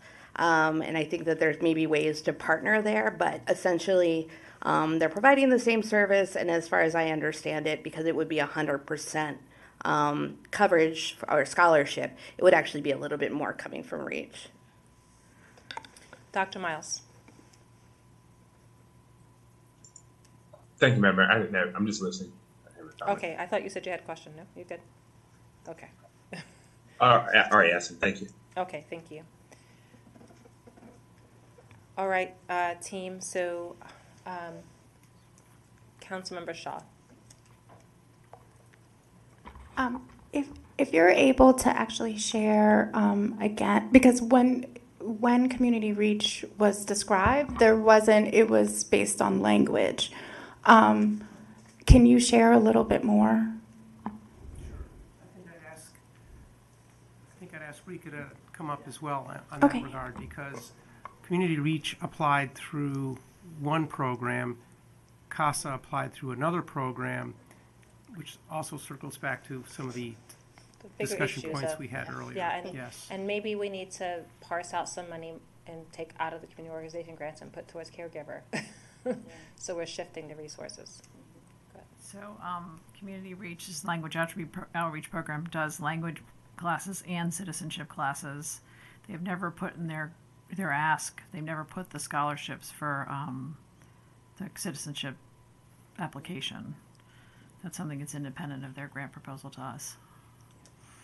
So Councilman Valerius was saying that they are getting funding from other sources. I think that would be Correct. helpful to just make Yes. sure we can clarify. Yeah. Councilmember Shaw. Councilmember Valeri, thank you for reaching out to Community Reach and confirming that. Did they share, so every single applicant would be fully covered?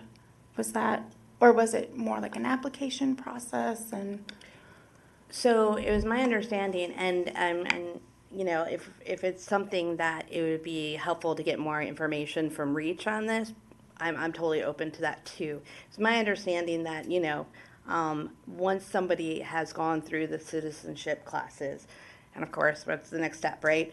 And they express, I really wish I could take that next step, but I can't afford it, that they connect that individual to the monetary resources or the donor, or whoever, to make that happen. So basically, no one coming out of the classes due to financial need is kind of left stranded in the wind, is my understanding. But again, this was just from my conversation today. If we need to revisit it, then I think that's totally fine as well. But I just wanted to do my own due diligence, having heard in another space, hearing Community Reach, and knowing that because of their long-standing presence in the city, I mean, now they're like expanded, right? But they first and foremost started off in Rockville and kind of branched out from there. They have a really solid network, and especially in working to connect to people who need citizenship classes in that pathway and assistance. They have the network in place, and so that was always my concern as well. You know, I kind of know that. I know that less about CASA right now, and maybe it changes down the road, but that was also kind of why I wanted to know more about Community Reach, but that's kind of why I called today. Thank you. And I'll just note that, go ahead. I was just gonna, I understand that we're discussing the merits of these different programs, but in the interest of time, do we feel like we have enough information? I know that everyone has been given access to applications and things. Are we able to take a straw poll on Yeah, I'm going to get there, Ms. or Francesca. unfunding this? Yeah, I'm going to get this, sorry. Thank you. I just wanted to note, just for the listening public, there are two very important organizations in our community and county. So I don't want this to be a commentary on any organizations. We're just trying to manage the resources of the city of Rockville. I just wanted to just check in with my colleagues and see, similar to what we've done for the others, where everyone just stands so we can move forward on this one. So, Councilman Van Grack. I would support what Councilmember Jackson was saying, and that at least for this year, remove that. Okay, Councilmember Shaw. Okay, Councilmember Jackson. I think you said, sorry. Councilmember Valeri. Okay. Councilmember Miles. I'm good, Madam Mayor. Thanks. You're fine with Councilmember Jackson's comment? Yep. Okay. I am. Councilmember Shaw, did Wayne come back to you? No. I was just going to share that I was in favor of keeping the amount the way that it is. Okay. All right. I'm trying to make us move through this, and it looks like there is majority support for Councilmember Jackson's recommendation. Again, I just want to make sure that people know that we appreciate and support both organizations. They do important work in our county. Councilmember Valeri. Continuing on the hard discussions, and I think this has always been the hardest one, having watched y'all in action for a while now. But I want to recommend a reduction in the amount given to Peerless Rockville. I have reached out. I've had some great meetings across the board. Really getting, I wanted to go into this thoughtfully. Having said that, I believe that historical societies have a special role in a community. I don't believe that the special role includes decisions on whether a home can be designated as historic if the owner does not want that. That really gives me pause here. So I appreciate the programming focus. I would love to see that whatever amount we do give Peerless goes strictly only to educational programming, with a particular focus on connecting youth in the city to Rockville history. I think that would be a tremendous role for Peerless. So with that, I would look at, I'm open to starting the discussion if anybody else agrees with me on the reduction, but I was thinking essentially somewhere cutting it in half, or really putting not strings, I don't know what the word, it's almost 11 o'clock and I can't think of my words right now. Basically putting a strong urgency behind it that the amount really should be focused on the education and the archiving of documentation, and less on advocacy efforts around development and housing preservation. I have a question for city staff, just because of the relationship with our staff and the research that we require, or we ask them. I also understand that they are required to attend monthly meetings. Can you just, or whatever the frequency is, can you just let us know what the city's currently requiring or asking of Peerless as part of your historic preservation department or history department? I know you have one person, we lost somebody, so just, if you could just let us know what we're currently requiring. There is occasional meetings monthly or so that we would ask them to attend. I'm not sure if the current agreement has much detail behind what they're supposed to do in staff. No, help me. I just wanted to raise it in the context of right now the scope, so that we know what we're currently So we can make sure we put into the grant requirements to confer with staff and all the other educational requirements in there, and make sure that if it's the will of the body not to put anything on promoting the application of buildings, if that's what you wish, and I believe they'll probably be able to agree to that. Does staff currently ask for research for HDC matters?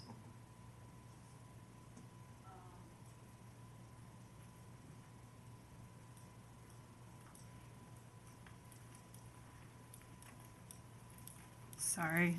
Jenny Snap, Deputy Director at Community Planning and Development Services. Thanks for asking the questions. We did request through this grant agreement and the one from last year that a few items be included in the scope of work. One of which was attendance at least one meeting a month with CPDS staff as part of a dual means of communication with Peerless staff. Then we've also asked that the agreement would help develop programming to complete their grant-funded research on the history of Asian Americans in Rockville. We've asked that a number of events and programmings be put on every year, and that there be parameters tied to the number of events that they do. We've also asked that they work with the city to develop and facilitate programming for National Preservation Month, and that those be co-branded activities between the city and Peerless. We've asked that they actively work with us with the Historic Preservation Work Plan, and they support our effort to complete MIHP forms annually, and to provide additional research and updating on inventory forms for properties designated, and completing 2 to 3 of those a year. So we have asked that those be included in this year's and last year's actual grant agreement. And we would agree that we would prefer that it be a performance-based grant. Great, thank you. And I just had one last question, and I'll open the floor to my colleagues. Can you share the background on the increase? It used to be at a lower amount, then went to a higher amount. What was the increase for? And was that a temporary or ongoing request? My understanding of the history is that the Montrose School, which is owned by Peerless, was unrentable for a period of time, and that was one of the revenue sources they had that was no longer available to them. I've since talked to Ms. Picard and understand that as complicated as it was, they didn't own the underlying property, and they now have agreement from the Board of Public Works to sell that state property to them, and so they will get ability to lease out the facility again once they do some renovation. It was a child care facility in there. So my understanding is the change in need was due to reduced revenues, and that hopefully can be rectified over the fiscal year 25, such that they could perhaps be in a better position to self-support themselves. Okay, I would just note that I think given that what we're requiring them, we could signal that we are continuing to ask them to do a similar thing. They still have this funding issue, but that perhaps after they get that fixed, then that could be more normalized in the future. That would be my suggestion. Councilmember Fulton. Yeah, I just wanted to share my thoughts, and it's along the lines of something that, Mayor, you just said. Like, it's not a binary call, right? Like, I think that a lot of this has been framed as, is there inherent value in the work that Peerless does? Of course there is, right? It's not a yes or no, much like but, you know, there's inherent value in the work that Parks and Rec does, but they probably don't get everything they want every year. That's not saying it's not valuable, right? So I think that we think Main Street Connect is great, but we didn't give them everything they wanted, right? So I think it's important to look at Peerless that way. And it also gets back to how I approach budget conversations and how I'm finding it hard to find guardrails here. Because it's a prioritization process. We are resource constrained, and we need to allocate our money to the things that have the most value. Personally, I think it's our job to meet the immediate needs of our residents today and prepare for a future, and then also be good custodians of the past when we can. So all of that is a way of saying, I don't know what the trade-off is. What I do know is that the grant to Peerless is twice as much as any other one. And if we're not resource constrained, but I think we are. So I would love to know like how my colleagues think it balances against everything else, and the amount is, I think, the right framing for the conversation. Councilmember Van Grack. I just want to ask a question of staff, because I know that, listen, I'm familiar with Peerless, even as a kid. The wonderful education programs they've done is fantastic. But I noticed that in the community organization grants, the responsible department is CPDS. And I know that there's, it been expressed here, some concern, and we heard from community members with regard to some of their advocacy issues. But I think our role and our reason for some of the support that we're giving them is more on the educational aspect. Can staff explain why maybe they're listed here as CPDS as opposed to maybe whether it's mayor and council, city manager, or Recs and Parks for some of their educational role or document retention, which I know is very important to us, whereas there's the dichotomy that we're hearing from both mayor and council and some of the community members. CPDS is our historic preservation department for the city, so they have the most direct relationship with an organization who is preservation in nature. So that's why they and the issues are largely interconnected with them more than anybody else. Well, but I guess that goes to, I think, some of my colleagues' questions. I mean, it's the educational programs, what they're putting on for our community, which is fantastic. And they're keeping the documents, which I think we really want to be funding. Peerless has an integral need for the city in both their educational programs, their document retention, their research aspect. Is that still, from the city's perspective, CPDS? Correct. Okay. I was just going to also add, it sounds like CPDS is also requiring forms and research support to deal with the state and the county and other matters. So that's why I believe it's in CPDS as well.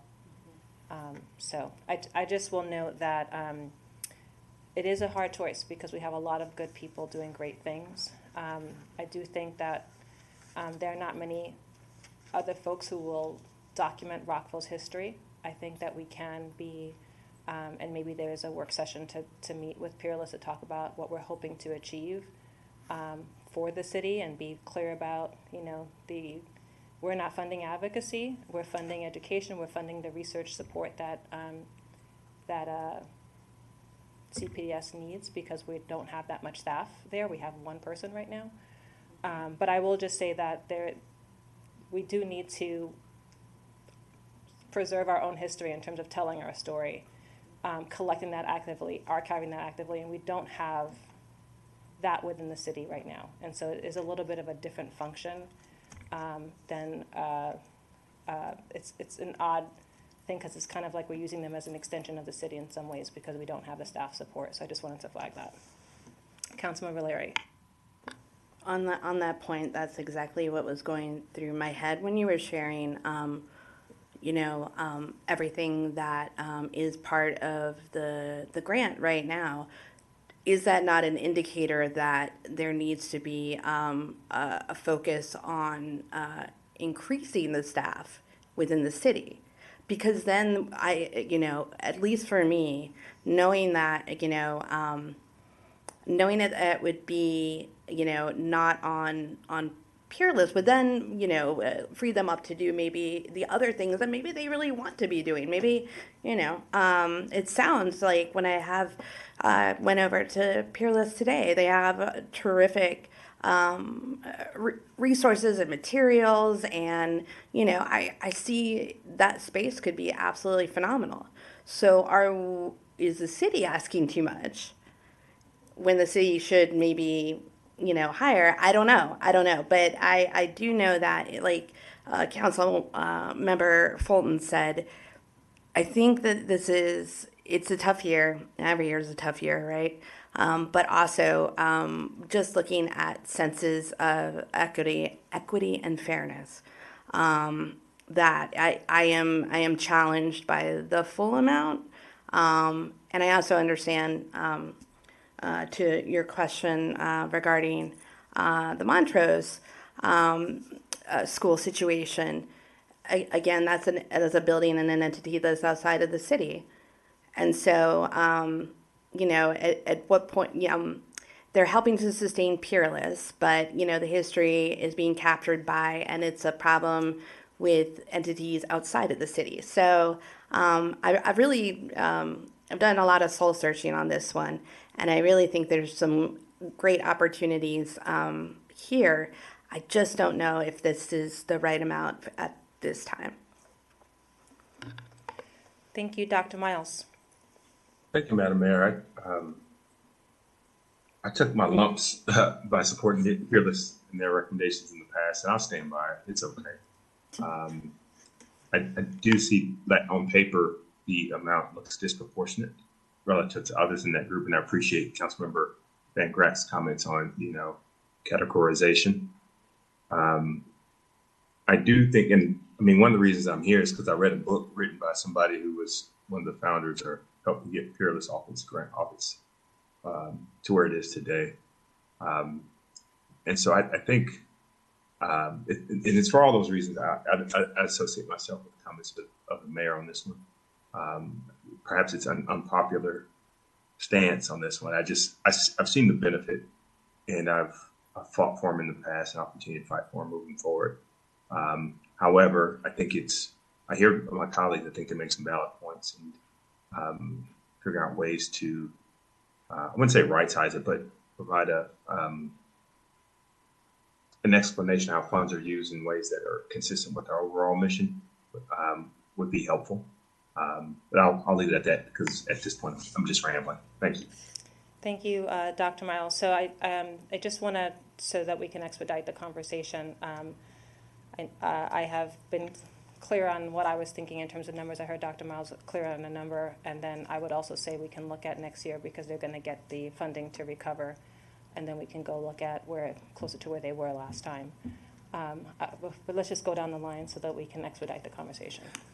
I would just note, I don't necessarily support a wholesale restriction in half. I think that's at least too great, but I also understand kind of some of my colleagues' concerns. I would propose something, some type of a compromise, either, 80, 90, or 100,000 that shows that what the city manager was talking about, that there is an avenue that they said they're going to get themselves, more funding with what they're doing. But at the same time, I think that going to 60,000 is too great of a move at this point. But I also understand what my colleagues were saying.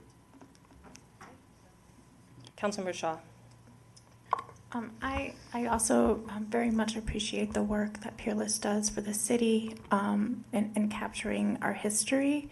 And I know that there are some restrictions on our budget, so I also support a compromise.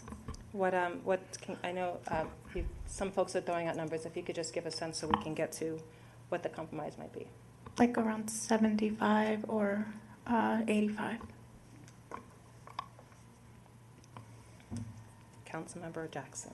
Yeah, I've listened to the conversation and I recognize both sides. I've done a little bit of looking at history, and I know that the prior city manager recommended 90, and it was the mayor and council's will to up it to 120. So I think that we need to reduce it a bit, but not drastically. Just because I don't think that that's fair to any organization. And I think that Peerless does some valuable work, but I do want to put them on a glide path to where they were previously. So all that said, I would be comfortable with 80 or 90,000. Okay, and then Councilman Van Grack, you said 80, 90, 100. Which number are you going to? I would be close. No. Again, I'm just trying to feel like you. I'm trying to get to the making sure we get to resolution on this item. I'd be fine with 90,000. Okay, all right. All right, Councilman Valeri. I'm always willing to collaborate and compromise with my colleagues. And I think, if anything, it was an opportunity to share some of my concerns. So I just threw out the initial number, just throw out a number, frankly. But I would be comfortable with anywhere between 80 and 90. Can you pick the number? 80. Just so we can get the 80. A majority. 80. We don't have a majority close, so we have two for 90. Councilmember Van Grack gave I made him clarify. So I wrote him down for 90. Okay. Councilmember Jackson for 90. Councilmember Miles and I have shared our numbers. Mm-hmm. Councilmember Shaw, you said 75, 85. Where are you? 80. 80. Okay. 80. So where are you? 80 or 90. Okay. Yes, 85 minutes. Go ahead. I'm 80. How about this? He shouldn't be in the 90 pile if he was 80. That's true. Were you 80 or 90 or 85? Okay, 85. I feel like we need like a Price is Right type thing. Guys, we need to get to a majority. So that's why I'm trying to get. Okay. 90. Okay. All right, so Councilman Valeri, where did you net out at now? You are I'm just good. pressing. We got to get to finish here. 80. You're at 80. Okay. So we have 290, 280, 120, and two for 90, two for 120, and then looking at next year, we have an 80. Where are you? 80. Councilmember 80. Fulton is 80. Okay. So we don't have a majority. Madam Mayor, I'd like to propose, just so we can possibly get to a majority, to 85. Are you guys willing to do 85? I'm still at my number, but just I for am those who willing are to do looking a 85. reduction. I do not speak for the right honorable. Councilmember Fulton.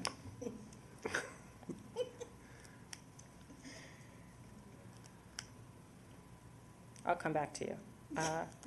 Councilmember Shaw.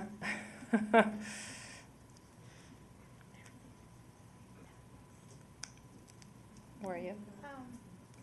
Are you willing to do are you willing to adjust your number? I'll do 85. Okay, so 85 in Grack, 85 Fulton. 85. Oh, sorry, 85 Valeri, sorry. I was coming back to you. She's mixing us up again. It is after 11, guys. It's 11:11. It's a lucky number. 85 me. Okay. Councilmember Fulton, we still don't have a majority, so it's on you. I'm not sure you need me anymore, but I will be comfortable with 85 if we land at 85. Okay.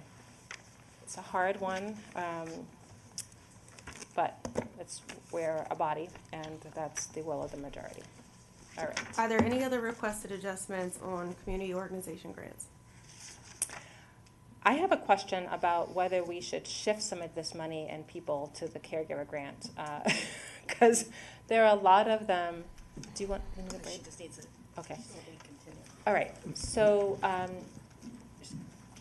can I just get your feedback on that? Because this is a messy, muddy thing where there's some caregivers. It's all in here. general fund money. Okay. And these applicants came under two different processes.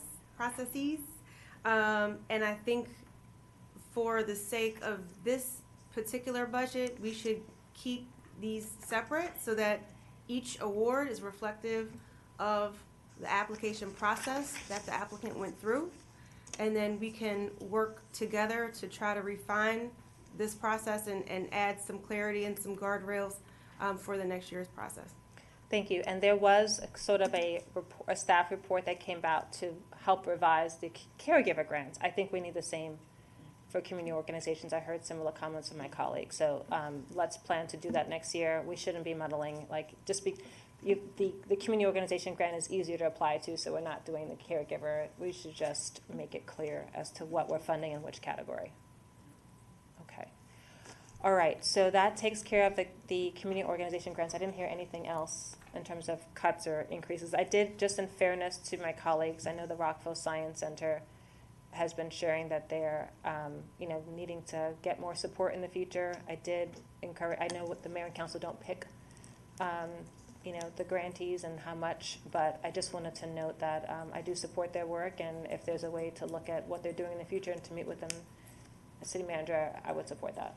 I just want to echo that. I know that there was a late addition to $20,000 at the Rockville Science Center potentially needed. I understand it was late, and I want to support what the mayor said with regard to understanding what their needs are. I believe the original request was $80,000 from them, and we only proposed $60,000. And they're asking for you to restore it to their original request, which was higher than what we had. Again, limited funds. Councilmember Valeri. I would definitely agree. I asked a couple questions, maybe some pointed questions, of the folks before we started, because I love what they're doing. I'd like to see more of their tremendous work here in the city. I'm very supportive. I actually had a process question.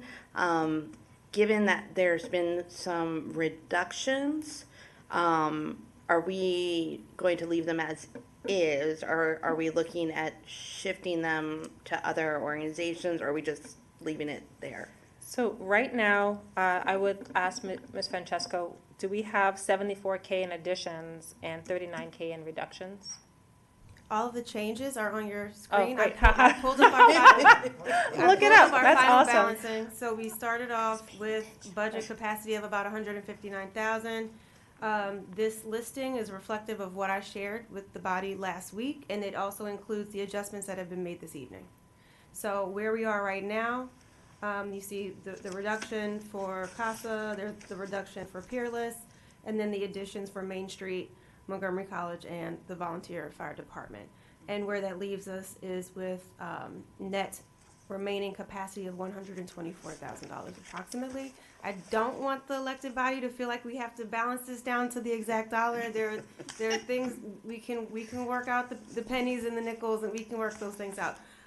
But the body did receive a memo on Friday from Mr. Semino with a set of recommendations and options with what you can do, if you so choose, with the remaining budget capacity. If you do not want to program that capacity, then that will just be funding that goes to fund balance, essentially in the budget document. Thank you. I'll ask one clarifying question, and then I see my colleagues raising their hands. So the items that you have shared with us have not yet been factored into the budget? Because I know that we had, for example, some of the strategic plans that are in this memo. Can you speak to if we've covered that at least partially? Can you be specific about which plan? Well, the consultant, for example, for JEDI. It's recommended that the mayor and council use this budget capacity for that. So items A and B in the memo are recommended for funding with the remaining budget capacity. The body has already tackled the volunteer fire department. That was one of staff recommendations.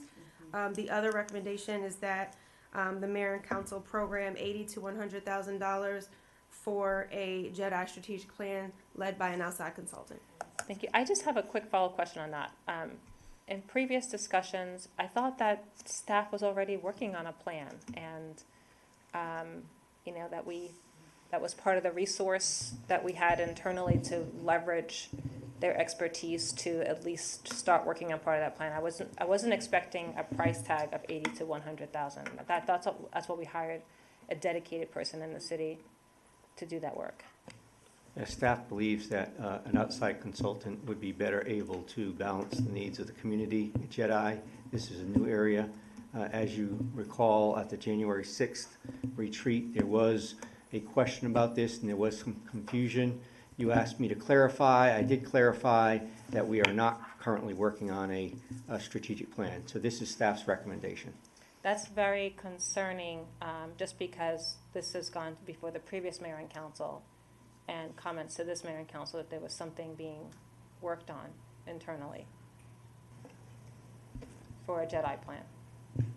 I'm not sure. Ms. Hopdate had started an initiative and an action plan, and then are we saying that nothing has happened yet, or that plan has not advanced? That plan has not advanced at all. Can you remind me of how much the climate action plan cost, how much the pedestrian master plan cost, and how much the town center master plan cost? Do we use outside resources or internal resources? The pedestrian master plan was done in-house. The climate action plan was done in-house, I believe. And what was the third one? The Vision Zero plan? Vision Zero plan was done in-house. And town center master plan? Town center master plan is currently being done in-house. I don't think we're bringing a consultant in. Correct. Okay.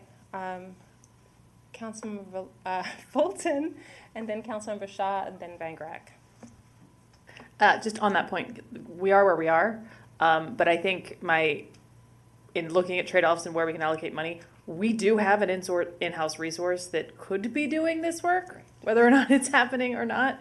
What we do not have an inside resource to do, dedicated or at least full-time, is the outreach and engagement plan. So personally, if I were going to spend money on any consultant, given that we have in-house expertise on one, and no shade to the people that do great communications work and the people that do their best, we don't on the other, I would spend consultant dollars on outreach and engagement if I had to make the choice between the two. Yeah, and I'm also questioning the cost of these plans, it's like $100 to $150,000. I look forward to more information on that, but. We will clarify that. This was a last-minute request for a cost figure, so we will get more clarity as we move along, but we needed something for budget-wise, and this is. Okay, I've developed outreach plans for less, so I'm just wondering where that 150 comes from. Yeah. Maybe, yeah, so, all right. Councilmember Shaw and Van Graff. Yeah, I just have a question because I was under the impression that we would do the JEDI plan in-house. Can you share the reason for using a consultant specifically? Staff feels that the consultant will be better able to assess the community and internal work and be better able to help make some tough decisions as we move forward. Is this I'm just going to say that you just cited some excellent plans that are fantastic climate, and that involved community outreach, it involved town halls, it involved creative engagement, and we did that with professional expertise in-house. Some of them led by one person. So I think the mayor and council needs additional information on this. That's what I'm hearing from my colleagues. If it's a will of the body, you can fund neither of them. We can provide more information later and come back to you on a decision, so you don't feel like you have to commit to one of these two plans right now. I'm just going to say that the body, from what I've heard of us, have been expecting a plan to be in development. So this is work that our city needed a long time ago. I'm glad we hired a specific resource for it. I support our dedicated resource, but we're trying to understand why there's a different approach here when we have expertise. So Councilman Shaw, Councilman Van Graff. May I hop in? Nobody can hear me. Councilman Shaw, okay, good. Who's that? Oh, yes, Tyree. It was Tyree. Mr. Davis, please proceed. Yes. Good evening, everybody. Tyree Davis IV, Advisor to the City Manager for Justice, Equity, Diversity, and Inclusion. I do use he, him, his pronouns. It is best practices because there are a host of reasons that multiple jurisdictions do use this. I've done research and called several folks from across the nation. Massachusetts, Frederick City, Oregon, Mill Valley, California, and all of those spaces and organizations have all used consultants as best practices. I can tell you, as somebody who does this work, the moment that I, as an individual, walk in and say that something is kind of problematic, the guard goes up versus somebody who is from the outside coming in and sharing some of those same regards. And also, I think it does come to capacity because we have small amount of people. And I believe acting city manager can share some details that some of those other plans that you mentioned, like the climate action plan, Vision Zero, were from other jurisdictions or organizations from the county level that they could put into city spaces. So this is significantly different than those spaces. And I also say, based on the numbers, I've heard from 40,000, which wasn't the folks that shared that their plan was 40,000, didn't have the best results, all the way up to $475,000. So it is a pretty vast difference in those spaces. Thank you, Mr. Davis. Councilmember Shaw and Councilman Van Graff. Thank you, Mr. Davis. Can you just share like one example? I'm still trying to understand. If you could just share like one example why these other jurisdictions used a consultant, like one clear kind of specific example.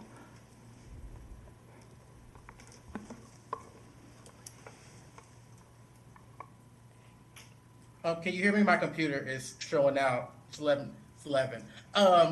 It was truly just best practices from across the organization GARE, for example, which all of us went through training, the Government Alliance for Racial Equity, they recommend using the consultants as best practices, if we're being frank. I would say one of the things that for me resonates is the capacity that we have in the space.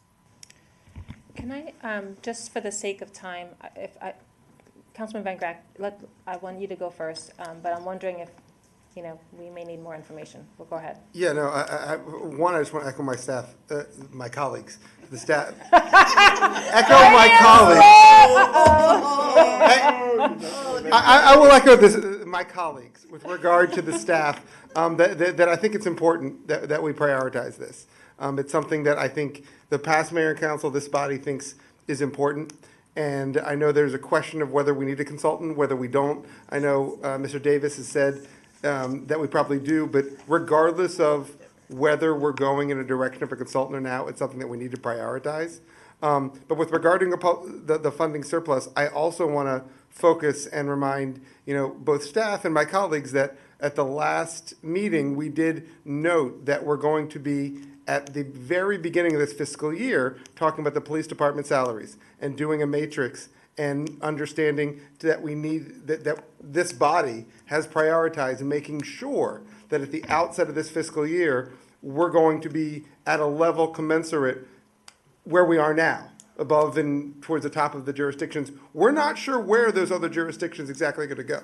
So there could be a significant need for funding that we're not sure about if we're going to make that commitment. So I just want to note that that's an important note that we, again, to the finance department's note that we don't have to spend everything. We've already got some outlays, as we've seen now with regard to prioritizing JEDI, as well as prioritizing the salaries at the police department. We don't need to necessarily spend every cent, because we've got some priorities that this mayor and council has talked about that are going to be needing funds going forward regardless.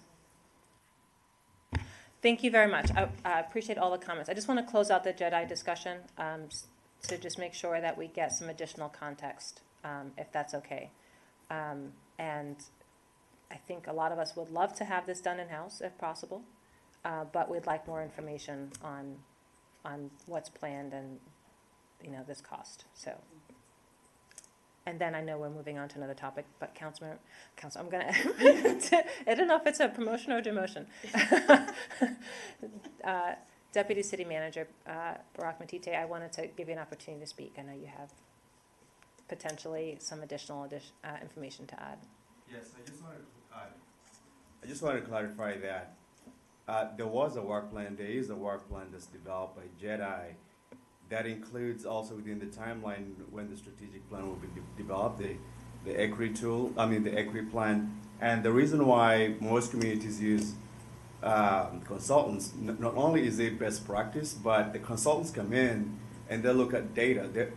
They look at your existing conditions to be able to understand your community looks like, both internally, the organization, and also externally, and they'll be able to help you go through that process. So for us, we have a lot of examples when we're doing this work of what other cities have done, and we'll be able to share that with Mayor Council as a follow-up to this conversation.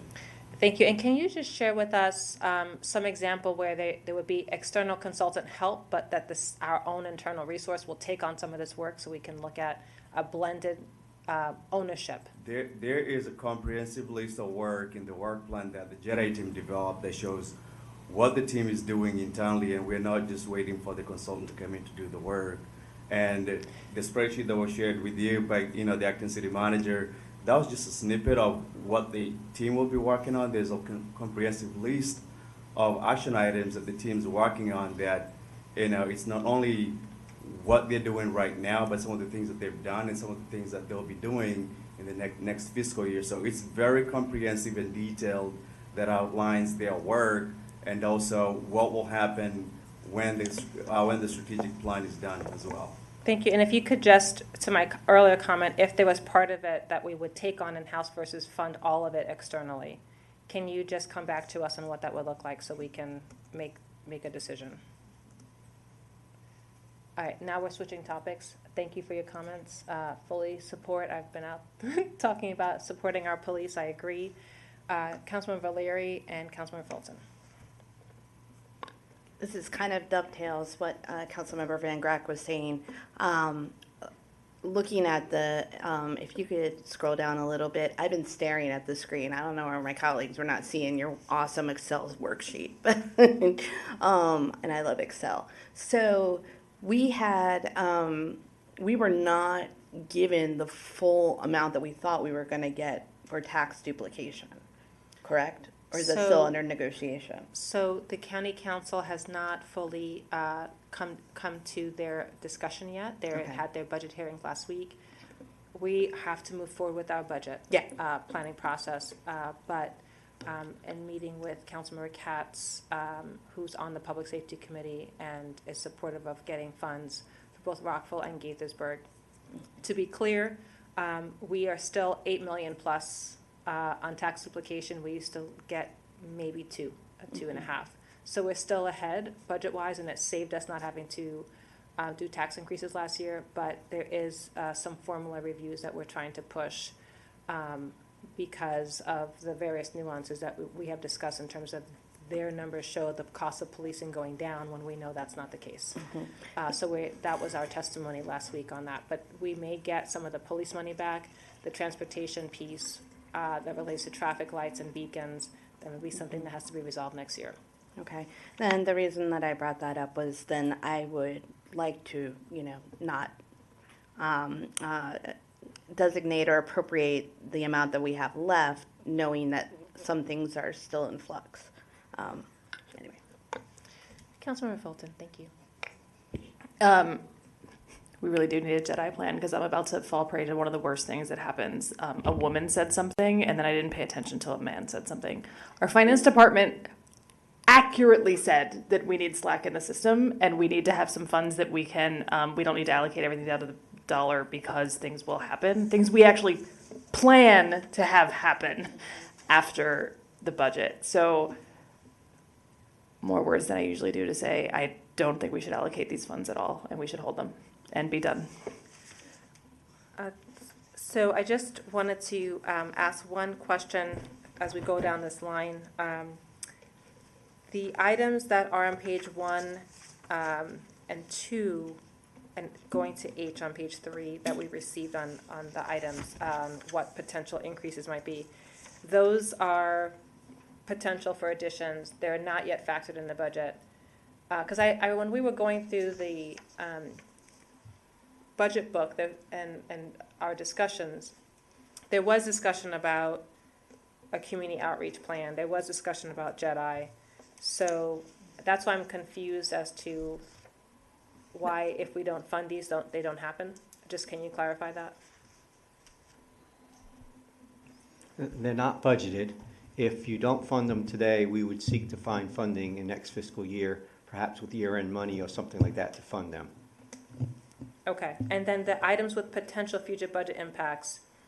And I believe some of these things you said you have the capacity to handle in-house, like we don't have to appropriate at this time, right? So for example, some of the things we've heard around town center and supporting the branding, the additional composting site, those are all things that could be covered. And then I also know that we may be, as we talked about earlier, doing the police policy analysis right after the budget's approved, when we can see what other jurisdictions have, and that could be done through an amendment, a budget amendment, correct? That's correct. Okay, all right.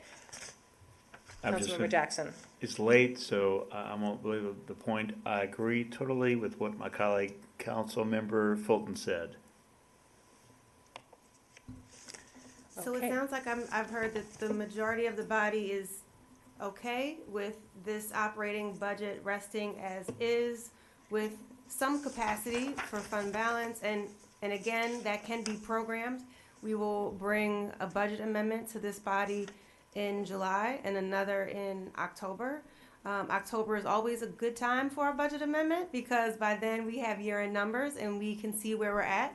And there are definitely years where we end the year better off than we expected, and that means that there are reserves that can be used to support one-time needs. Thank you. I have one more question about item H. It's the code enforcement administrative assistant position. We have a code enforcement plan. Could we use some of the money from that? Because the whole idea is supporting code enforcement and making it easier. Because you have I think at least 100 or 200,000. I don't have the number in front of me, but the code enforcement, community support program. It wasn't The pilot code assistance program? Correct. So that's in the budget. Currently, are you suggesting that we remove I'm that just asking, program? since it's a pilot and we need to have an additional code enforcement, I don't know, do we need to have an additional code enforcement administrative assistant?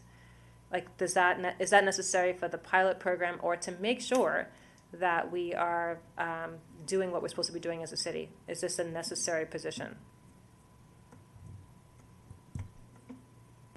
The pilot program is unrelated, not directly related to this position. The position was funded as a temp in the proposed budget.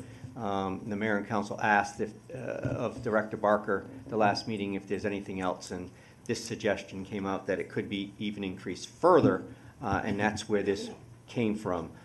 So if the mayor and council wish to allocate some more money, that would be a position that would be a good source for it. It would help code enforcement. If you don't give it, then they're going to have the same capability they had when we came up with the proposed budget. So what will not happen as a result of not having this position? For example, we'll be behind on code enforcement. Yeah, I think they'll struggle. They may struggle a little more on keeping up with some of those inspections, et cetera. Right. So we have accessory apartments that we're trying to bring online. We have ADUs that are going to be coming for a review. We have making sure we keep doing what we're supposed to do on multifamily and single unit rental inspections, right? Like, those are the same people that would help?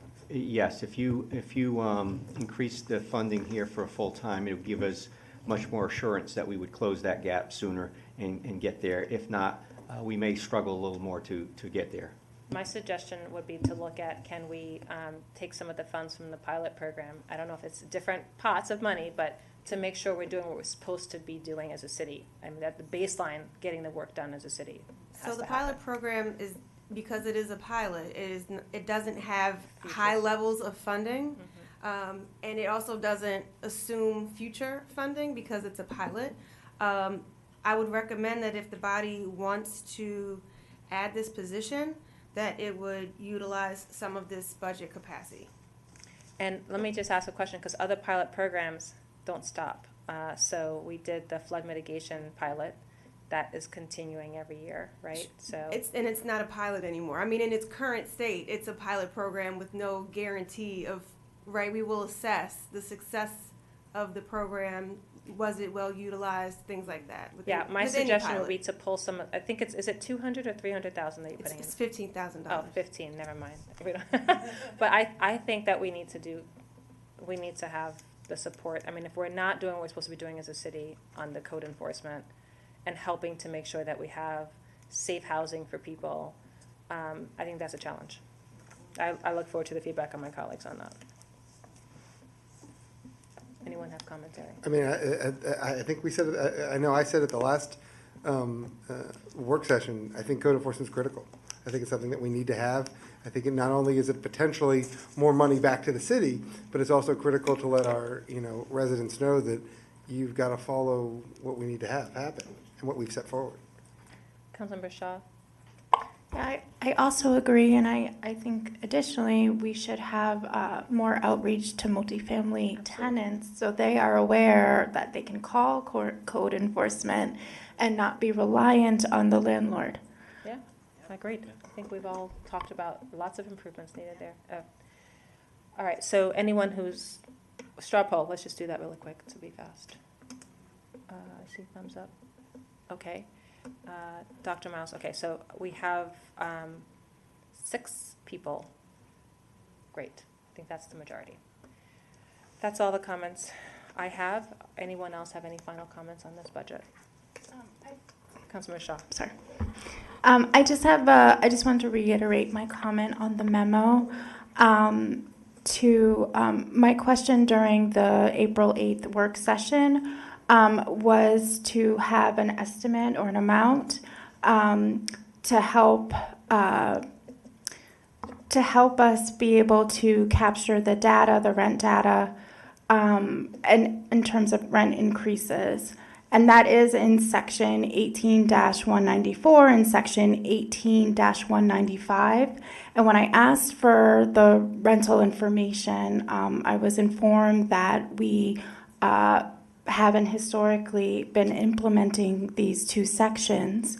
And so my follow-up question was during the April 8th work session was how much resources it would take so that we can implement these two sections. And also just to provide some context, there are a number of renters that are experiencing some really high rent increases and are being concerned about displacement. And we do know that 53% of renters are cost burdened, so it does just take one unfortunate life situation to be displaced. And I also know that some of my colleagues, myself, have been communicating with renters and asking for basic information on what they're experiencing and their increase, as well as asking folks to even testify and share their stories. This section would provide us with that information. And so it is foundational to affordable housing policy to understand what renters are facing. And so I just wanted to reiterate my ask to get an estimate on how much it would take to implement 18-194, section 18-194 and section 18-195. Mr. Semino? Madam Mayor, Councilmember Shaw, I sent a response at 4:46 p.m. to that question. Unfortunately, we do not have an estimate right now. It depends on a lot of things, and I explain all the complexities with that in my email. Thank you. I also, this may have come while we were working on the EV ribbon cutting, so I apologize if it's repetitive, but there were some inconsistencies on the information we're collecting on rental licenses. It seems to me that's something that could be corrected very simply through a website update. Is that possible? Because I believe we will look at that at the same time we're looking at the question that Councilmember Shaw asked about what can we do, at least with straightening out what we're asking for with the licenses, and maybe we can start getting some of the information. However, we need to get it in a form that's going to be retrievable, and just collecting the licenses in a format is not going to really do as much good. But we will answer your question also about what we can do to make them consistent, et cetera. I mean, that seems to be like a website change. So one form asks for what the current rent is, what the previous rent was. Other forms do not. Another form asks about uploading a lease. Another form does not. One form asks about utilities. The other forms do not. So it's just whether you are in a multifamily rental, a accessory apartment, or a rental home, we should just be collecting some of those basic information and make those consistent. And that seems to be like a very short-term fix, in my opinion. However, as my email says, we have to recognize we have 11,300 plus rental units in the city. And even if we collected half of those, we still got to store them and retrieve them and get the information, the data from them to figure out what the rents are, et cetera. So it's not just merely collecting them, it's collecting them in a manner that we can get the information and use it. But at a baseline, we can start to collect the right information, correct? We could. Changing the yes, forms. we could, but again, we're going to have perhaps PDF versions or Word versions of documents that may not necessarily give us a lot of information until we go through it. But yes, we can fix that, and we will go through your email and get those things straight to get them fixed as a first step.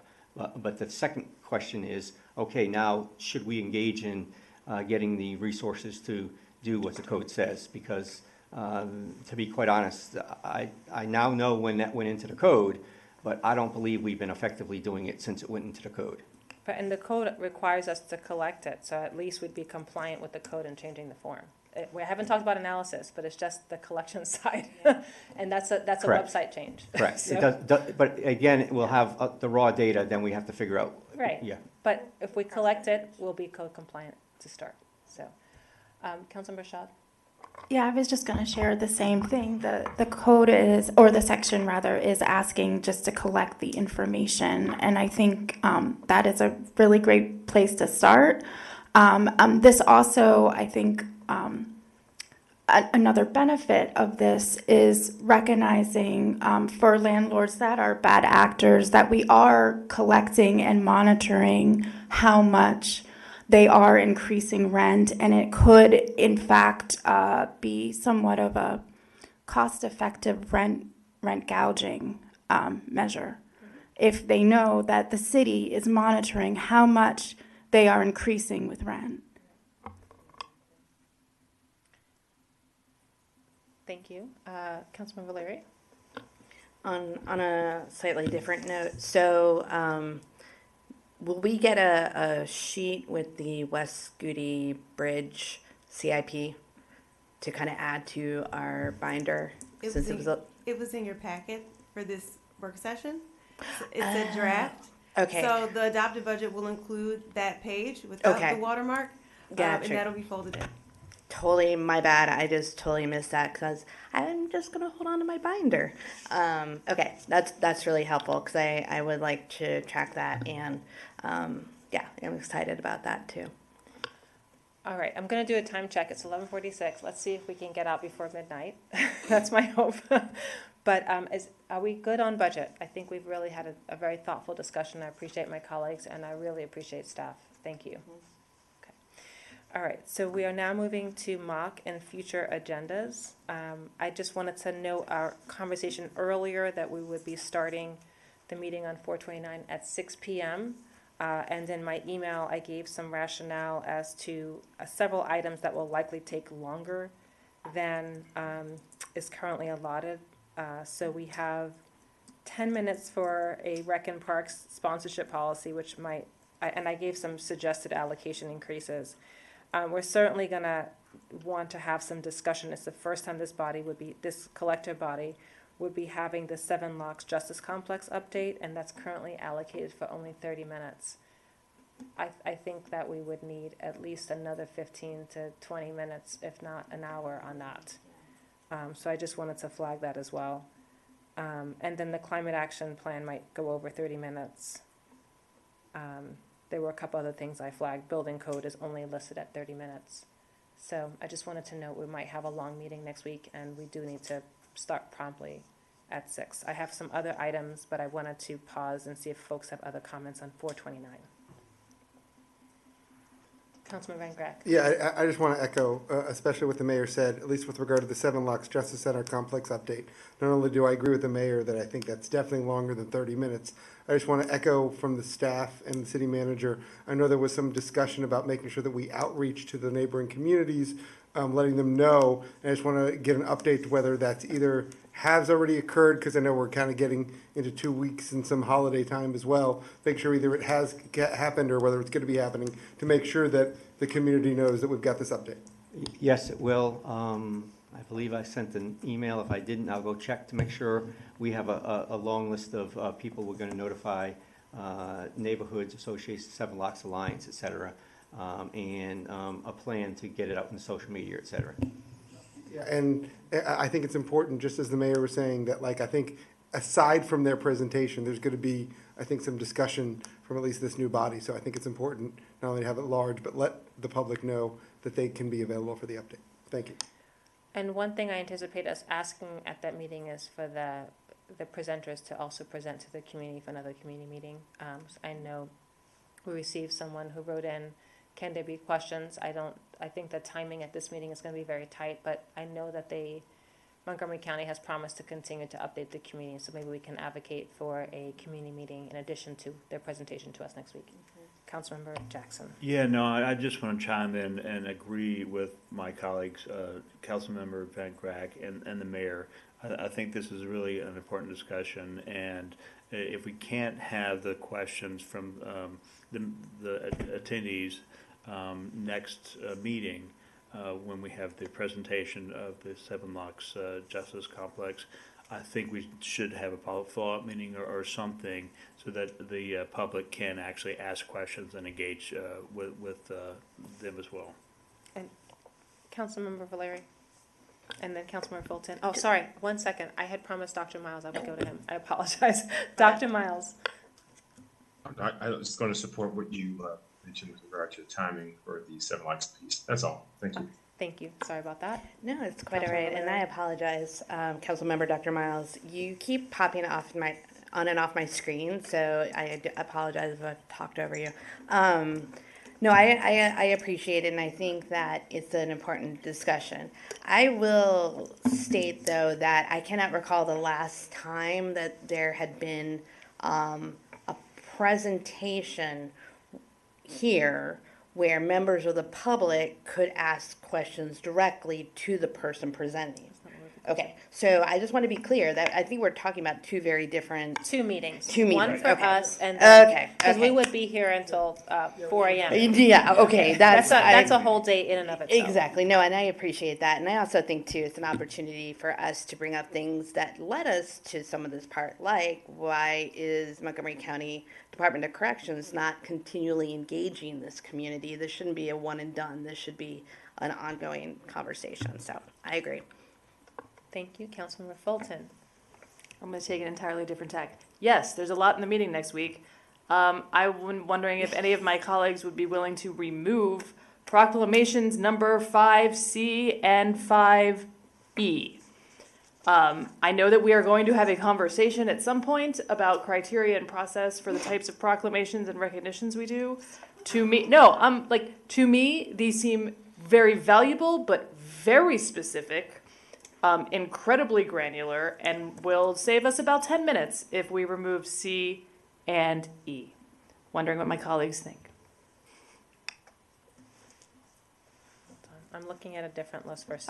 For what it's worth, it is a proclamation declaring May 2024 as Amio ALS Awareness Month, and a proclamation declaring May 2024 as Lyme Disease Awareness Month. There are a lot of medical conditions out there that affect our community, and we don't do something for all of them, so we should not do something for any of them unless we have criteria to establish when we will and if we have programming that addresses them. Councilmember Shaw, and then Councilmember Valeri, and then Dr. Miles.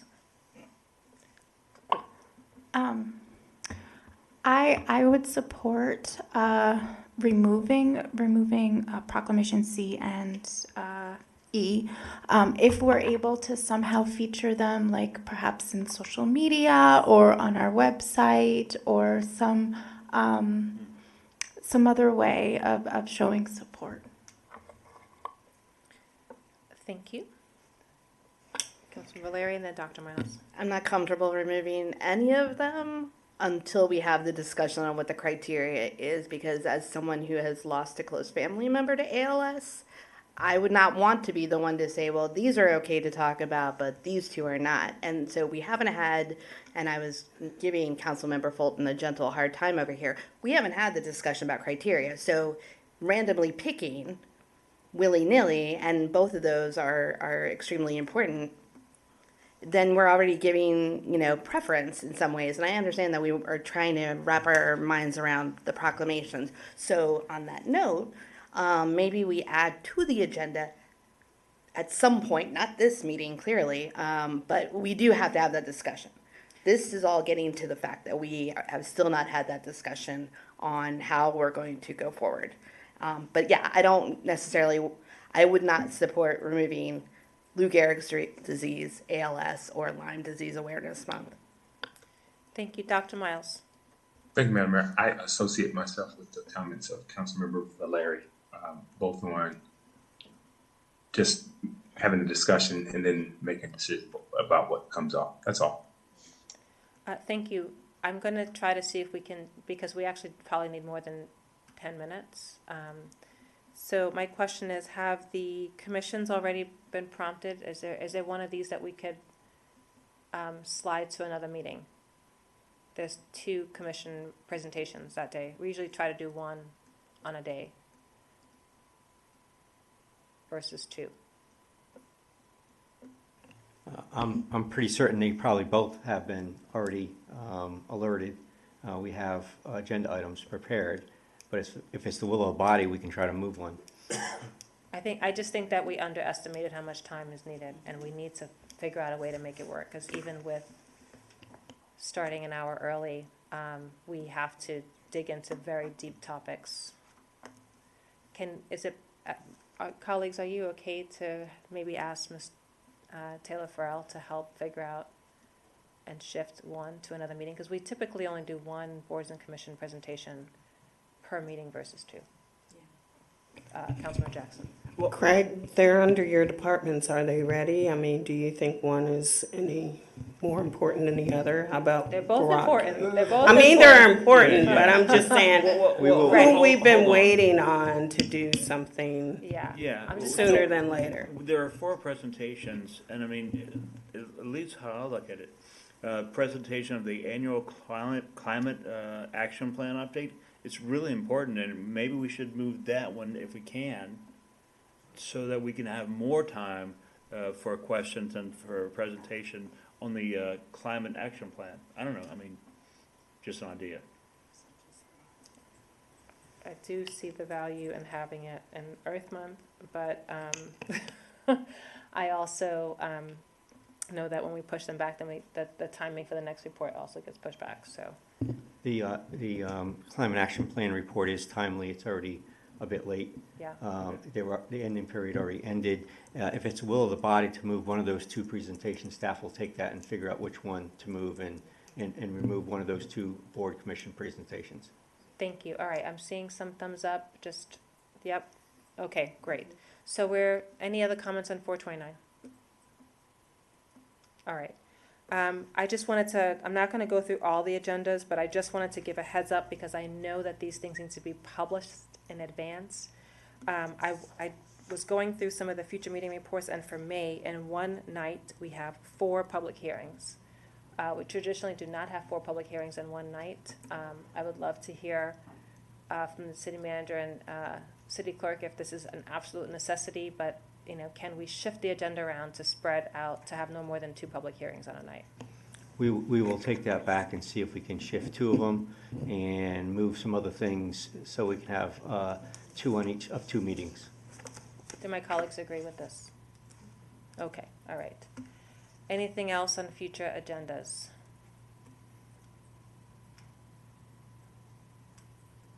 Okay. I had one commentary, sorry, about something that's coming up early May, the Rockville Town Center. I don't think everyone weighed in on this one, but Rockville Town Center, the city attorney is proposing to kind of do an extension of the agreement. I support that. I just have one comment that I wanted to share with my colleagues and get their input because I know it's timely to development of this piece.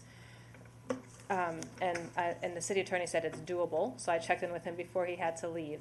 But there was something in a previous agreement with Fritt and Dawson's that spoke to, because of some of the tiling and naming of the stage, that the commercial owner would plan 20 events in Rockville Town Center. That is not currently in an agreement.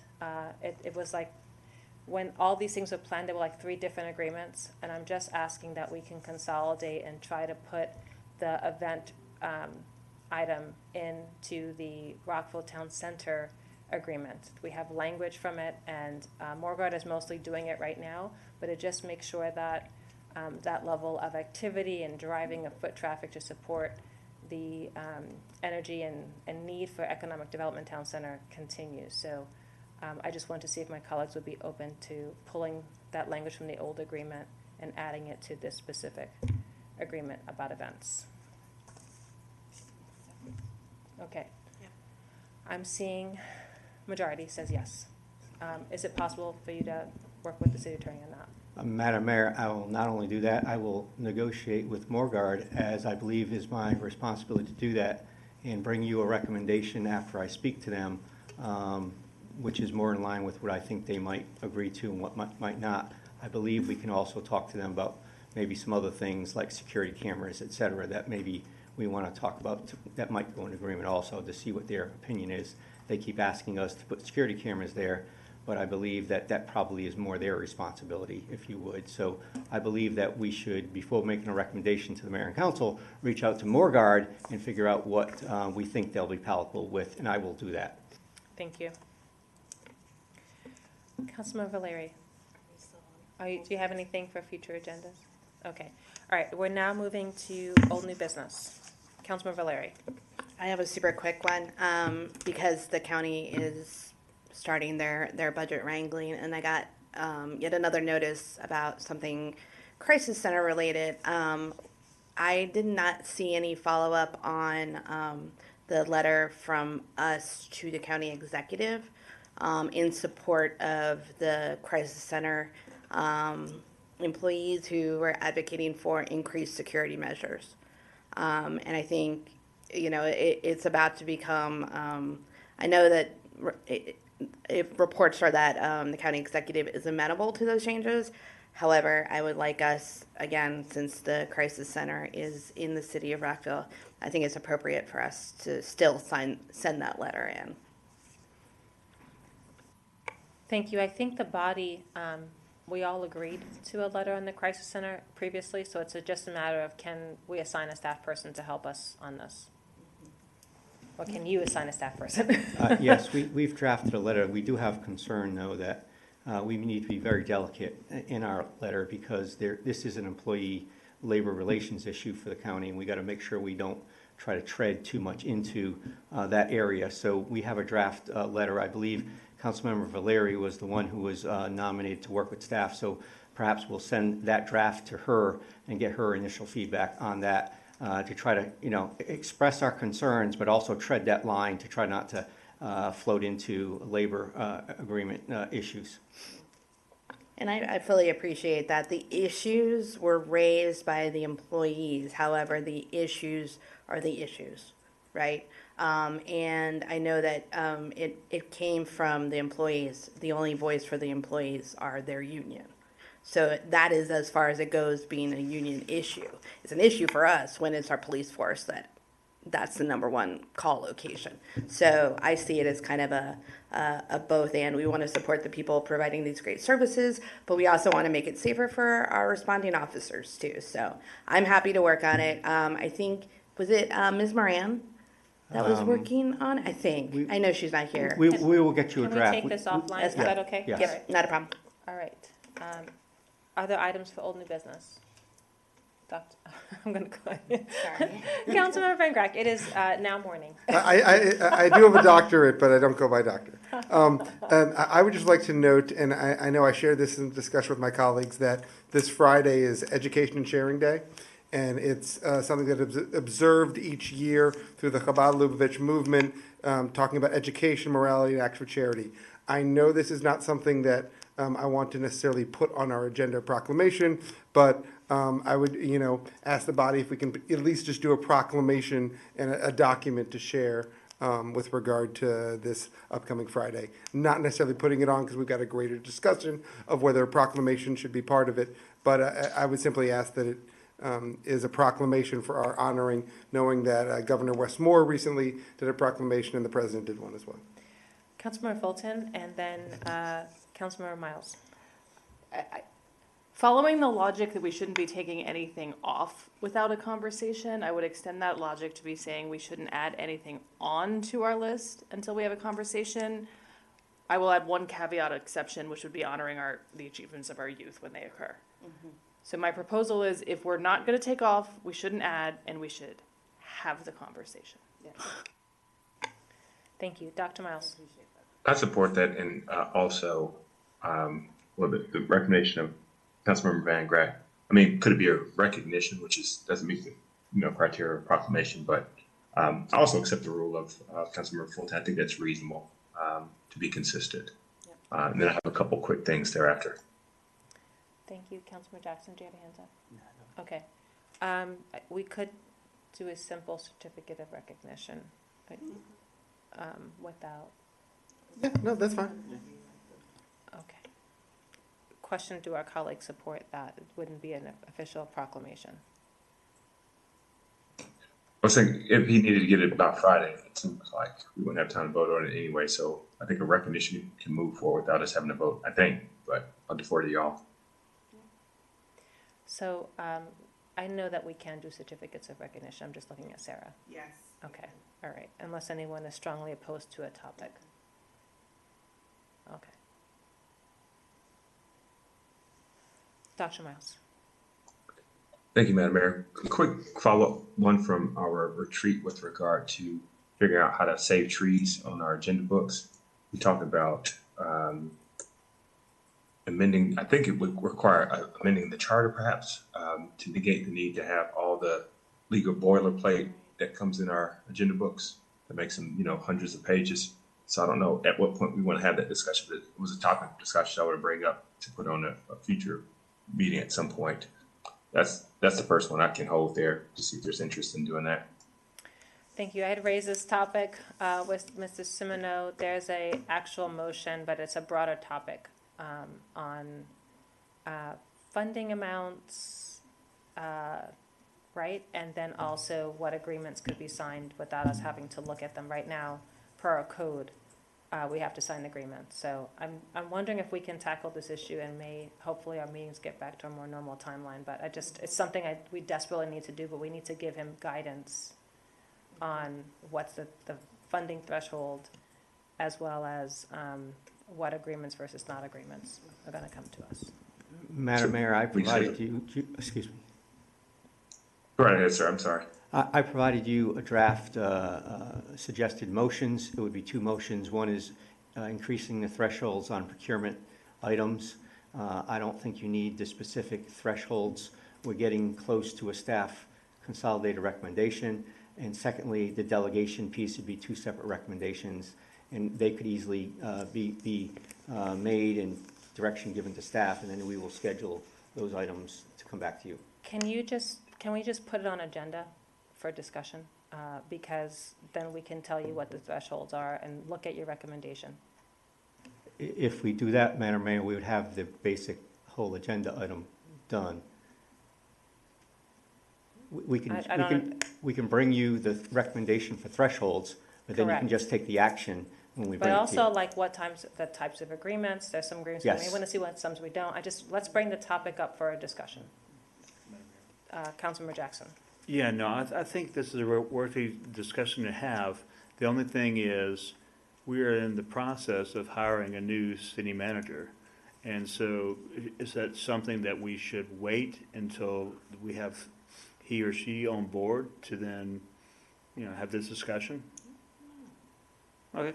I think we should at least add it to the agenda list of things we want to cover. It may not have a date yet, but I do think it needs to be added to the topic. I think we all talked about the need for this. Dr. Miles. Yes, Madam Mayor, to answer our colleague, Councilmember Jackson's point, I think there was a process that had been in place for a number of years that kind of recently changed. And it seems to be, I think the issue is less with the city manager, but more what legal thinks is necessary for us to be able to sign off on and keep legal muster. And so I think we could have this discussion. I guess what I'm saying is I think we can have this discussion absent the need to have a new city manager in place or what have you. I think it's different. It's outside of, although it's involves what city manager can and can't sign, it seems to be a legal thing, and that person's in place, and there's no process going to hire a new legal staff. That's all. So to our acting city manager, if you could let us know the timing of when the recommendations will be ready, that would be helpful, and then we can get it on agenda for discussion. Thank you. Dr. Miles, did you have something else? Yeah, it's really straightforward. I serve as one of the liaison to RBAC, the Rockville Bike Advisory Committee. They just want to be able to present a biennial or every 2-year report on what they're up to. So just putting that recommendation forward, work with the person who coordinates the reports from boards and commissions, but just want to raise it in front of you all as well, if that's something that you all would sign off on, allowing them to come present just like a number of other our boards and commissions do. I mean, I support it. I think that our committee should be allowed to come and speak to us generally, so that goes for RPAC and RBAC. Yeah. Thank you. I'm not seeing any opposition, so I'm going to say that's a yes. All right. I do have all new business items, but given the hour, I'm not going to raise them just in respect for staff's time again. So I will hold on my commentary. I'm sorry, Madam. I did send emails on them, so you guys can think about it. All right. I will just note that we need to, because the strategic planning session on May 13th took over my meeting on my attempt to try to get the proclamations and the operating guidelines, we need to then map out an hour earlier of another meeting. So I'm just asking for some help from the city manager on that. Okay? All right, I will entertain a motion to adjourn, unless people want to hang out here. Motion to adjourn. All right, all those in favor, please raise your hand and say aye. Thank you.